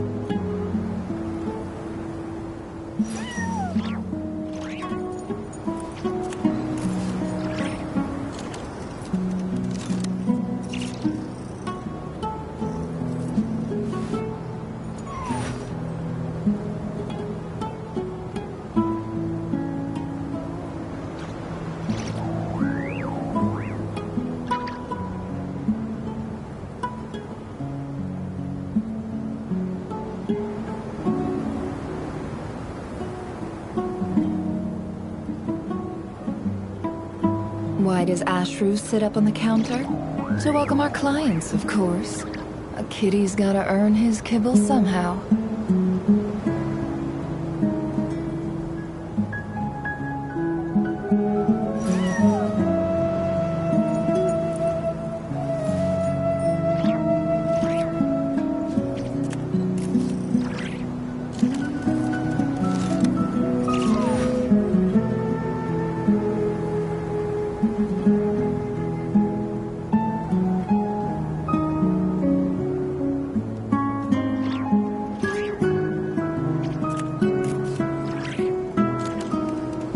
Don't trust your eyes uncritically.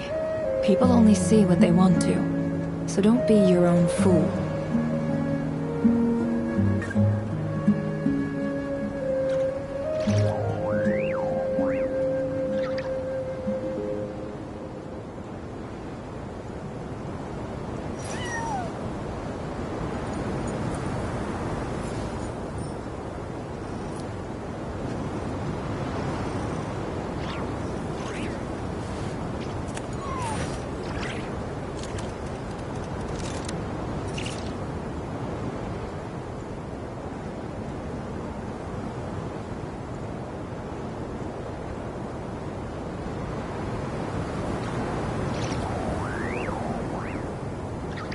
Emotions are like a raging torrent that surges through the mind.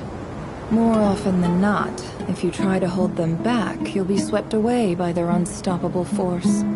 And if you try to ignore them entirely, you'll end up tearing yourself to pieces.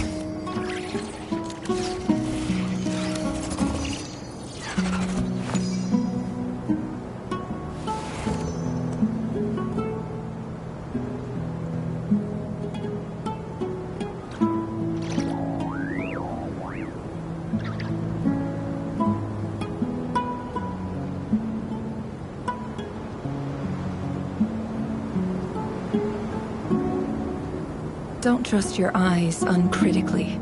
People only see what they want to, so don't be your own fool.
This looks familiar. That's not a good sign. There's someone up ahead. Time for a little chat. I wasn't expecting visitors at this hour. Wait, is that? Oh, it's him. There you are! Sinue's been looking for you all day. I think he has some news for you. Oh yeah? What were you doing just now, Uncle Retinue? Hiding away some more loose change? I know I saw some Mora. What do you mean loose change? Oh, come on, I'm too old for this. Just pretend you saw nothing.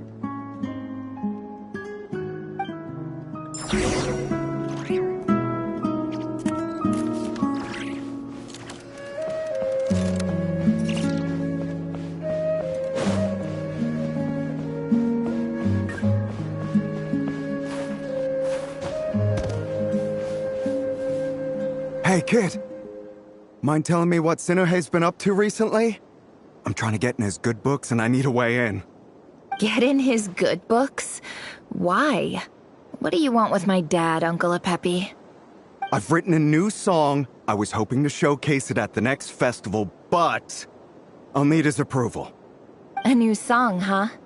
I'd love to stay and listen, but unfortunately, Uncle Retinue says my dad's looking for me. Well, there's plenty of time and I'm not going anywhere. See that pile of stones? I'll be sitting there warming up my vocal cords. Come find me when you're done. Pile of stones. Got it.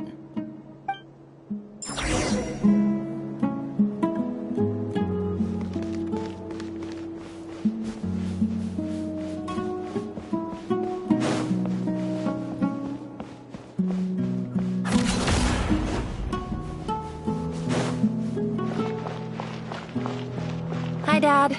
Uncle Retinue said you were looking for me. Ah, there's my little princess. If you'd gotten back just a little sooner, you could have shared the spoils of war with me. Spoils of war? Who were you fighting against, Dad? It was just a figure of speech. The aftermath of a sandstorm is no time to be waging war. I was talking about our war against thirst. I went out to fix our water supply problem, and now I'm back. Which means... We have a well again! That's right. I found a new one and brought back as much water as I could carry. It should last us for a good while. If it wasn't for these blasted sandstorms, our wells wouldn't be caving in. You wouldn't be spending all your time out searching for new water sources. As the chief of our tribe, I'm supposed to be leading us out of hardship and poverty, onto better things. You know how prosperous our ancestors were. I've told you all the stories. And look at us now, squeezed into these hovels. No one would choose this, if it wasn't for the endless wars over the years. But things are looking up. I started working with some folks from the academia a few months back. They gave me some contacts in return for my assistance in the desert. So you're the academia's helper now? Special ambassador, they call it. Think of it as a partnership. It's nothing bad, okay? We've been isolated here in the desert for too long. Seeking opportunities elsewhere is the best thing for us, and the fastest way to progress. So, do you get anything good out of being a special ambassador? Of course. My luck's improving all the time. One day, I swear I'm gonna lead us out of this place. We'll find somewhere new. Somewhere better.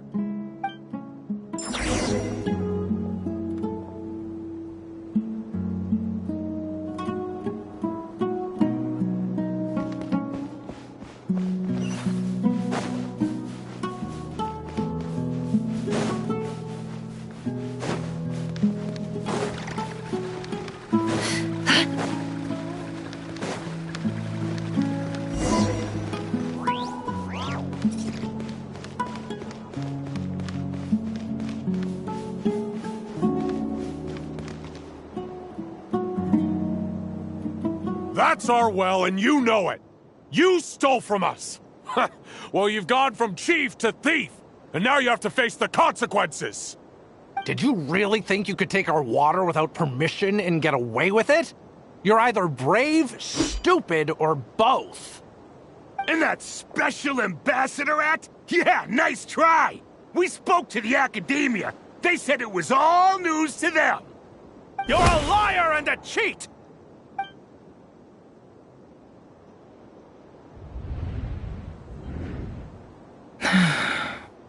I heard Yehuda gasp, but I don't blame her. Most people are terrified by the sight of blood.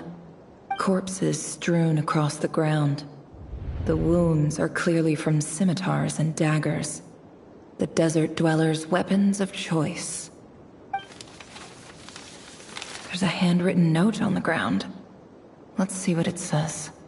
Halil, this is Sinuhe, chief of the Shimti tribe. Surely you remember me. I was the one who helped you and your colleagues avoid the quicksand in the desert. This is my second time writing to you. I assume my last letter must have gotten lost in the mail, as I didn't receive a reply. I hope this one makes it to you safely. I'm writing to you because I need some help.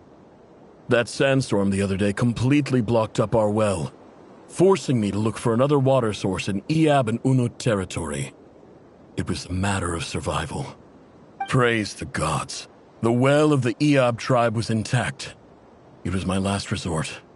I drew what water I could and left, but not without being spotted. I fear they will retaliate. You told me to write to you if I ever needed help. You said you'd be my ally in the academia. I urgently need you to formally recognize my title of Special Ambassador and send some of your people to assist me for a few days. It's the only way I can convince them that this was the Academia's decision and prevent them from retaliating.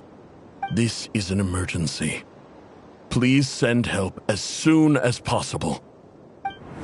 Looks like this letter never got sent. The writer died a grisly death, and the letter was trampled into the ground. It's badly defaced. Some parts are barely legible. What a ridiculous lie the surviving Shimti tell. Their whole village was butchered over a sip of water.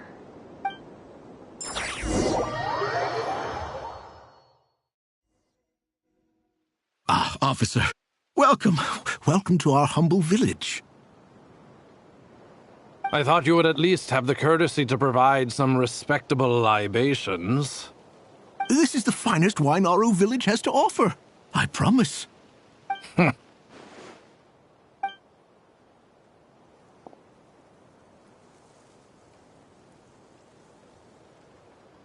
The Academia has agreed to reserve a single space for a candidate from your village. But I remain skeptical of this entire endeavor.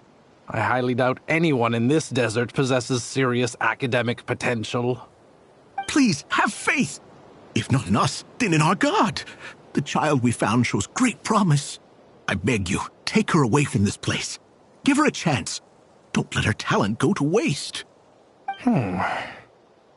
I don't recognize her. New arrival? She showed up here a few days ago and we took her in. She's a really bright kid. Please help. I'm begging you. So, where are you from? Nowhere special. Just a sand dune. What about the rest of your family? How many of you are there? Just the one.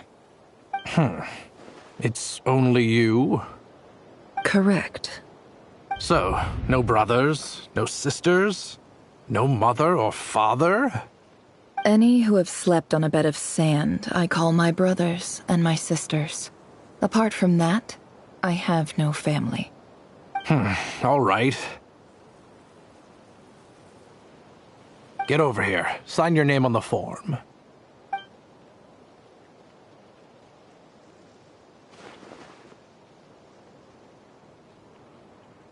Never? You're rather fair-skinned for a desert dweller.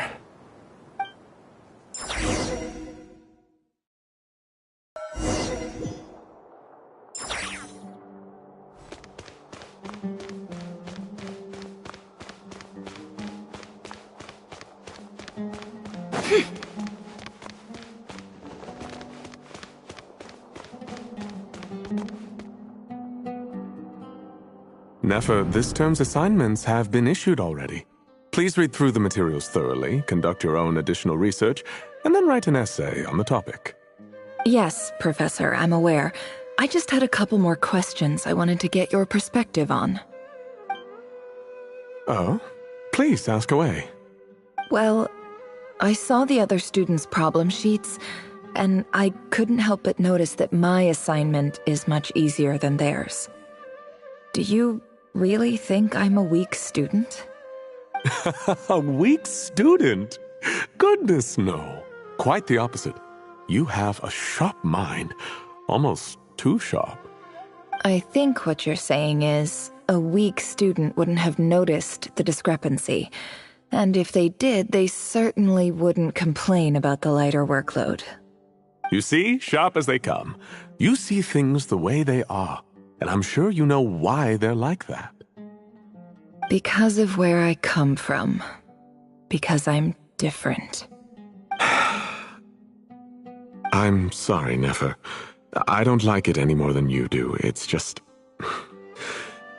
Anyway, you said you had a couple of questions. What's the other one?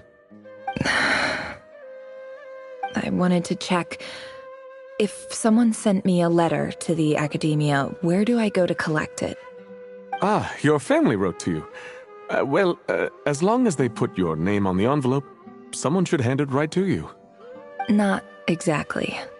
It's not even a recent letter. I was just curious where the mail would end up if no one collects it. The House of Dana, I expect. I know there's a box for unclaimed mail somewhere in there, probably sitting on a shelf. Whatever you're looking for, that'd be the place to start. Okay, got it. Thank you, Professor. Oh, don't mention it.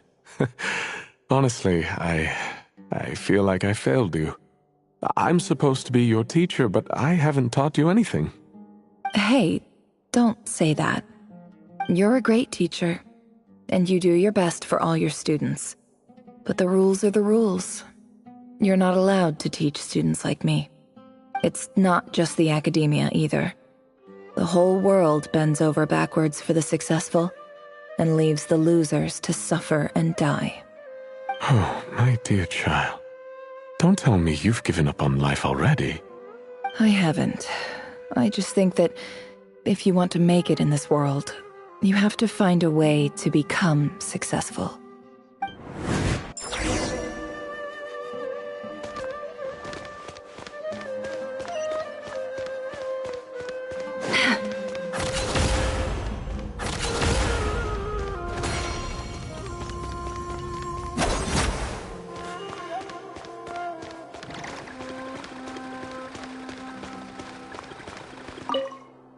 This must be it. A big cardboard box full of unclaimed mail. And probably some letters that ended up here by mistake, too. Let's take a look.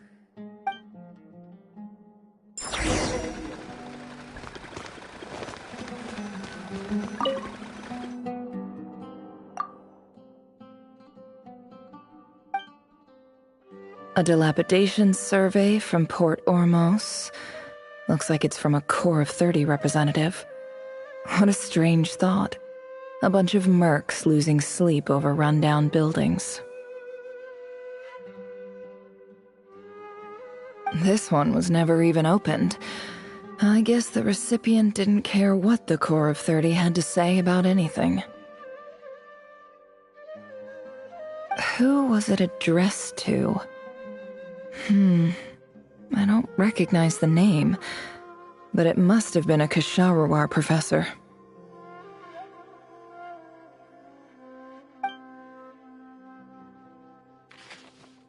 This one is addressed to the Immorta Sage.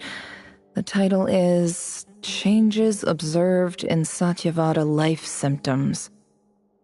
Why do all these letters read like full-blown dissertations?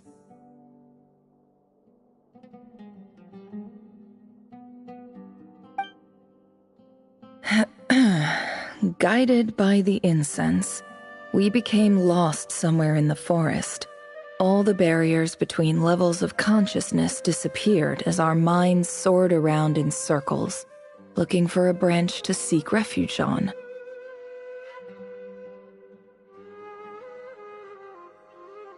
In clinical terms, these symptoms fit the description of incense poisoning. The Immorta Darshan strictly prohibits the use of hallucinogenic substances, but I believe there are still people getting away with it. For example, my neighbor who always breaks out into song and dance after using incense. This seems like something the academia would want to know about. Why wasn't it collected? Wait. What's this written on the back? It's so small. The note says, the sender authored this letter while under the influence of mushrooms. I would send it back, but no return address was provided. Stamped by the Grand Conservator of the House of Dana.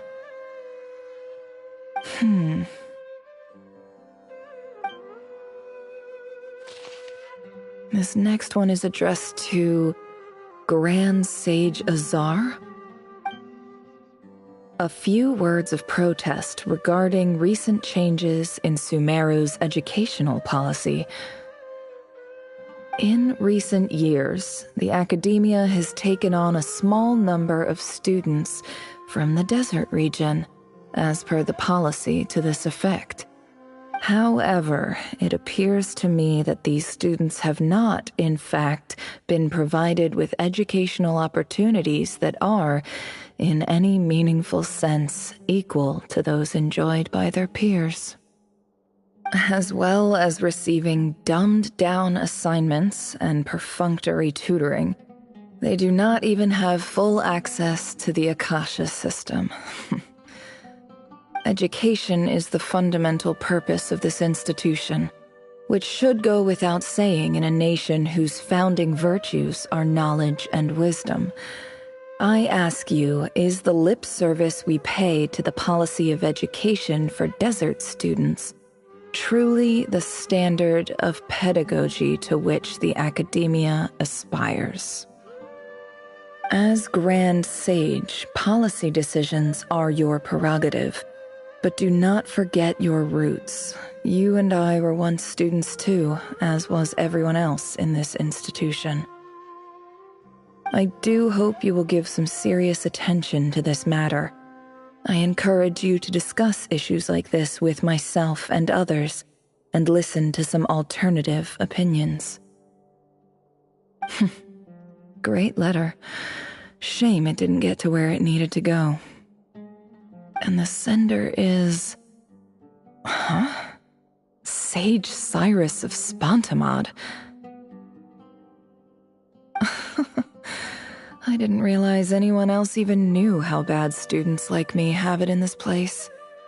So this is where letters from the Sage of Spontamod end up? Nice one, Grand Sage. Really enlightened leadership. Whatever. This isn't what I came here for. Moving on. I'm not exactly holding out hope that a letter sent from the desert would even make it here. But I can't believe how much discarded mail there is. Must have been years since someone last went through it all. And this is just one box. The whole house of Dana is boxes on shelves. I don't believe for 1 second that any human being has sat down and read through all the documents in this place. Who has that much free time on their hands?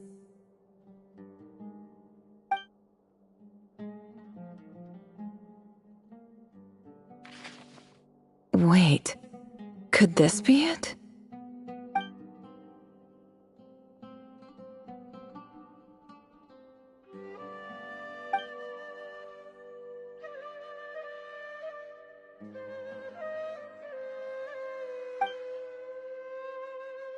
Greetings, Halil. My name is Sinue, chief of the Shimti tribe. I was the one who came to you and your colleague's aid when you ran into trouble in the Great Red Sand. I don't know how well you remember it now, but I brought you to safety and gave you some water and other supplies. You seemed very pleased and told me your name. In my tribe, learning a person's true name is serious business, and I therefore see you all as friends. You were kind enough to leave your contact details, so we could stay in touch. The Shimti tribe lives a harsh, nomadic existence in the desert. You were sympathetic towards my plight, promising to make me a special ambassador of the academia and help us find a way to make a better living. This brings me to my reason for writing. Our tribe has fallen on particularly hard times, and I would like to ask for your assistance. There was a terrible sandstorm a few days ago, which blocked up the well in our land. To ensure my people's survival, I had no choice but to venture into Iyab and Unut territory in search of an alternate water source. The Iyab and Unut are descended from the Thamudians, while we trace our ancestry to Tulatala. We worship the Lord of Flowers and have had relatively good relations with our fellow tribes up until now. I found a well belonging to the Iyab tribe. They declined to help us, but I really had no other option. So I took some water to keep me and my tribe alive. My actions are certain to incur their wrath. When we met, you assured me that you would be my ally in the academia. I would like to take you up on that offer, because I really need your help. I wonder if you could send an academia representative to meet with me. That aside, the last time you were here, You mentioned that the Academia had started accepting students from the desert, and I told you a little about my daughter, Nefer.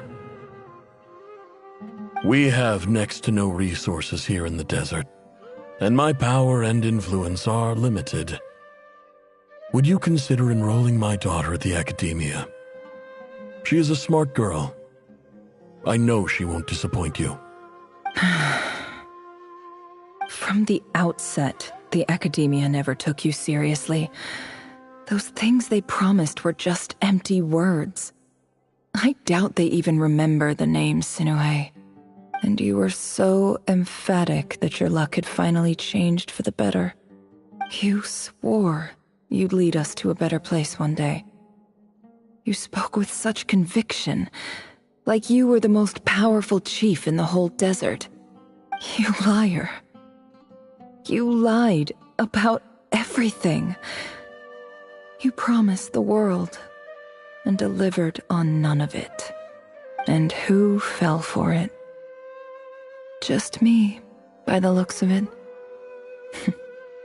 Despite your best efforts. Which makes you a pathetic liar. You weren't even any good at it. I think I'll take over from here. Let me show you how it's done.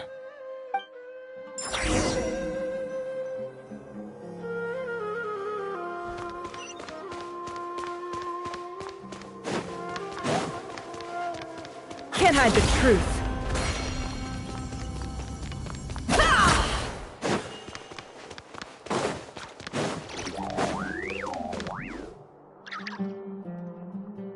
I just came to say goodbye. Thanks for everything you've done for me in my time here. Nefer? You packed your bags. Where are you going? I'm quitting. Something's come up in my hometown. Gonna head back and deal with it. Huh? But this was a hard-won opportunity for you. You know that better than I do. It was. But it doesn't matter. I have more important things to deal with, and they can't wait. Oh, and I didn't want to overfill my bags, so I left some incense on your desk.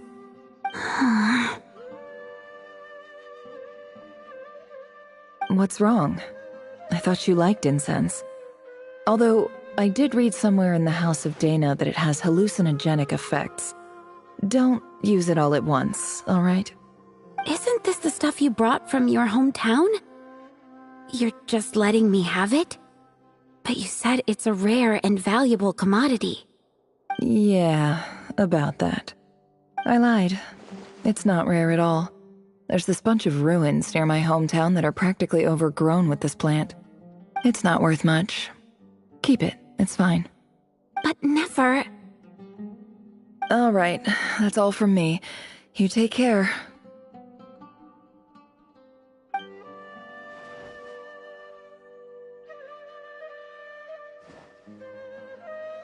Don't forget me, okay? I mean, we're more than just classmates, right? We're friends. Yeah, I'll remember you. I lied again. That incense is worth a fortune, and it's a rare find even in those ruins. And as for remembering her, I have far too much to do when I get back. No time to reminisce. I'll be lucky if I even make it through this alive. But either way, I expect I'll forget you pretty quickly.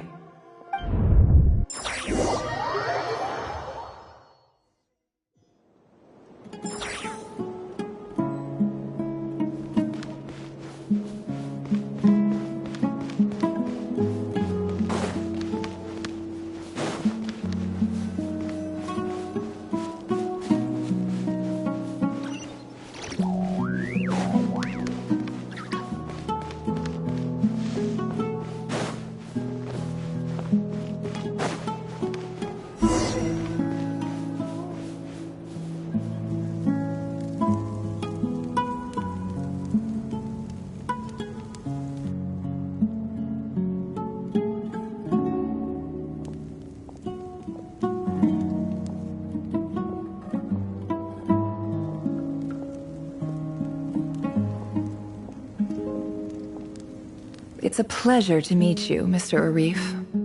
So, what does the Academia want? Since they've sent their special ambassador, I assume there's a big business deal to be made. If not, I'd be very disappointed. Please, sir, lower your blade. You're lucky I'm the one they sent. Not all special ambassadors share my admiration for the Eab people. The ever-shifting balance of power in the desert reduced the once great civilizations of this region to rubble and sand. But the story of the Eab has a very different trajectory. Others grew weak, but you grew strong, beginning in obscurity and moving to prosperity. You're the only ones who defied the trend. Huh. So, you do know who you're dealing with? This well is the perfect symbol of your strength, is it not? It used to belong to the Unut, but it looks like you have control over it now. You're not wrong. But I'm sure you didn't come all this way just to flatter us. Of course not. I came to bring you some very good news. Some information that recently came to light, which might just be your ticket to freedom. Records uncovered by the Vahumana Darshan show that a certain well currently under Eab control is built on top of some ancient ruins. These ruins are of great archaeological interest to the Academia. I checked the map carefully on my way over here, and I'm confident that this is the well in question. The Academia is offering 50 million mora in return for excavation rights. 50 million? No, wait. If these ruins are as important as you say, 50 million's a little low, don't you think? Don't get greedy, Eab. We know far more than you think. We know that you seized this well by force. Wasn't that the first step in your rise to power? To drive away the Unut and steal their water supply? So what if it was?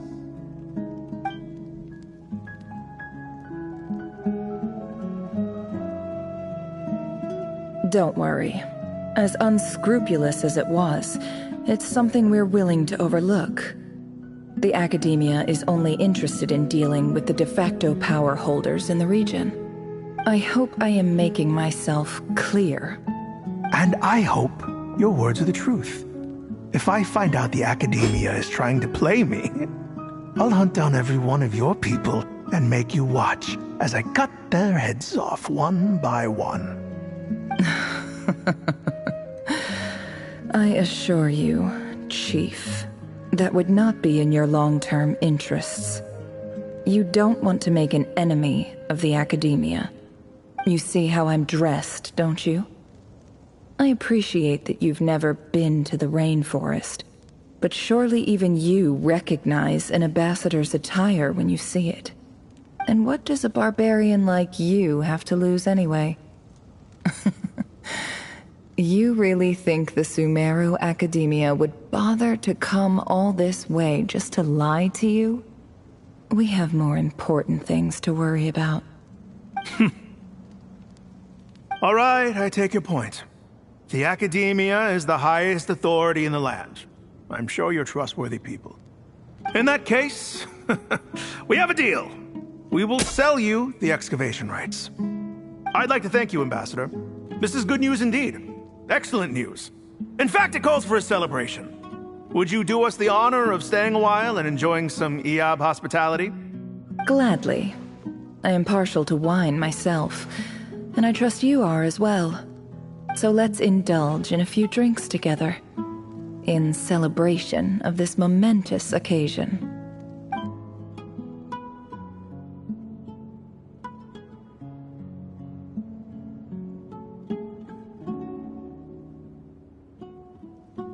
Chief! Chief, it's an emergency! It's the Unut. They've taken the well. What? Well, don't just stand there. Take it back. Yes, Chief.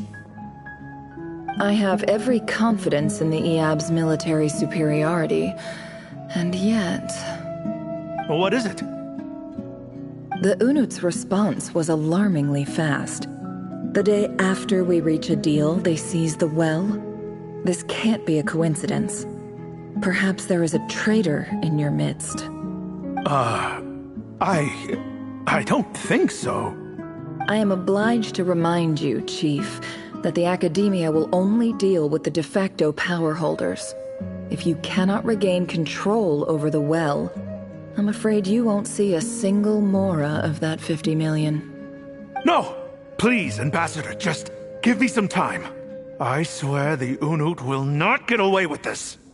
That well is ours, and so is the mora. Glad to hear it.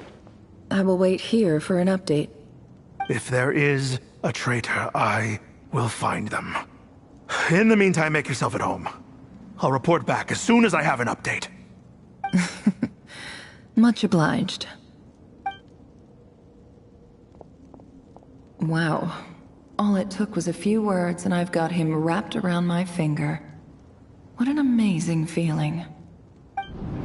So, in summary, Ambassador, the Academia would rather negotiate with our tribe instead of the Eab, yes? The Eab are ruthless murderers who don't listen to reason. And now they have the gall to interfere in our research projects in the desert region. So let me ask you, Chief. If you were the Academia, what would you do? Kill them all, of course. Precisely. The Academia does not tolerate those who stand in our way. The Eab have held back our academic pursuits for too long, and our patience is wearing thin. At the same time, there is simply no way that the Academia can be seen to be intervening in desert affairs. I'm sure you understand where I'm coming from. We have our own rules out here. If the rainforest dwellers raised arms against a desert tribe, it'd start a bloody war. Right. We can't confront them ourselves, but we can support their enemies. The Unut have always had strained relations with the Eab, which makes you our natural allies. Natural allies. Weren't the Eab your allies once? You were quick to send them after us to protect your interests back when we stole that water. And now look at you. You're at each other's throats. Let me be clear.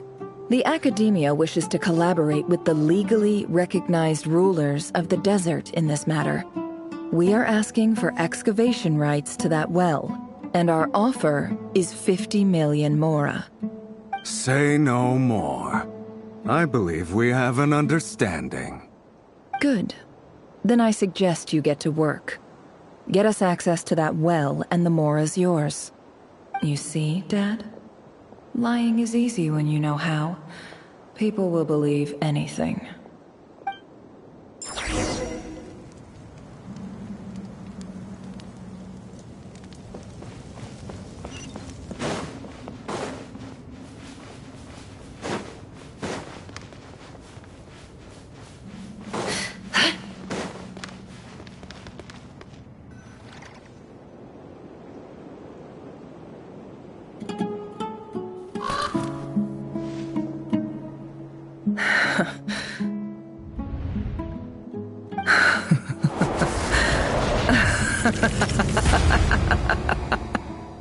Look at yourselves. You may be vile, savage monsters, but your butchered bodies bleed like any others. You're no different. You're nothing special at all. The monsters who destroyed my home, they're just ordinary, petty human beings. What a joke. I think we're even now. Maybe I've even done the desert a favor. It's a better place without all these people around.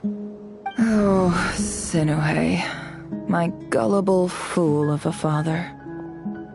Perhaps if you'd been as ruthless as I was today, our tribespeople would still be alive.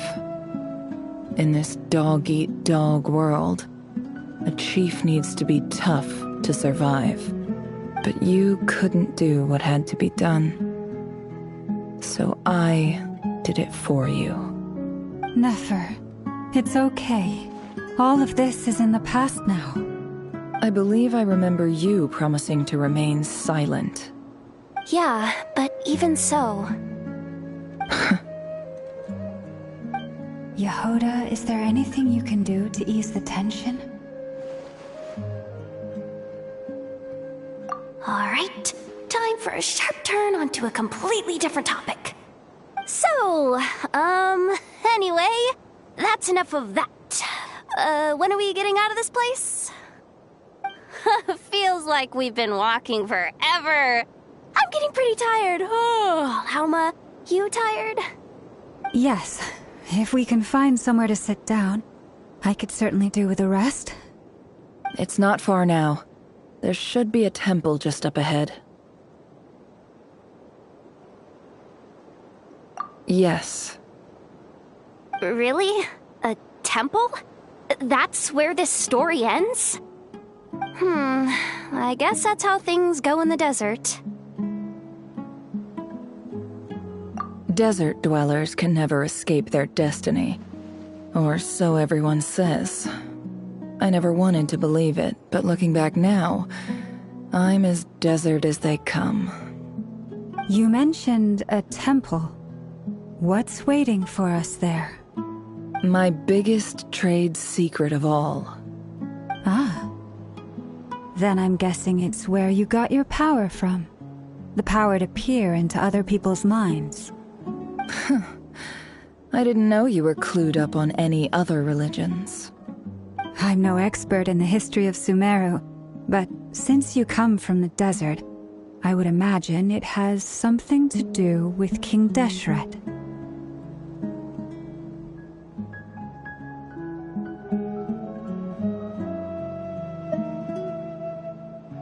Sounds impressive. Oh, I know who you mean. General Mahamatra Sino. The spirit of Hermanubis dwells within him. That's Boss Neff for ya. She knows everything. Sino's hardly a figure of obscurity, but I know about Sethos too. What about him? Is he a big deal or something? Well, he's not a small deal, let's put it that way.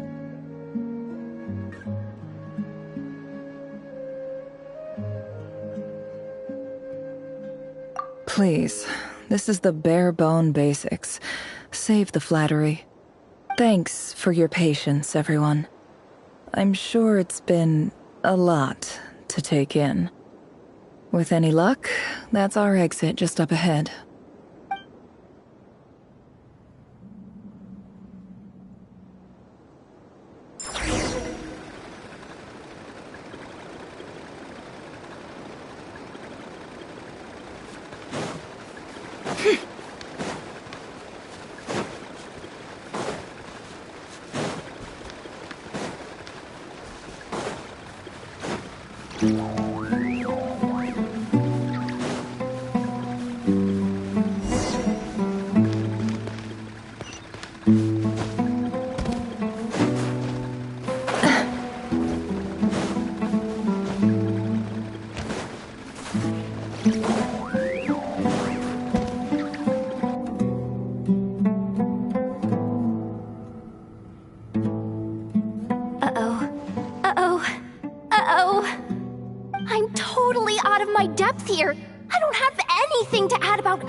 Stuff.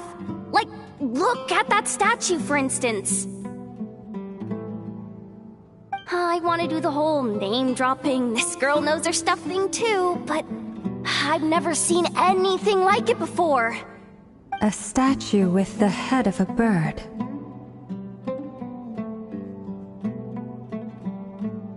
That's Thoth, the Ibis King, one of the 7 pillars of King Deshret. The legends say that he, the Crocodile King, and the Goat King were the 3 retainers of King Deshret. Let's take a look.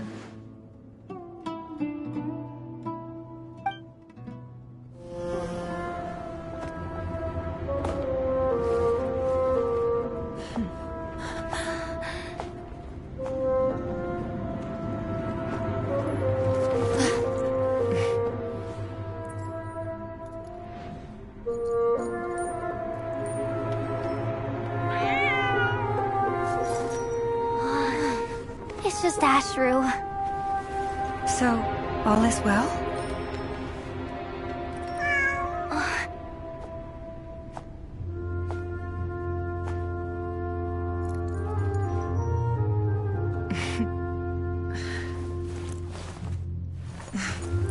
Typically speaking, at this point, the world disintegrates.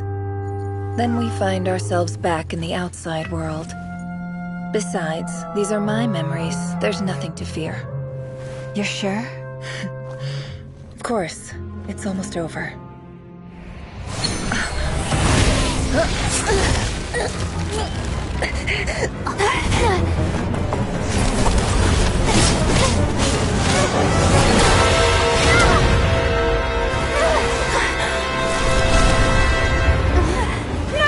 Hold on!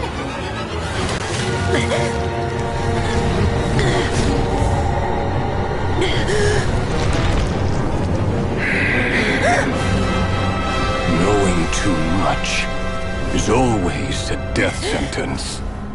Speak for yourself.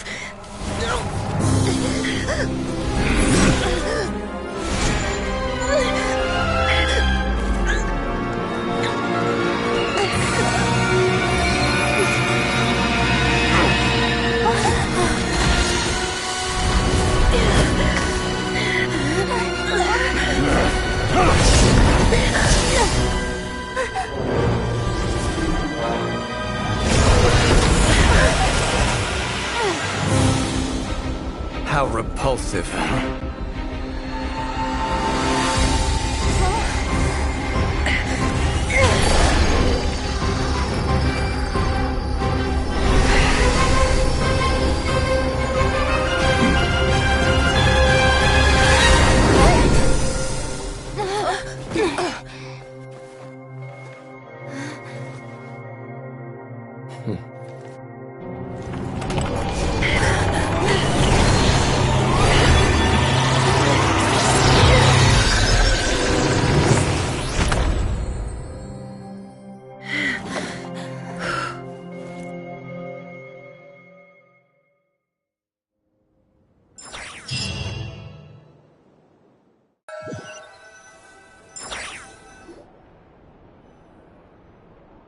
Timed that pretty well, didn't I? It's okay. I'm just glad no one was hurt. Paimon noticed you doing something too, Dainsleif. Were you helping get them out? Of course. When I asked Nefer to conduct this investigation, I was not naive to the dangers involved. I had a duty to ensure your safety. Good to know your sense of justice is still intact after all these years. I take that to mean that you saw the truth. That comes as a great relief. I certainly did. And thanks to your help, I also managed to trap Rerir inside the chess set. Whoa, really? How'd you manage that? Well, to be honest, I sensed that something was wrong long before we made it to the temple. By using this fragment to probe into Rerir's past, well, the monster formerly known as Rerir, it seems I alerted him. I was tracking him, then he caught on and started tracking me too. Can't say I'm surprised. But how did he track you through your thoughts alone? That shouldn't be possible. Rerir was a secret agent who reported directly to the Vinster King. He is an expert at finding a trail and hunting down his pursuers. No wonder. He infiltrated the chess set, read my thoughts, and built a new virtual chess set inside of it. That's why we weren't able to leave at first. Speaking of your chess set, it's quite a remarkable item. Would I be right in thinking you have some connection to King Deshret? You overestimate me. I only have a connection with one of his underlings, the Ibis King. You all saw how this came to be. A long time ago, the Iab massacred my tribe, the Shimti, in our home village. A few years later, I enrolled in the academia, where some new information came to light. The Unut and the Iab fought a bitter battle over the rights to a well, all for the sake of a non-existent 50 million mora. The Eab ultimately won that confrontation, but their victory came at the cost of almost every warrior in the tribe. The final blow to the Eab came at the victory feast, when an Unut assassin beheaded their chief right before my eyes. The remaining Eab fled and have been scattered to the winds ever since. Having gotten my revenge, I returned to my hometown, where to my surprise, the nearby temple was still standing. There it was, seemingly immune to the relentless hostility of the desert, while my tribal home lay in ruins. As I stood there gazing at the temple, I noticed a cat just outside. This cat, as it turned out, was home to the spirit of the Ibis King. He led me to a gate deep inside the temple, and there he made a deal with me. This chess set is my gift from the Ibis King. The chessboard within is made to the same specifications as the one in the mausoleum of King Deshret, and represents his power of piercing analysis. With this chessboard in its container, I gained a certain ability to perceive hidden secrets. Now, you could conclude that the Ibis King simply wanted to give the people of this world the power to seek the truth, but I don't believe that's the full story. Every god plays favorites. Their hearts are as fickle as any human's, full of secrets, perversions, egotistical tendencies. But precious few gods are willing to admit this. It is the same with all powerful forces, including fate itself. Their gaze falls preferentially upon a select few. As you rightly point out, this is an act of favoritism. If you're alluding to the Abyss, then yes, I agree. Gather the others. It's time to share everything I've learned.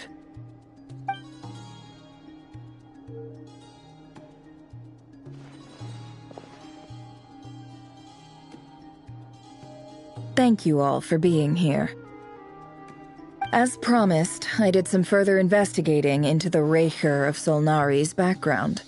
I am pleased to report that the investigation has been most fruitful indeed. The Raker of Solnari, real name Rerir, was once a Conrian subject who served the Vinster King. I will now share the important details of his story. Please save any questions or comments for the end.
So that's why he's so obsessed with the moon. A tragic tale, to be sure. But it does not excuse his many transgressions. No matter how much Rerir suffered in the past, the fact remains that he is what we know today as the Wild Hunt, wreaking havoc upon innocent lives in Nodcry. He becomes more dangerous with each passing day. If left unchecked, it is simply a matter of time before all of Tevat suffers the consequences. This is a threat that the Knights of Favonius cannot ignore. A question for Miss Columbina. Forgive me if this is presumptuous, but have you ever seen the spatial gateway that appeared in Rerear's memory? Never. But I have heard stories of something called the Moon Gate, and this seems to fit the description. Miss Lauma, any thoughts on this? In the lore of the Frost Moon Scions, the moon is believed to hold many secrets. Some sources speak of ancient knowledge, others of a gateway to the unknown. The term Moon Gate is one I have heard before, but as is the case with all of our legends, there are no records of any first-hand witnesses. We cannot know whether it truly exists. Then back to Miss Columbina. As a moon goddess yourself, do you have some idea of where the Moon Gate leads to? Not at this stage, sorry. I do hold the power of the Frost Moon, and my strength is recovering well. I can sense that the gate would open at my command, but... But there's more to the power of the Frost Moon than that? Yes. A moon goddess has the right to open the Moon Gate, since it is a path to the moon. But as Nefer mentioned, holding open a spatial gateway takes a huge amount of power. And right now, I need to conserve my energy to fight the Rayhir of Solnari. I'm afraid this is one mystery we may have to leave unsolved for now. I agree. Better to save your strength. But if you'll humor me for a moment, I have a bold conjecture of my own regarding the world beyond the gateway. I highly suspect that neither Tholindis nor Rerear made it through unscathed. The evidence pointing to this is the fact that the Rayhir of Solnari exists in the form of countless fragments. With the abyssal power he wields, no ordinary foe can touch him, let alone tear him to shreds. And yet, the Wild Hunt proliferates wherever his scattered fragments lie, drawing hordes of monsters to many different locations across the land.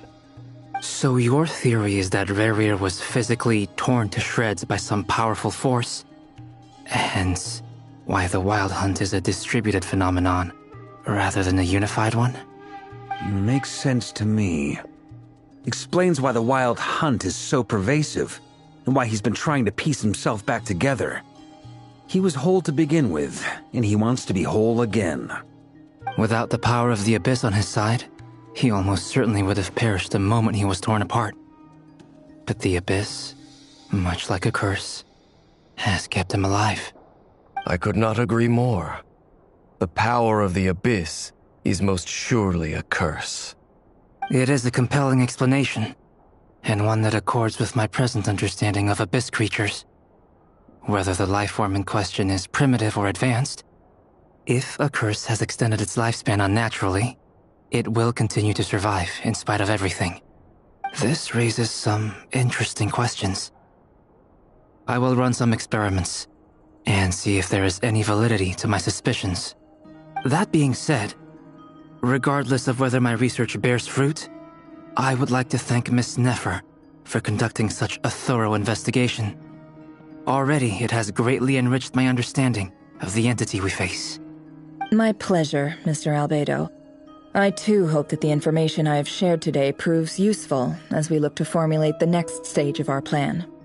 Hey! What is it, Dainsleif? You look really upset! It's just... when I think of the man I once knew as Rerir, I struggle to understand why things had to turn out like this. The two of you used to be friends, didn't you? I don't know if these words will bring any comfort, but my heart goes out to you. Mine too. We can never know all the hows and whys of the way things are. The moon and stars are full of untold secrets and lies, and the skies are host to many more mysteries than these alone. Yet, none of that can begin to compare with the complexity of human life. Those are the first comforting words I've heard in a long time. Thank you, both. Well, I think this is a good place to end today's meeting. I'm sure Nefer needs some time to recover. She's been through an awful lot today. That's very thoughtful of you, Lama. Of course. Sounds good to me. Take some time to rest and digest before we reconvene to nail down a plan.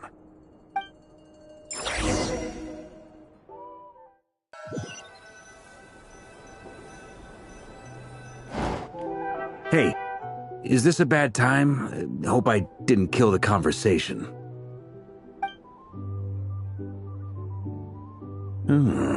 Nice room. Oh, I'm not coming in, though. Why not? It's just a hotel room. If it's all the same, I'll just stay out here. I might not look the part, but I'm technically a knight. Barging into people's private quarters isn't the kind of thing we do.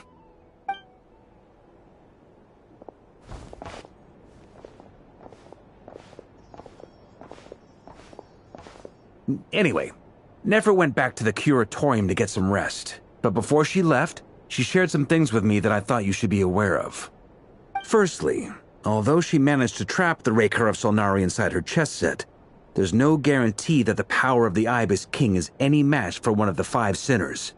Their powers are beyond our comprehension. It's only a matter of time before he finds a way to break out. We have to come up with a plan and take care of him before that happens. Honestly, my mom figured that might be the case. So, how long have we got? Well, I asked her that same question. She talked for a long time, but for the most part, it seemed like she was trying to convince me how precious her chess set is. What a long and storied history it has. It felt like some kind of sales pitch, you know? The kind where you end up handing over Mora against your will? Anyway, after all that, she finally answered the question. 2 days, at most. 2 days? Holy moly! Can we even recruit enough help in that time? That remains to be seen. Which brings me to the second issue. Dainsleif is obviously conflicted about this whole thing. But given how little time we have, there's no way we can pull this off without his help. You have some history with him, right? Do you think maybe you could talk to him for us? Great. I appreciate it. All right, on to item 3. So, Albedo, Durin, and I put our heads together and came up with a plan. Can't promise it's gonna work yet, but at least it's a start. We figured we'd bounce the idea off you first. We'll explore it further once everyone's recovered.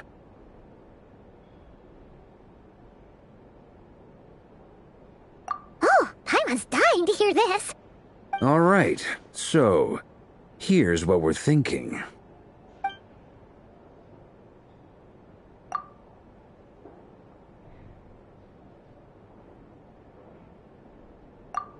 We felt a little uneasy about roping you into this. I mean, firstly, you're not locals, and secondly, none of us are your boss. You're well within your rights to refuse if you so choose. Roping us in? Why would you even say that? We know the stakes here. It's all of us against the Rayher of Solnari, or none of us stand a chance. I choose my words very intentionally, I'll have you know. I like to think there's an art to striking a down-to-earth tone even when the stakes are through the roof. Sir Varka, I have a few thoughts about this plan. I'm all ears. I think we can be more flexible with how the roles are allocated. In my view, the most sensible lineup would be like this.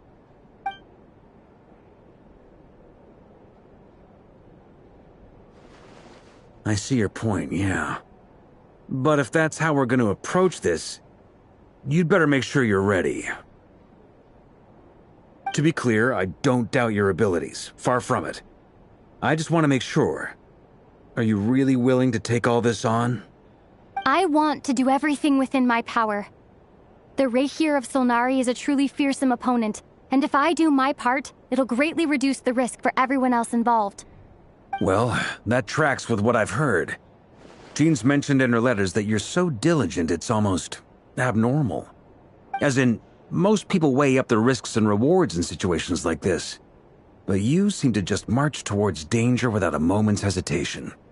Of course, everyone appreciates a fearless pioneer. But all that aside, I'm the Grand Master of the Knights of Favonius, and you're our honorary knight. I want to make sure your courage doesn't come at the expense of your safety. Thank you, Sir Varka. I should be the one thanking you. It means a lot to have you on board. I'll give some serious thought to your suggestions.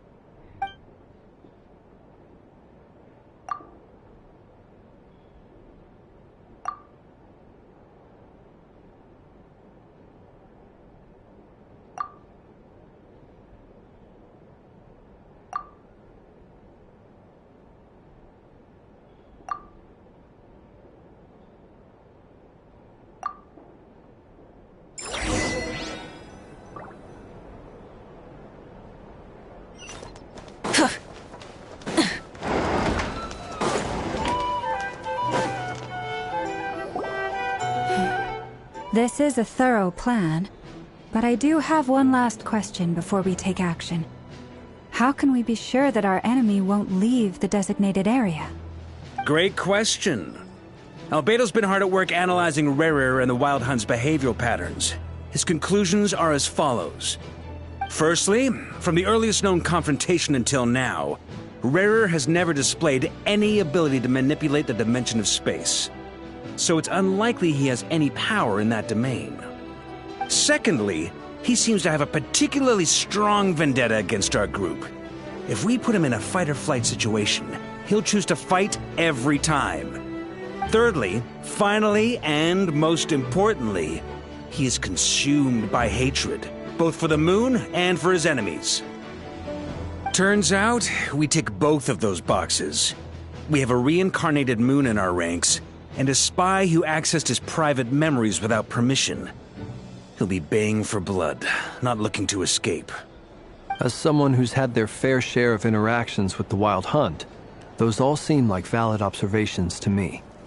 Understood. Then I will defer to the verdict of the group. Well, everyone, that's the plan in full detail.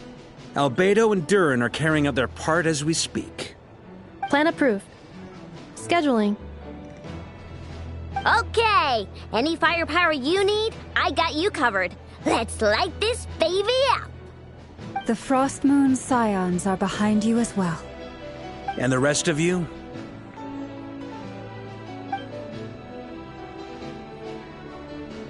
No objections? All right, then it's settled. This is the plan we're going with. Next up, an old tradition of mine. Anyone who wants to back out, now's your chance. Wait, we can still back out of this? Everyone says things they regret, right? I don't want anyone feeling trapped because their mouth said yes before their brain had time to think things through. A very people-first approach. I hear that's common practice in the Knights of Favonius. Heh. Who'd you hear it from? D-Luke? Shh. We don't use people's real names at work. This contact will be known only as Owl, please and thank you. This plan can only work if everyone does their part. Flint's and I will absolutely support it. We shall indeed. You'll be glad you accepted our help. Also, you are the last person I expected to see here, Miss Dory. It's not often I get called Dory in a work context. My peers usually call me Lord Sangamabe. So, the longer your name, the higher your net worth. Is that the idea here? In that case, Mr. Flint's here must be worth a fortune. That's right, I know your full name. It's... The walls are thin here. I'd appreciate you keeping that a secret. Okay, fine. I'm actually only here as a favor for someone else. Do you have any idea how much it would cost to hire me otherwise? Oh, does this mean someone out there actually has the power to boss Dory around? It most certainly does not. We have a long-standing and mutually beneficial business partnership. She's actually the mom of a friend of yours. Said mom supplied me with a great little trinket, but now that lady's ruined everything. If I don't start building a little goodwill now, my whole business in Notcry is gonna go down the drain! Okay. So what exactly is so special about this pendant? It's a lucky charm that a great mage made for me. We have a business relationship, and she was worried that something bad might happen to me. So, She wanted me to have something that can store power to protect myself with. I finally got it all fully charged up with Kovaki, and then never went and used it all up at once! Never lost so big in my life! You're right. It was all my fault. I didn't mean to drain all the Kuvaki in the pendant, but I'll make it up to you. You will? Well, in that case, how about you give me your chess set, and we call it even? I knew you'd say that. Well, it's yours if you want it. In fact, take it now, and I'll even throw in a free Raker of Solnari. Deal? You're putting me in a difficult position here. It's a very useful thing to have around, but I have a funny feeling it won't be around much longer. I guess we'll see in a couple of days. Looks like bankruptcy for me. Hey, don't be so pessimistic. See this through and you never know. You might find a new business opportunity on the other side.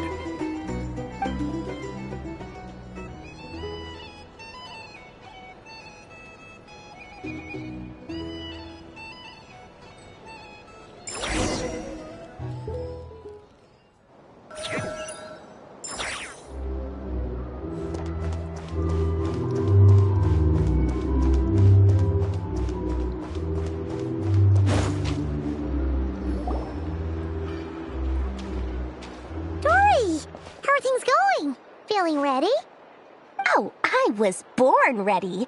We only have 2 days. You think Lord Sangamabe would let an opportunity like this slip by?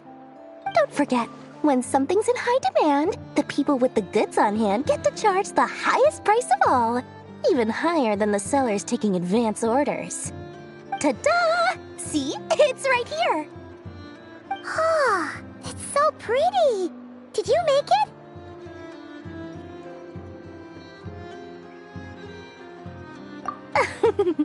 No, I have a supplier. We go way back, so he made me a very attractive offer. Aha!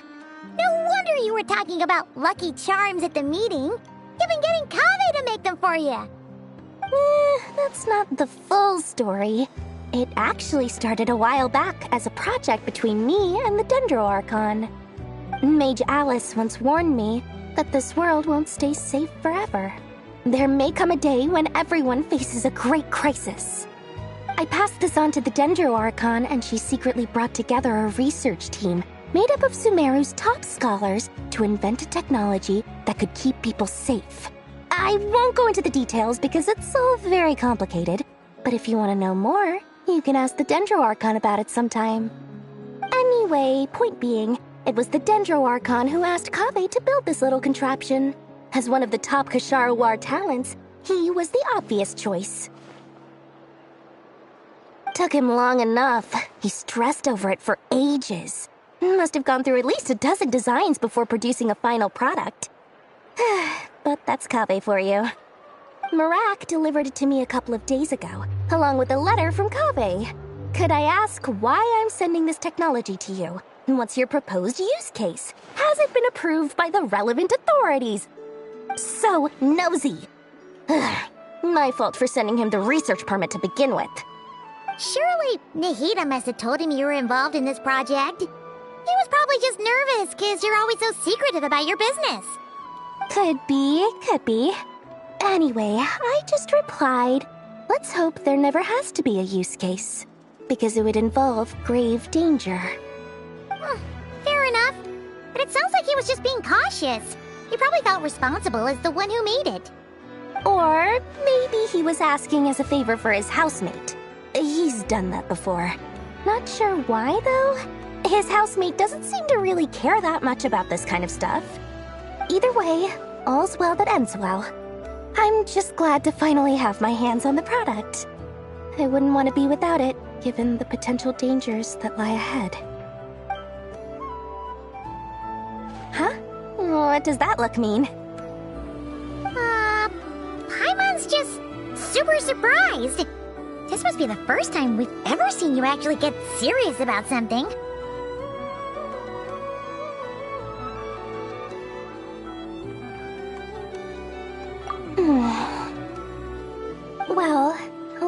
ago, I made a promise to myself. I promised that I was gonna live every day of my life with a big beaming smile. Obviously, Mora plays a big part in that. But there are always gonna be times in life when you have to give something back. That could mean paying back a debt, returning a favor, or showing some kindness. Alice has been a huge help to me over the years. She was the first investor I ever had. And I want my investors to know that Lord Sangama Bay is the best in the business. And more than that, no one knows what the future will bring.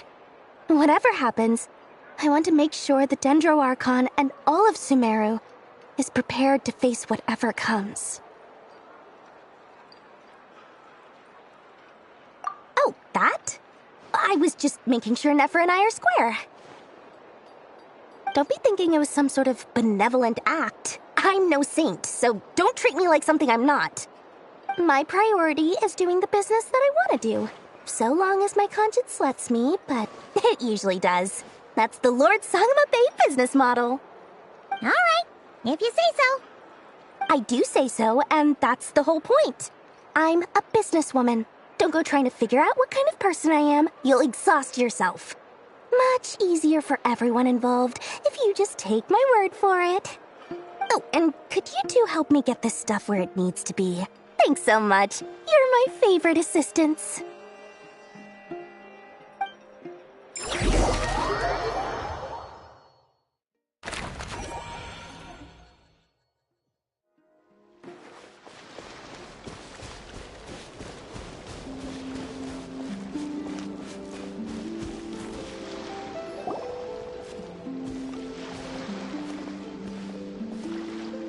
Traveler, Paimon, it's good to see you.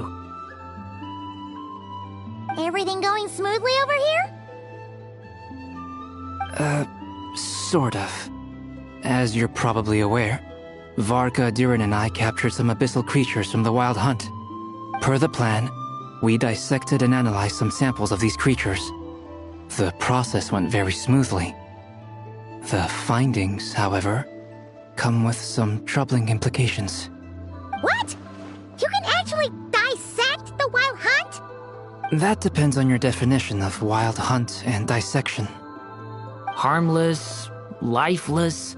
These words are accurate descriptions. The Wild Hunt is an interesting phenomenon.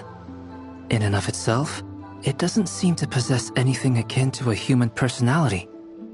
But taken as a collective, the medium through which the Wild Hunt is summoned does appear to have a soul. Master griped a lot about the wise Horoptatyr, and seemed somewhat fascinated with the Faust Certology. But she barely mentioned Rerir at all. I don't think that was because of his lower social standing, though. Anyway, it's a pity. I should like to hear her thoughts on the nature of the lifeform he has become today. It's a strange mix. The furious energy of an abyssal being channeled through a fractured physical existence. A consequence of being torn apart by an unknown power. Perhaps the only explanation for his survival in this state is that he sacrificed a degree of individuality in exchange for a continued existence. Oh, sorry. Once I get talking about interesting research, I have a tendency to go on indefinitely. Back to our research findings. Essentially, they confirm my hypothesis. Rerir's corpse is completely contaminated by the Abyss, and the effects are irreversible. You could think of this as Rerir in mutated form. But in my view, even that would be inaccurate. In reality, his whole being has been consumed by the Abyss. In other words, he is now nothing more than a manifestation of abyssal power. Unfortunately, at present, we have no means of completely eradicating abyssal power. Hence, we cannot fundamentally destroy the Rehir of Solnari either. Oh, that's terrible news! So, that's it? We can't defeat him? Not even if we get the power of the Three Moons? Miss Columbina's situation is a difficult one. She can never achieve wholeness when the world does not accept her presence. It's as if her creator banished her to a place she can never be accepted. It means she spends most of her energy just on her own survival. Given the circumstances, it's only natural to despair. But we must see this plan through to the end. Time to kick off the backup plan. Oh, Paimon almost forgot! This is for you. Dory asked us to bring it. Ah, how wonderful. Well, thank you for making the trip. Durin and I will be heading off shortly. I'm sorry I won't be there to protect you in person this time. Please be careful.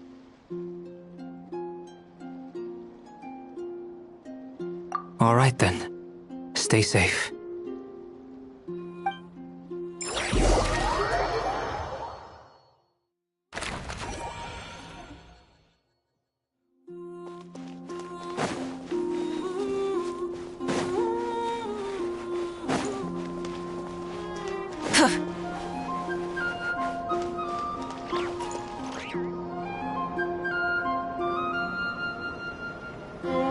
Miss Lauma, is everyone here? Yes. The fate of my flock is in your hands, Grandmaster Varka. Please keep them safe. My lady, what are you saying? Within the next 24 hours, we will face the biggest crisis the world has ever seen. This is not a burden that we deserve to bear, but I believe that we reap what we sow in this life. So I intend to act. I must do what I think is right. For me, that means fighting for the future of Nodcry. This gentleman is the Grand Master of the Knights of Favonius, Varka, Knight of Boreas. In my absence, please follow his lead. Hey, everyone. Guess I should introduce myself.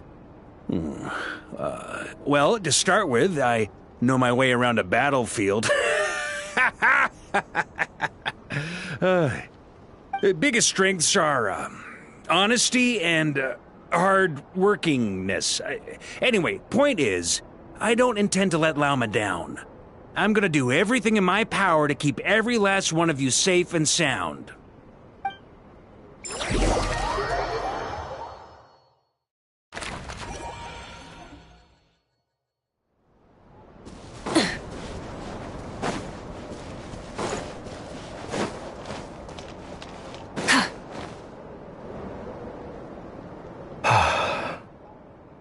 Something on your mind? Miss Columbina, was it? I believe that's how the others addressed you. That's right. Names are funny things. Have you always been called Dainsleif? Yes. I take it your own name has a more complicated history. I have a different relationship with names than other people. To be honest, I'm not even sure that Columbina is my name. At least, not in the same way that Dainsleif is yours. But it's what everyone calls me, and I go along with it. A lot of my life has been that way. I get so used to things that I forget to question why they are so. I never used to think much about where names come from, or what they mean to people. Maybe something's wrong with me. You're different from other people. I sensed it the first time we met. You're more perceptive than most. I'm sure your long life and rich range of experience explains that. Do you ever find yourself missing Conria, Mr. Dainsleif? Difficult to answer. I have dreamed of the past many, many times. Sometimes I'm fighting tooth and nail. Other times I'm lying on the ground, defeated. I don't recall any happy moments from that time. It has been too long. Is that because hatred survives longer than love and affection? That would not be for me to say. I make no excuses for the grudges I bear. But whatever the reason, I remember little that was beautiful or sentimental. Thank you for your help with the Rerir situation. Without your efforts, I never could have learned the hidden truth of his story. You're welcome. I know he's your friend. Friend? He betrayed me. And I never really understood what he was going through in life. Some friendship, that is. Okay. So, do you plan to fight him with us? You see, you're torn. Now you know what really happened. You see the things he's done in a new light. I need some time. Of course. I completely understand. Anyone else in your position would feel conflicted too. Actually, I went through something similar myself recently. Something happened that changed my perspective on a situation. A situation I took for granted at the time, but now I feel very grateful for it. You mean the Harbingers who still support you, even though you've left the Fatui? Yes. I always thought they were only helping me because Harbingers are forced to work together. But then I abandoned them. A warrant was even put out for my arrest. And even now, they still support me. Which means I was wrong about them all along. Clearly, they view you as a friend. I feel a little guilty now. I regret not seeing her help for what it was, and not treasuring it. I see the guilt that you're feeling now, because I feel it too. Hopefully, talking about it will do us both some good. Have you noticed that the Traveler and Paimon are over there? I think they've been listening. Huh. Shall we say hello? Sure. Hello. Ah! They caught us!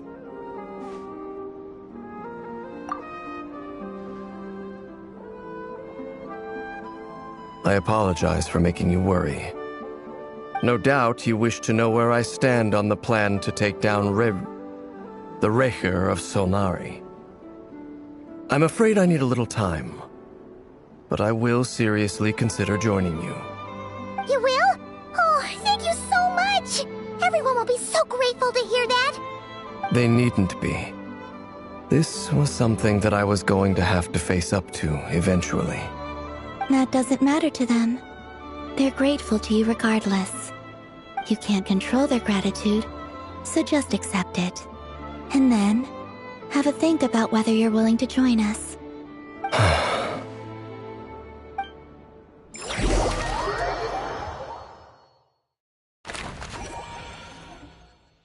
It's nearly showtime! Let's go rendezvous with the others. You know the place.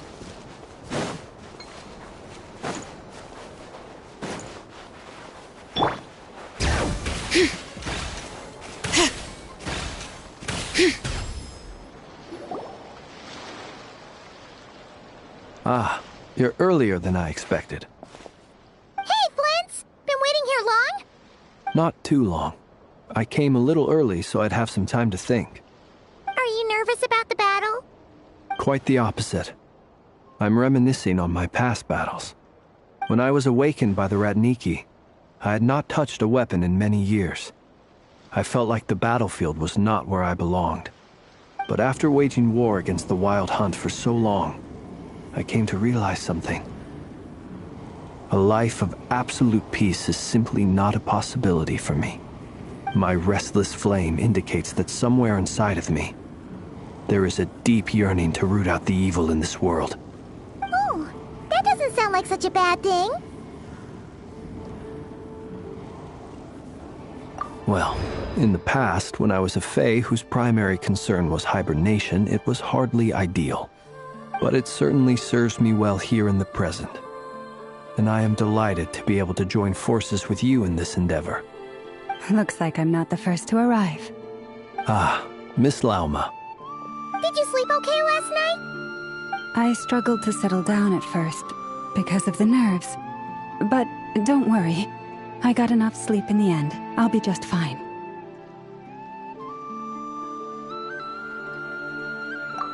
Please, I'm just doing my part. Never! Over here!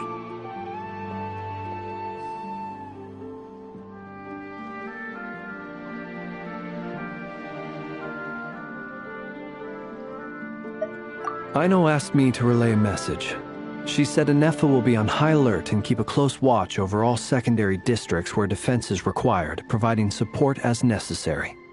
Meanwhile, Aino herself will provide range support to us directly, using her latest invention. Excellent. My thanks to all involved. The chess set's looking a little unstable. It won't hold him much longer. We should be prepared to engage at a moment's notice. No sense sitting around waiting. Let's make the first move while we still have the option. I agree. Paimon, find a safe hiding place. Got it! Be careful, Traveler! I will.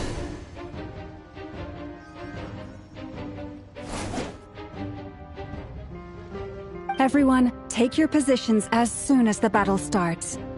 Every ounce of strength we have in our bones, let us bring to this fight. Ready? Let's go. I've seen all your futile ploys before. You have become the authors of your own demise. I wouldn't be so sure about that. You are merely a moment of sport before I tear down the moon.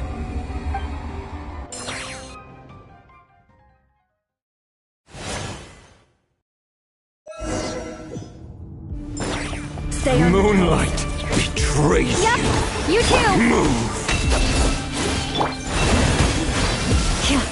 Be silent. The moonlight Let me help you betrays Move! Hunt him down!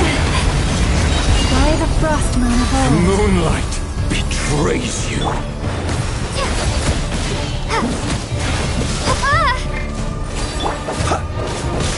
Close your eyes. No more lies. The moonlight betrays you. It's all futile. Hunt him down. The mystery unravels. With one heart, we pray.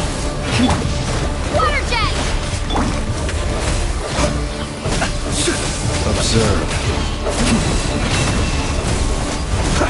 Close your eyes. Night The falls. moonlight betrays you. You poor lost. It all adds up. Move.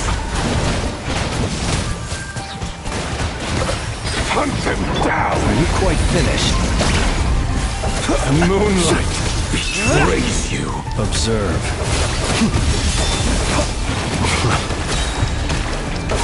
Close your eyes. For the everlasting forest. The moonlight betrays you. Can't hide the truth. Seek within. Go! Bombs away! Observe. The long sleep beckons.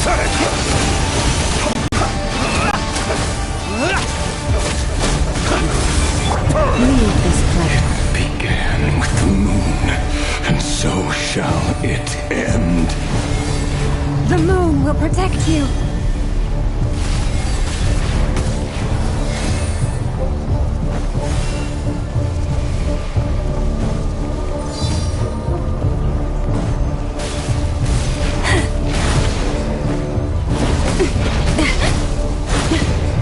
Lush as the moonlight.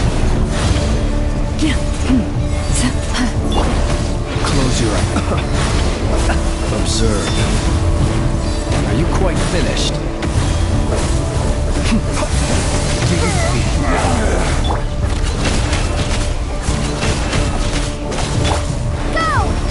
Avalir, when will it be as you foretold?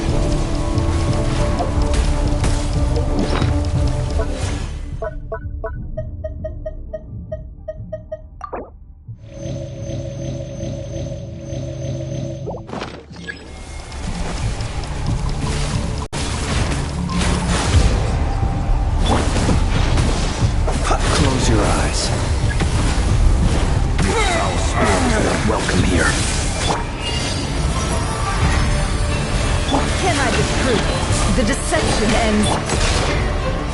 The night cometh. Observe.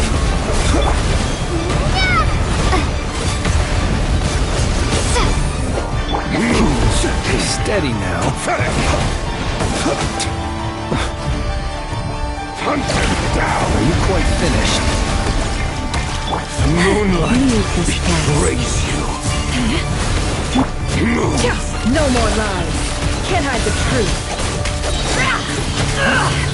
The mystery unravels. By the frost moon of old. Hunt him down! Water jet!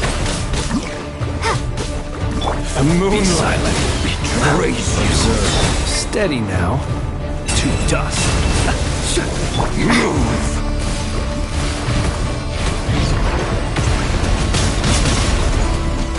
The moonlight betrays you. Go!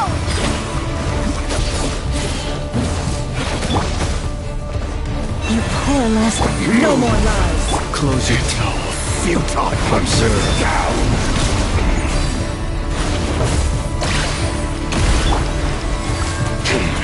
Pathetic.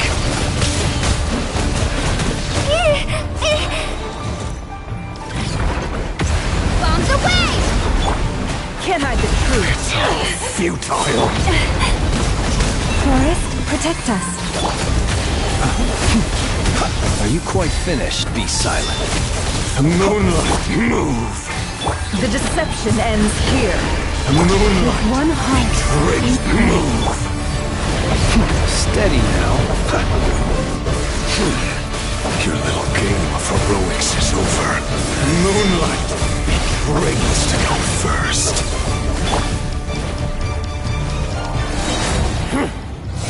Now, get out of my sight! No! We've been separated. You okay? Nefra, where are the others? Stuck outside the barrier. I guess he really doesn't like us. I told you before, knowing too much is always a death sentence. Your death is within my grasp. You wish for.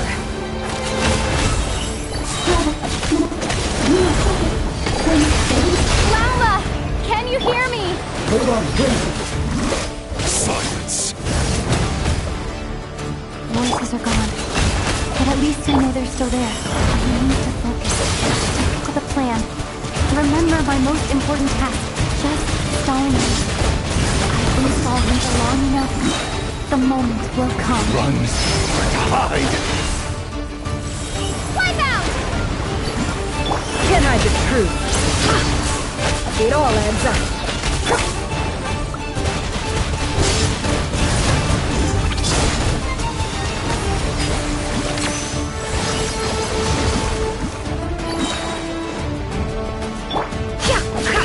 No more lies. Seek within. Bombs away!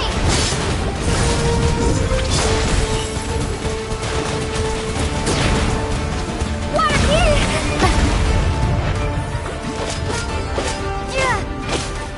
Can't hide the truth. It all adds up.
No more lies.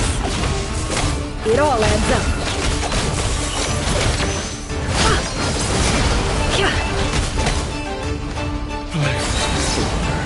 The mystery unravels. Can't hide the truth.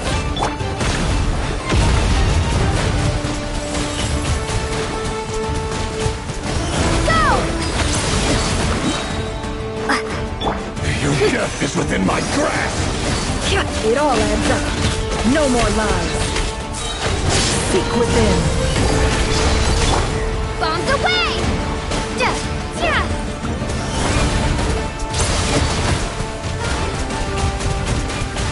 Water jet!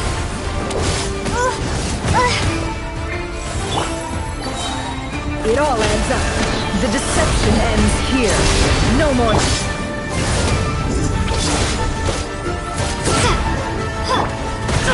Absurd. Can't hide the truth. These are made of. Seek within.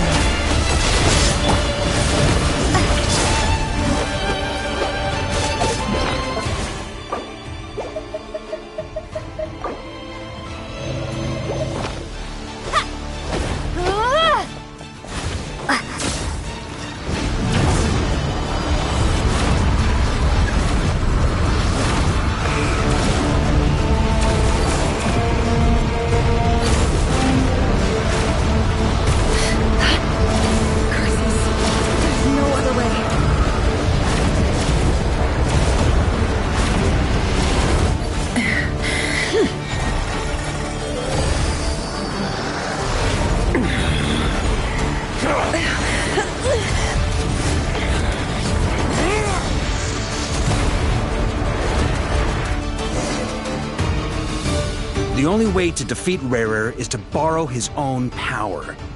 That means Columbina will have to disappear while you two bear the brunt of his attacks. You have to hold on. Find a way to keep him focused on killing the two of you.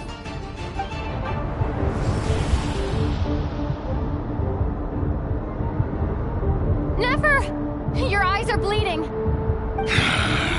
Soon you will be powerless to resist. And then, I will reduce you to dust. But that dust will plague your memories. Come on, keep holding on. Any other tricks up your sleeve? Let's see them. As entertaining as they are. You've backed yourself into a corner. You don't fool me. I see your fear clear as day. I have to stoke his rage. Make him unleash everything. You fear what you could never defeat. You fear the thought of never being able to save your beloved. You cannot win the fight against fate, Rarer. Is that what you think? Well, now it's your turn to feel afraid!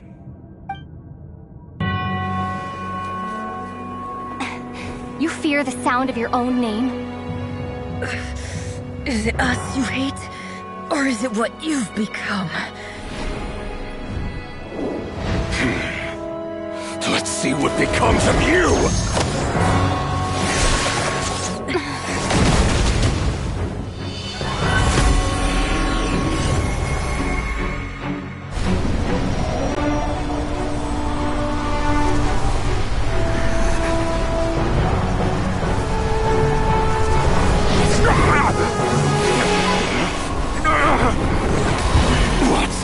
Happening? That power. I've seen it before.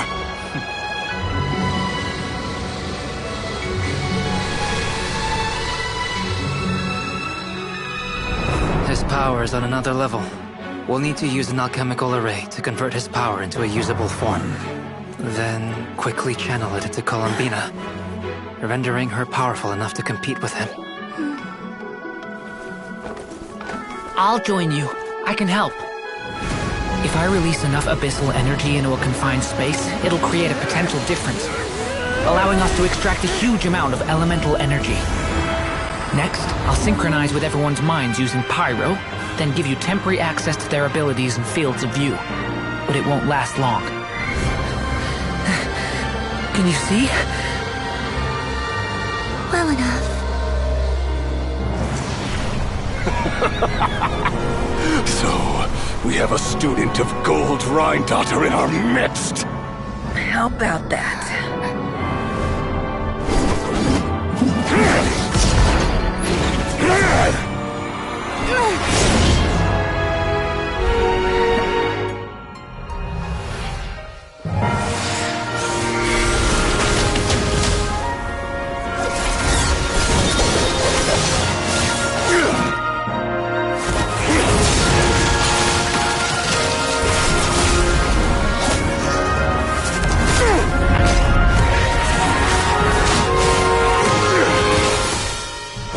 You use my own power against me? Just like how you stole Kuvaki. Look familiar?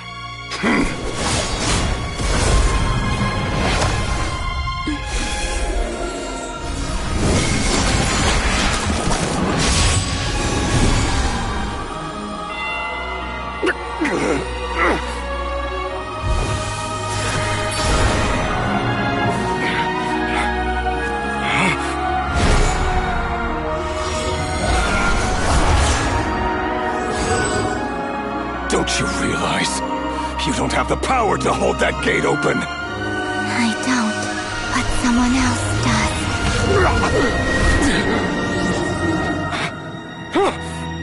Goodbye, Rerir.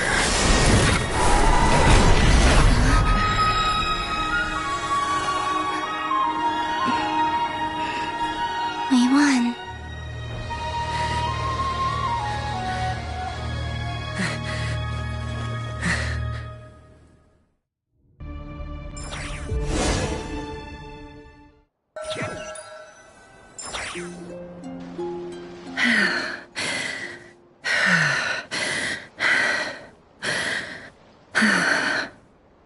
Nefer, how are your eyes? They're fine. Apart from the blindness, of course. It's not too late. Let me handle it.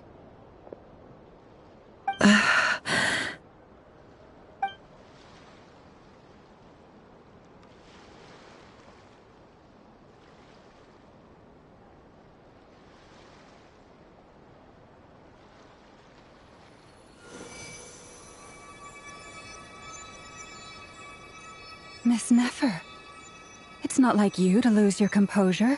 That was the most reckless thing I've ever seen you do. Reckless how? The situation was critical. Our lives were at stake. We had to do something. Even so. Okay. I guess you're right. Under the circumstances, it was a wise decision. You traded your eyes for an incredible victory.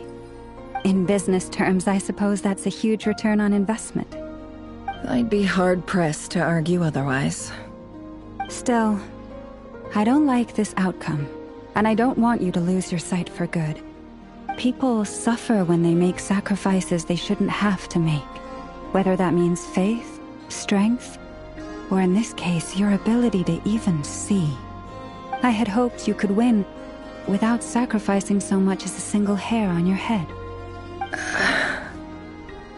Thank you. Really. All done. Don't try and open your eyes just yet. We'll see how you're doing in a couple of days. Until then, please follow your recovery plan to the letter. I'll send full details through Yehoda. For now, just get yourself home, relax, and rest.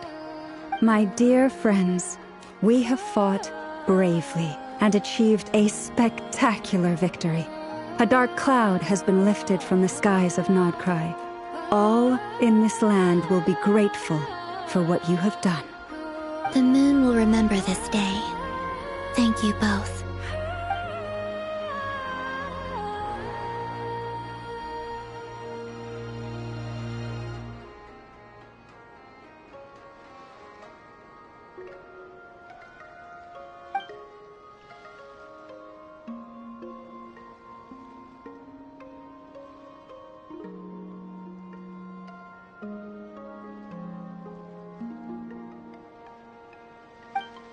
There's something I want to let you know.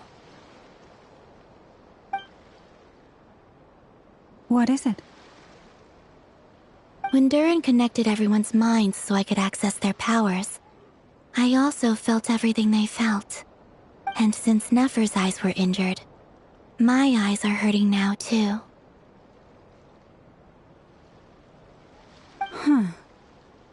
Hold on. Let me try. I only feel the pain. There's no actual damage. I just thought I should tell you. You're right. There's no damage. That's a relief. But I must say, I'm surprised to hear the Kutar share something like this with me. In the past, you never used to open up about yourself. Things are a little different now from how they were. I'm learning to share how I truly feel with my friends. Friends? You have no idea how glad I am to hear that.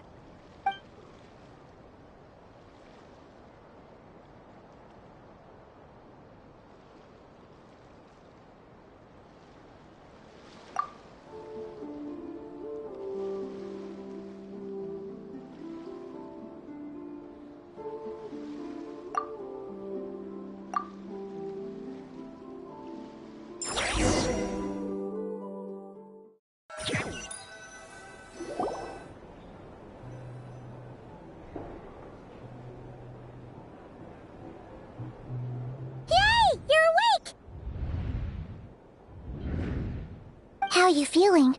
Any aches and pains? Did you sleep well? I'm doing all right, Paimon. No need to worry about me. Phew! Well, that's good. Paimon's been sitting on the edge of the bed worrying about you for ages. You slept a whole day and night. Poor Paimon had to eat all by her lonesome. Glad to hear you didn't starve. How was the food? Well, it wasn't the same without you there to share it. Honestly, Paimon just can't relax when you're not your usual self. She couldn't enjoy the food and settle down to sleep. Well, I'm back to normal now. Oh yeah, and Albedo swung by earlier. He said to tell you to head to the tavern when you woke up. Varker and the others are organizing a victory feast and they want to celebrate with you. He also dropped off some medical supplies, but you seem fit as a fiddle, so guess you won't be needing those. If you're feeling up to it, let's head over now. Wouldn't want to keep them waiting.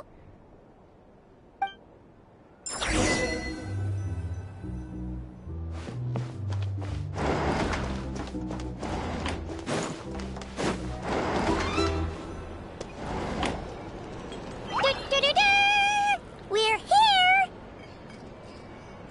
Oh, Traveler and Paimon! Perfect timing! We were literally just saying how there's no way we're holding this victory feast without you any longer, and we would have postponed it till tomorrow. How are you feeling today? Much better, thanks. Don't worry about me. Relief to hear it. If that changes, just let me know. Happy to check you over at any time. Yep, we're here for you. Anything you need, just let us know. Oh wait, where's Nefer? How are her eyes doing? Nefer's right over there. I'm sure she'd love to catch up with you.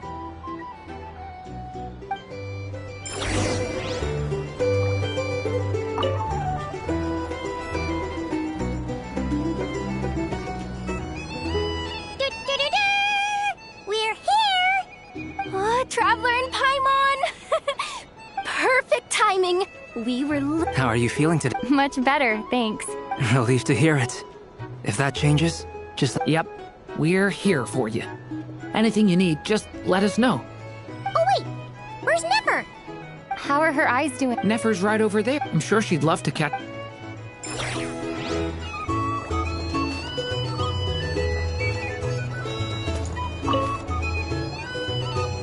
I thought of 1,000 ways to congratulate you, but now you're here, words are failing me.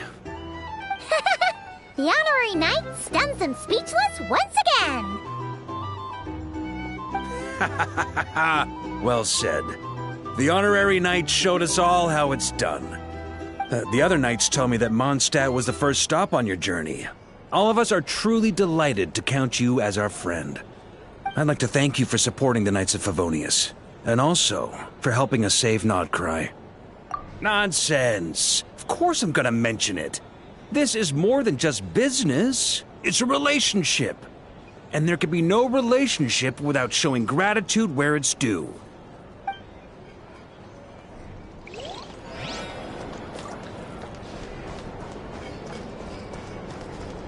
Our drink recommendations? Well, for starters, I recommend you drink less. I see you've recovered?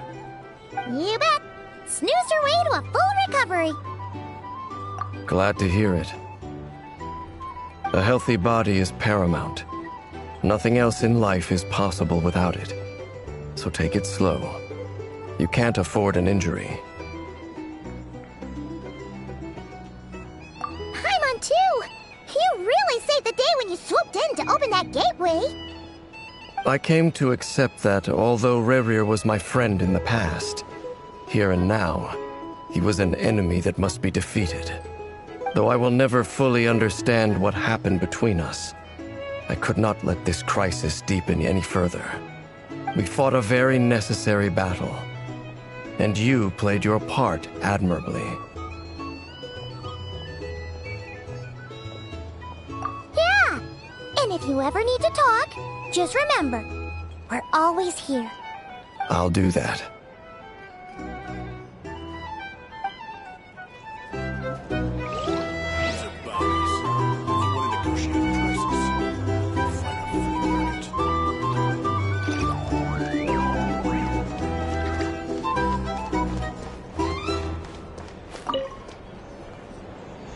Hello, you.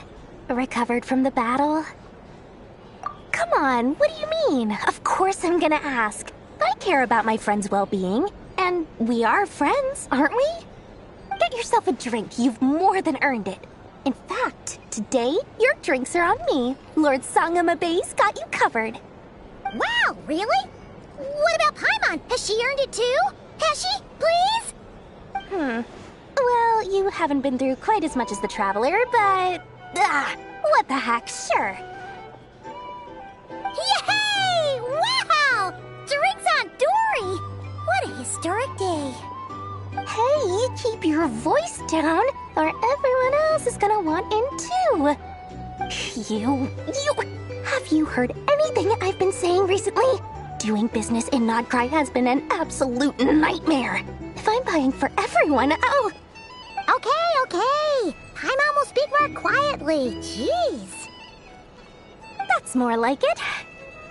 Don't you forget, Lord Sangama Bay doesn't just go around buying drinks for anyone and everyone.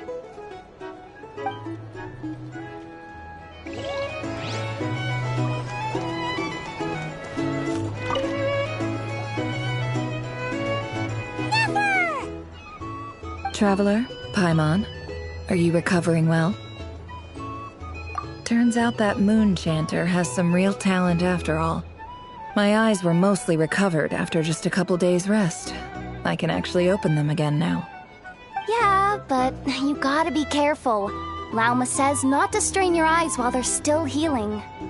Yes, thank you. I'm well aware. Yehoda, could I borrow you for a moment? I could do with an extra pair of hands. Oh, sure. Coming. Did you hear that? I gotta go help Lauma for a second. You guys chat among yourselves. I'll grab us some drinks on the way back. Paimon, you still like 'em sweet? You bet. Make it extra sweet, because Paimon's earned it. Sure thing.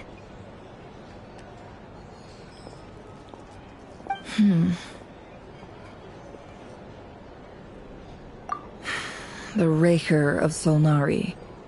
Kind of a snake, don't you think? No, definitely a snake. A poisonous one who spewed his venomous hatred everywhere. Anyone who seeks revenge out of hatred for other people has become a snake. That's something my dad used to say.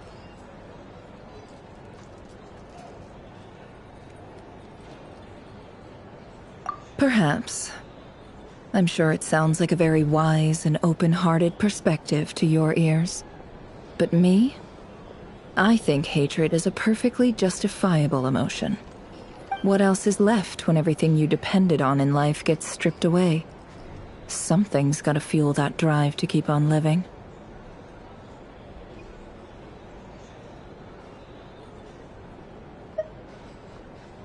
If you're worried about me, you can nip that in the bud.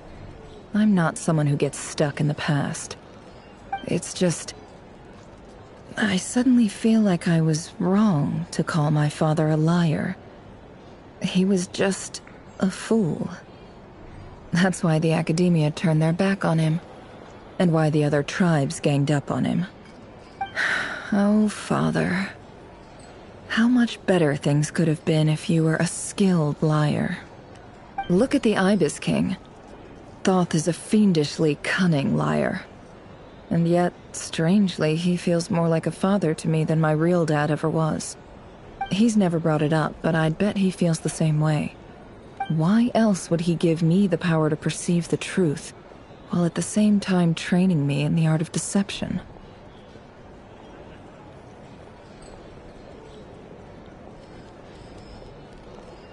Well, King Deshret banished him to Aru, which is essentially a prison, and posed 3 questions to him. He promised that he'd have his freedom if he could find the answers. His response was to take on a physical form and approach me, hoping that I could become his envoy and search for one of the answers on his behalf. Did he really think I'd fall for that? He's stuck there. He can't make me return what he gave to me.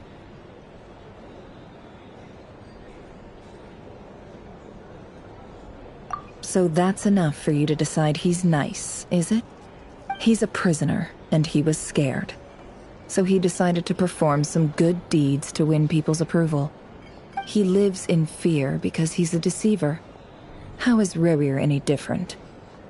You can't work as a spy your whole life and expect a happy ending. It's preposterous. Yet I can't say I don't understand it.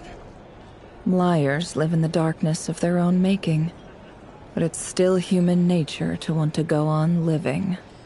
They say that a liar's soul is the most worthless thing in the world. What do you think?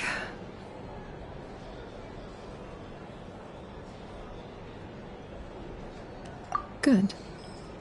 If you understand that, it means you're smart, and you see things objectively. If you ask me, the soul of a liar really is worth nothing, because all they care about is themselves. For example, when something good falls into my lap, I don't go sharing the news around. Stops other people trying to steal it from me.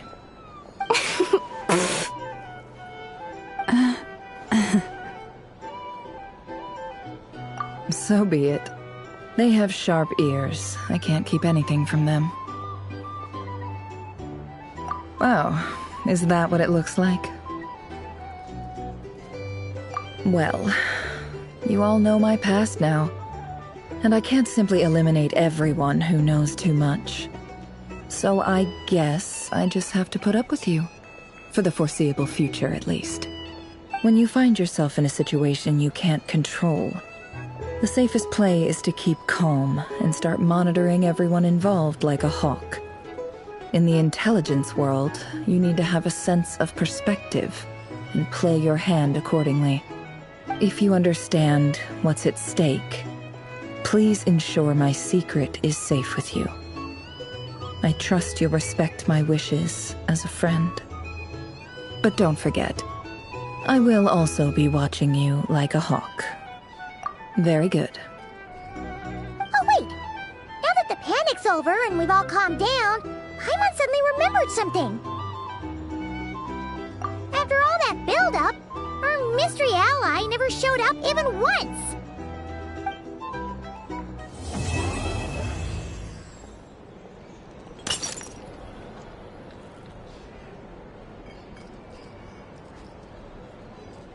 Huh? Am I imagining things?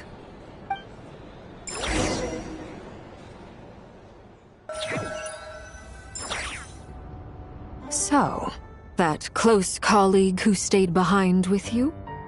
What's he been up to recently? Don't know, don't care. I get more normal human interaction from hanging out with Bosco too than him. Although, now you mention it, he hasn't bothered me in a while. I wonder if... If he's disappeared without a trace, it's the biggest gift he ever gave to the world. But I somehow doubt that's what's going on. He won't lie low forever. So we'd better stay on guard.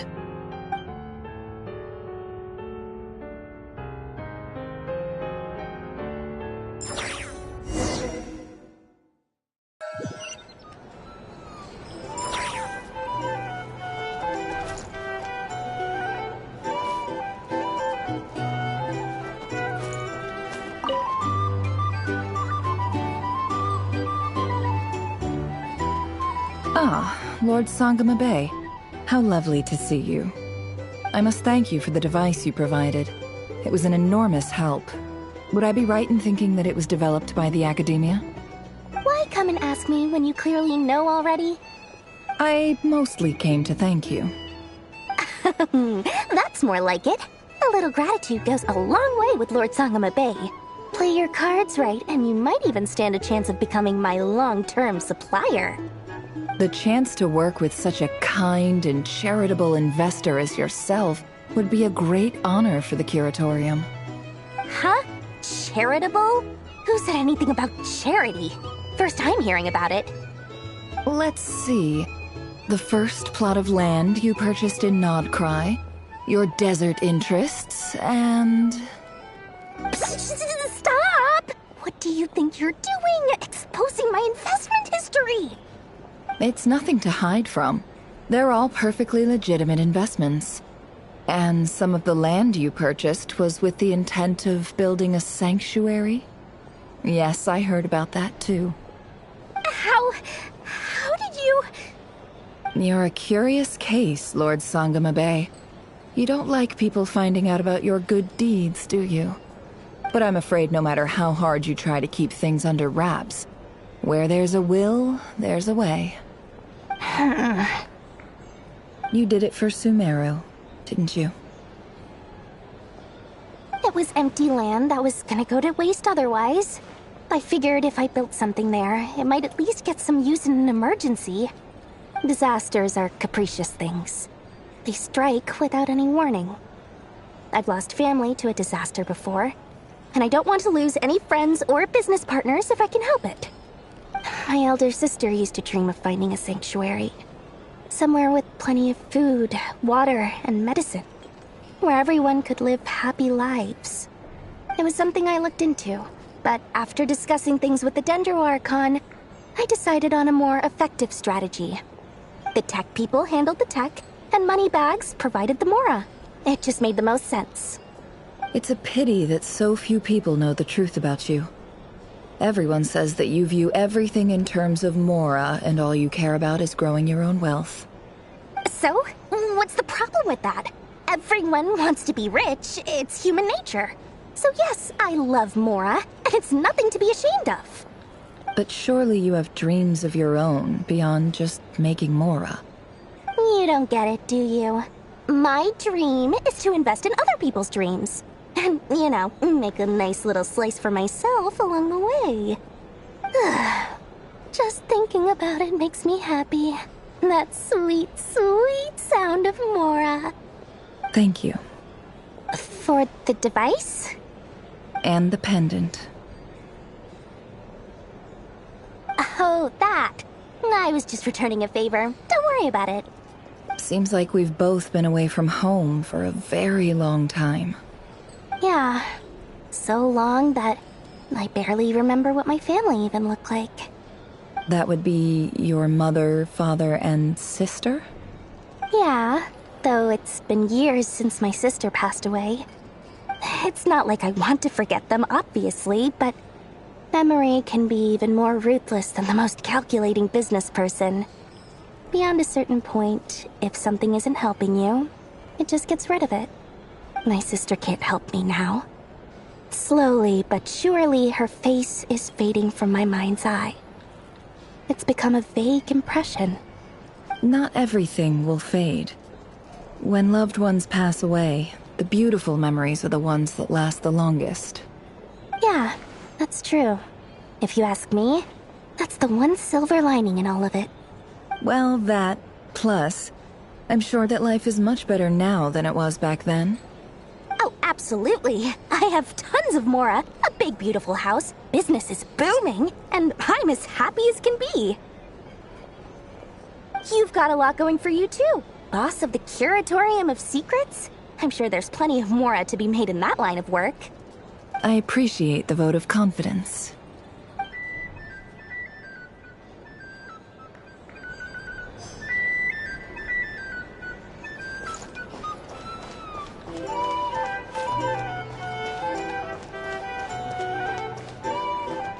Here's the thing. Or some information. Either way, I'd be happy to oblige. How have you been holding up? Any adverse reactions?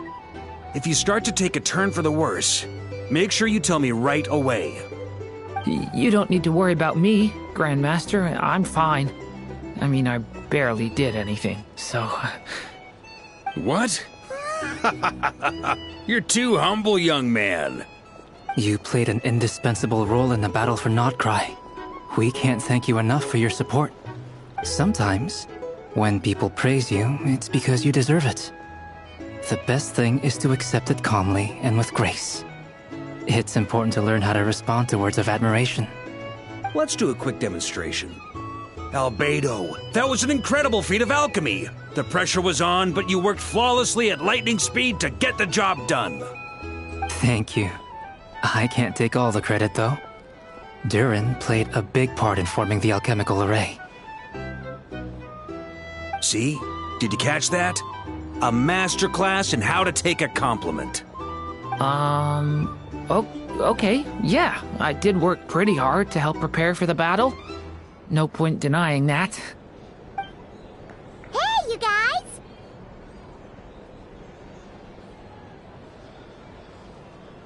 Hey, look who's bounced back. Looking good, traveler. Seems like you've recovered. You won't need to take any more medication. Can I get you a drink? Huh? You know how to order at a bar now? You've sure learned a lot recently. Handling a drinks order is ridiculously simple compared to alchemy. Don't worry, I'll blend into society yet. Paimon believes it! You're clearly a fast learner, just like your brother. To be totally honest though, Paimon didn't quite follow all the details when you first explained the plan to us. Don't worry, that's completely understandable. Unless you're a student of alchemy, it's hard to grasp the principle and how the process works. To put it in the simplest terms, we saw how our enemy stole the power of Kuvaki. And that gave us the idea of stealing his power to turn it against him. When facing an enemy you have no hope of defeating, it's best not to engage them in battle. So, instead of looking for a way to overpower him, we decided to help Columbina get strong enough to at least stand up to him in a fight. For this to work, we had to analyze his modes of attack, confirm who his main target was, and make sure that he wouldn't go beyond the range of the alchemical array. For added security, we prepared a total of 4 arrays. But to mitigate the impact of the battle, we identified one location in particular as the ideal spot, which is where the confrontation took place. The alchemical array absorbed his abyssal power. Then Durin processed it to render it usable by Columbina. That power enabled her to do what would otherwise have been nigh on impossible. What surprised me was that Dainsleif actually agreed to join us. Given his history with Rerir, he had every right to sit this one out. But we're extremely grateful for the decision he made.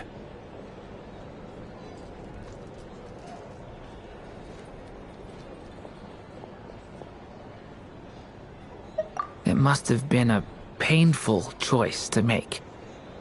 But I'm sure that making a decision was far better for him than staying in limbo. Absolutely. He was torn between 2 paths, but in the end, he made his choice and stuck to it resolutely. He doesn't strike me as the sort of person who'd stay trapped in limbo for long. Anyway, however you cut it, Everyone gave a stellar performance. And now, it's time to kick back and celebrate.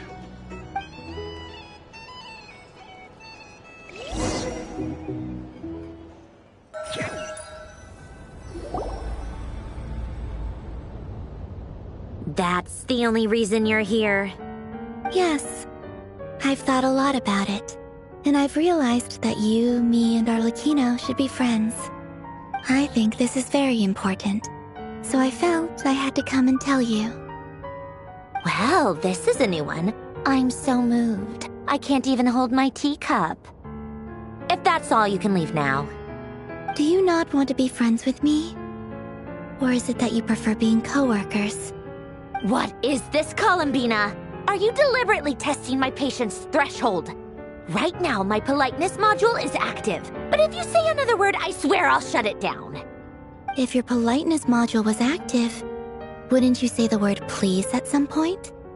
Polonia, please see Lady Columbina to the door. Will you still invite me to your next tea party? What? Yes, I think you will. Bye-bye, dear Sandrone.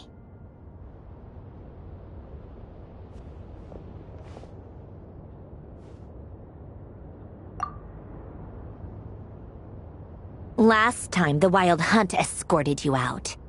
Would you rather I handled it myself this time?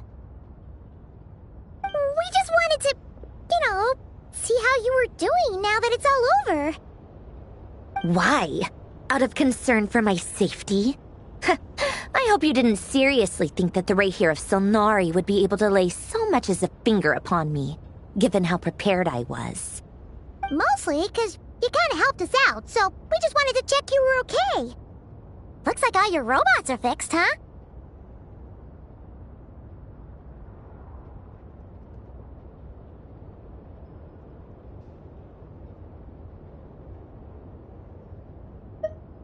Oh, don't you worry about that. Tea time is already a write-off. The visitor before you managed to kill my appetite. If you're in the mood for tea, go ahead and help yourself. Otherwise, it's going to waste. My coasters are still missing in action, though. Use this notebook instead. Whoa! Pretty hefty notebook. Look at all those calculations. You can ignore those. They're just dumb scribblings. I doodle and write in my free time. Sometimes I remember the distant, dreamlike past. Sometimes I imagine the far-flung future. And other times, I grit my teeth and note down all the crazy nonsense going on in the present. Some people do the crosswords in the newspaper. This is my equivalent of that. Trying to predict the future is like daydreaming. And writing about the present just makes me furious. The past is my favorite. If nothing else, it's already set in stone, so I don't have to rack my brains trying to figure it all out. Huh. Although, having said that, the only vaguely interesting memory in my past is probably that guy they call Lord Artificer.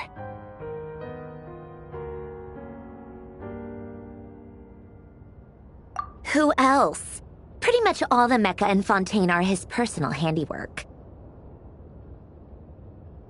Wait, are you saying you know him? Like, personally? As a friend? I mean, I guess we were friendly enough.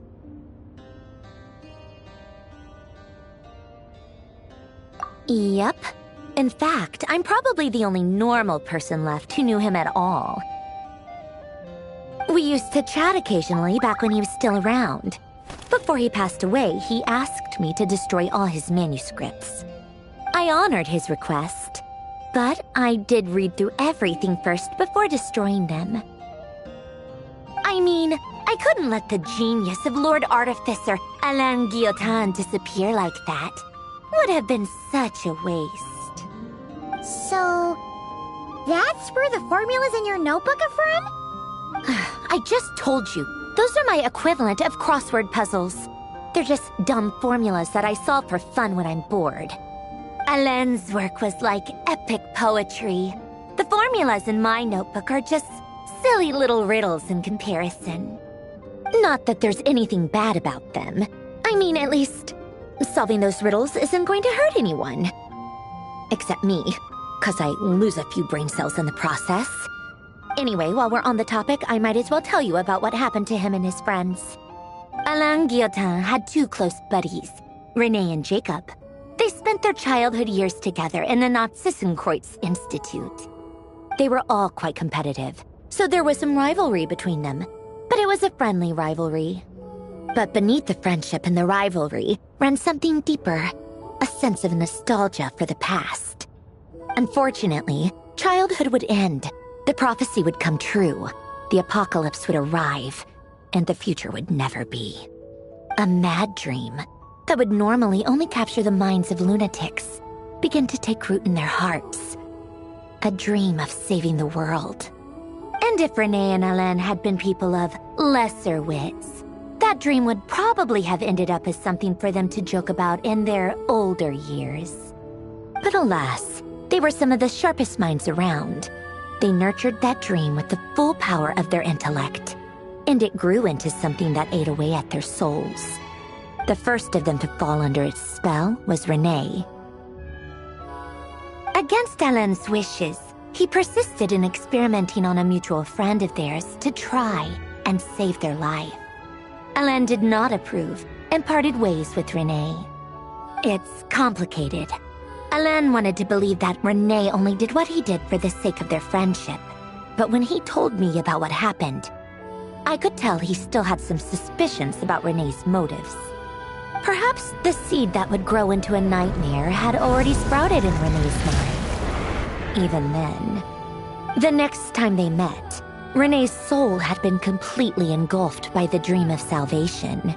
His futile attempt to change the tide of fate only resulted in a wave that swallowed up the world, even before the apocalypse came.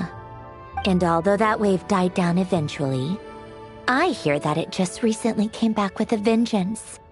As I understand, René wanted to live out his dream of salvation once more. But I'm told that the attempted resurgence finally died out for good. At long last, René awoke from his deluded dream. Though of course by then it was far too late. What do you think of René? Do you admire his transcendent genius? His view that any price was worth paying to achieve the lofty goal of saving the world? Or do you despise him? Dismiss him as an evil madman who wrought havoc on the lives of everyone around him as he pursued his delusional dream? Same difference, really. Just a matter of perspective.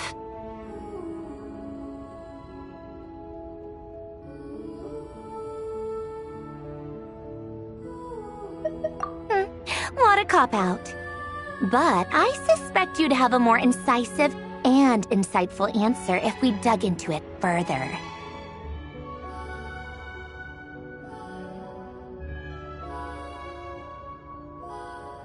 I don't like fanatics who give up their whole lives for their ideology. Nor do I like fools who let their delusions take control. Maybe I could understand if René had just been an ordinary person. But he had a sage-like intellect, and still managed to get himself lost in the labyrinth of his own desires. Anyway, that's enough about René. Now, moving on to Alain Guillotin, the Lord Artificer. He managed to put a stop to the first storm whipped up by René. But after that, Alain lost his friends and family. To his credit, I suppose, the loss of his family and friends was purely a tragic accident. It's not like Alain sacrificed them for his cause or anything. After that, the only thing supporting his work was the same dream that had dragged his closest friend down to the abyss. But although the desire to save Fontaine drove him to found the Fontaine Research Institute, Alain continued to reject any form of transcendental knowledge or power. He was suspicious and fearful of it, having seen the way it had affected his closest friend. I think that formulas and machines derived solely from human intellect were the only thing that gave him a sense of spiritual comfort. Yet Alain's intellect was simply too great. It barely left him space to breathe in his lifetime. Once he realized that the end of his life was approaching, he finally accepted the truth. The Nazissenkreuz Institute needed someone, and a human being, to see its story through to the end. He quit working on his formulas, trading them in for the fairy tales that had played such a formative role in his childhood, but which he barely touched in his adult life. He told me that the director of the Nazissenkreuz Institute used to read those fairy tales to the children as bedtime stories. Apparently, they worked wonders at sending kids off to sleep. I think that all he wanted at that time in his life was to be able to sleep deeply without being plagued by depression. By that point, nothing else really mattered. At the very end, he laid down to rest in the ruins of the former Nazissenkreuz Institute orphanage, while the Fontaine Research Institute he had founded continued tirelessly with its work. Many years after that, tensions over competing dreams would once again cause a rift, this time between members of the Fontaine Research Institute. But the actions of those fools had nothing at all to do with Alain. And that is the story of two people from the Nazissenkreuz Institute who both wanted to save the world. One went all in on his fantasy of salvation without ever looking back, and ended up calmly sinking to the bottom of the deepest sea. The other sought desperately to burn bright in his life, even though he wasn't sure where he was going. I do sometimes wonder, why is it that people like them have such grand hopes of saving the world? Even the grandest tree starts as a tiny seed. So perhaps, for each of them, their mission to save the world began with a very simple desire: to save themselves. They were young children with friends and family who mattered to them, desires to explore the meaning of life, ambitions to have a successful career. They didn't want to see all of that taken away in one fell swoop. Or maybe they just wanted to find something to anchor themselves within the chaos, to stop them getting quietly swept away by the storms of life. But instead, the search for their own salvation took them down the rocky road laid out by fate. Do you think the desire to save oneself is enough of a justification to try and save the world?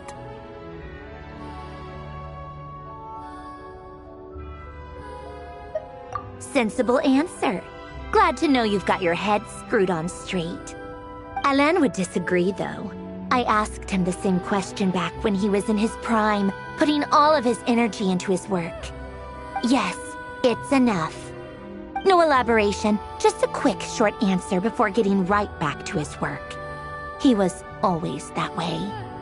All right, tea time's over. I owe Arlecchino a favor for telling me these stories. I'll have to bring a whole sack of gifts the next time I visit the House of the Hearth. I'm gonna go tinker with Polonia now. You guys can do whatever you want, as long as it doesn't involve interrupting me. Polonia, exit hibernation mode. Begin diagnostics.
staring into my eye.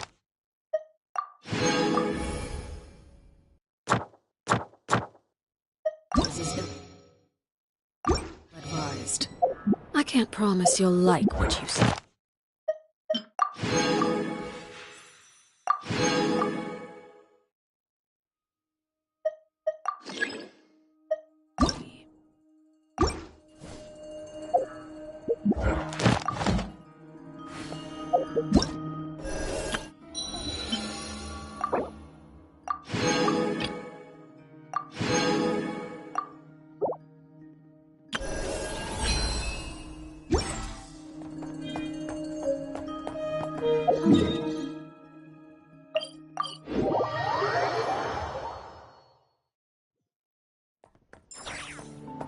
Add Astra.